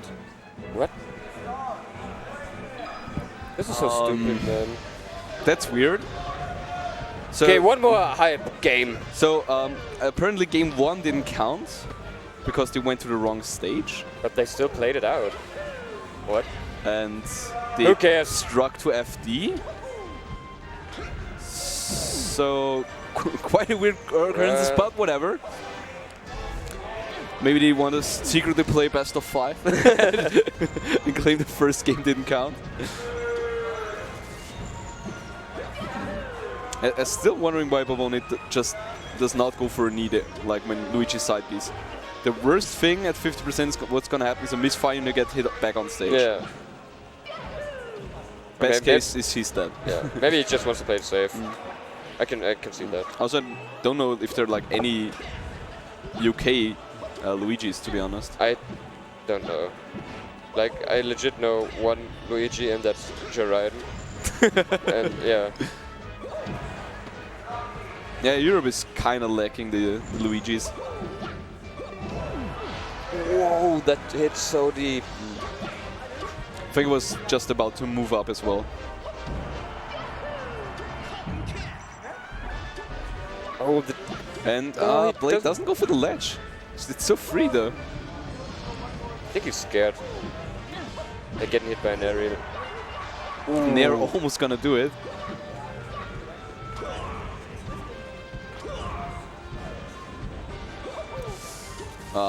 Did miss the upper input. This is looking... Yeah, that's Oh, not good. that's I mean, so unless Blade is pulling off a miracle now.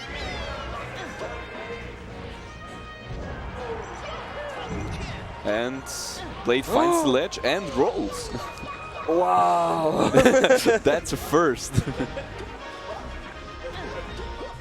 So yeah, ooh, maybe this skip. Oh, he went for it all! That's so scary because he can even like spike you there as well with Yeah. the down air. But he went for the fair for some. Maybe expected a re-jump or something. Off stage, no jump. Okay, he doesn't get to ledge in time. So Mamboni with 69% does not get the kill. Gets dabbed on for it. Ooh. And can Blade Grab ledge. working his way back. Ah. It's still doable. I think one grab its curtains, right? No, he misses it. I think it's too high percent now to get a knee. It looks so weird. Oh, it doesn't get a just- jump. Yeah, okay. So, 3-0 for Bomboni. It is Quick best of 3-0 3. in pools. Maybe they were like, it's the best of 3, so we're gonna play 3 games. Maybe, but Unlikely, yeah. It's quite unlikely. We got any more matches? Doesn't look. It looks like it's on the I think one more match, but I'm not quite sure. Nudelsuppe against Zerto again. Okay. Nudelsuppe, I know. Or no, maybe? Is he Berlin? No, he's from Hamburg, I think. Okay, no. I'm mixing up with somebody else. I think he used to play Peach. Yeah, but I think he used to play Peach. I know he plays something different, but I'm not quite sure. Yeah, he plays Yoshi now. Question to the production. What is this bar on the bottom that we see sometimes? production ignores us. So I really want to know. yeah, gonna ask him later on. Have you checked out the merchandise stand? Merchandise No, I booth? haven't. I really want to know what you can get for those other coins? coins. Yeah. I've heard there's a controller, Oh, that's sick. hentai. I like. Man, Bavaria is such. It's a place. It's one of those places. It's a place, definitely. Not really Germany. Definitely not Austria. Yeah, we gotta do. So we got Falco versus Yoshi. Again, one of those weirder matchups. I feel like we got. Noodle Super plays Peach, I thought. No, he switched. I don't think he plays Peach anymore. Yeah. Oh, okay. So the yellow Yoshi. That's even more unusual. I don't know anybody playing yellow Yoshi. And now I know yellow Yoshi has green shoes. I think Klabautermann used to play Yellow Yoshi. Really? Yes. Oh, okay. You're right. I think he never played Yoshi against me. Well, whatever. Nudelsuppe going for the strong combo at the start. I feel like, especially in a region like Italy, like I don't know every player there, but I kind of think they don't got any good Yoshis there. Like what my gut Would told me. surprise me, yeah. So playing a matchup you basically have next to no experience in tournament is really, really hard. The Italians in general, they don't travel that much. I mean, they're a bit far off. Yeah. But I've never seen like one Italian go to an Austrian tournament. Even though we're neighbors. Yeah. I don't actually know like if they have like a big scene or not. I think they have some like locals, but nothing too big. I think they got like at their stuff like 30-40 people if I remember correctly. Like just melee. I remember one tournament which was streamed by Geeky Goon Squad in Italy. Oh, okay. Where Liver actually got top 8 and managed to place top 8 while running the stream, which is amazing. So shouts Liv for that performance, and also of course for the stream. Oh, nice parry. Doesn't do anything with it. Noodles are looking crisp. He always catches Zerato's rolls with the down smashes. Like he's really, really prepared for this. Oh. Almost caught him, but was a bit too early. Oh, a quick one. The brawl ledge guard.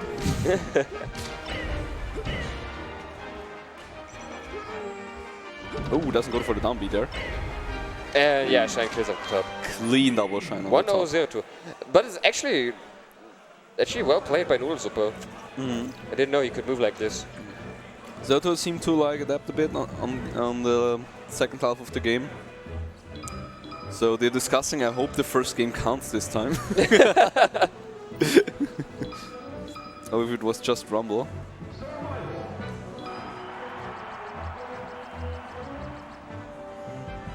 Fountain of Dreams? It's a reasonable choice.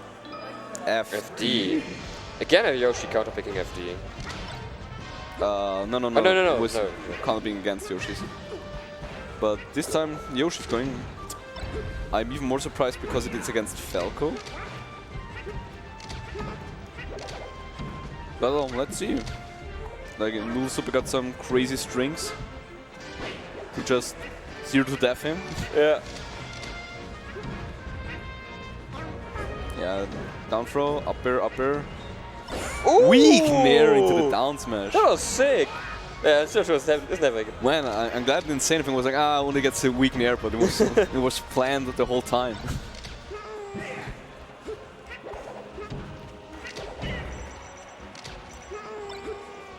Still got the second jump. Noodlesuppe not trying to get some damage done still. You actually, with Falco, you can actually Shine Spike Yoshi when he Yeah, is in in the his double double jump. jump armor. But Shine breaks it every time. I think there are only like 2 aerials, like 2 moves you can do in the air that do it, except for command grabs, of course. There's also like end of down air, breaks it Yes. at 0%, but other than that, I don't know of any. Oh yeah, And the Shine that's Spike. it, that's it.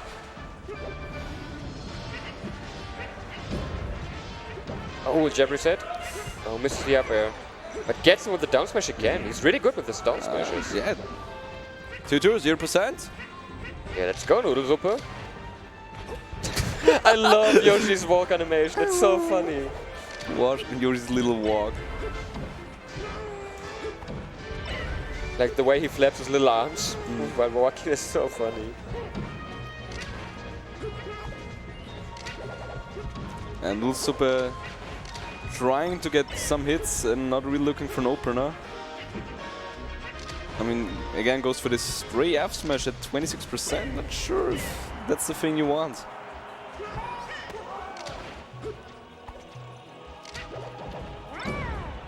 Oh, clips him, but Ooh, that was so close. But up smash gonna do it. Okay. Possibly last stock for Nudelsuppe. Can he make like a sick comeback? oh, Zerto getting an opening. Oh yeah, now it's gonna be really hard. But And gets the edge guard now. It's one combo basically, or one gimp. I want to see a neutral B gimp. Like you rarely see it, and when it happens, it's just amazing. Why was his head so big? It's the slow ledge attack animation. It's pretty funny. And that's it. 2-0 for Zeratul. Probably making second seed? Probably. Yeah. Yeah, the first one was the. Who did they play against? I don't know. Let me think. Pipsqueak. Pipsqueak, yeah.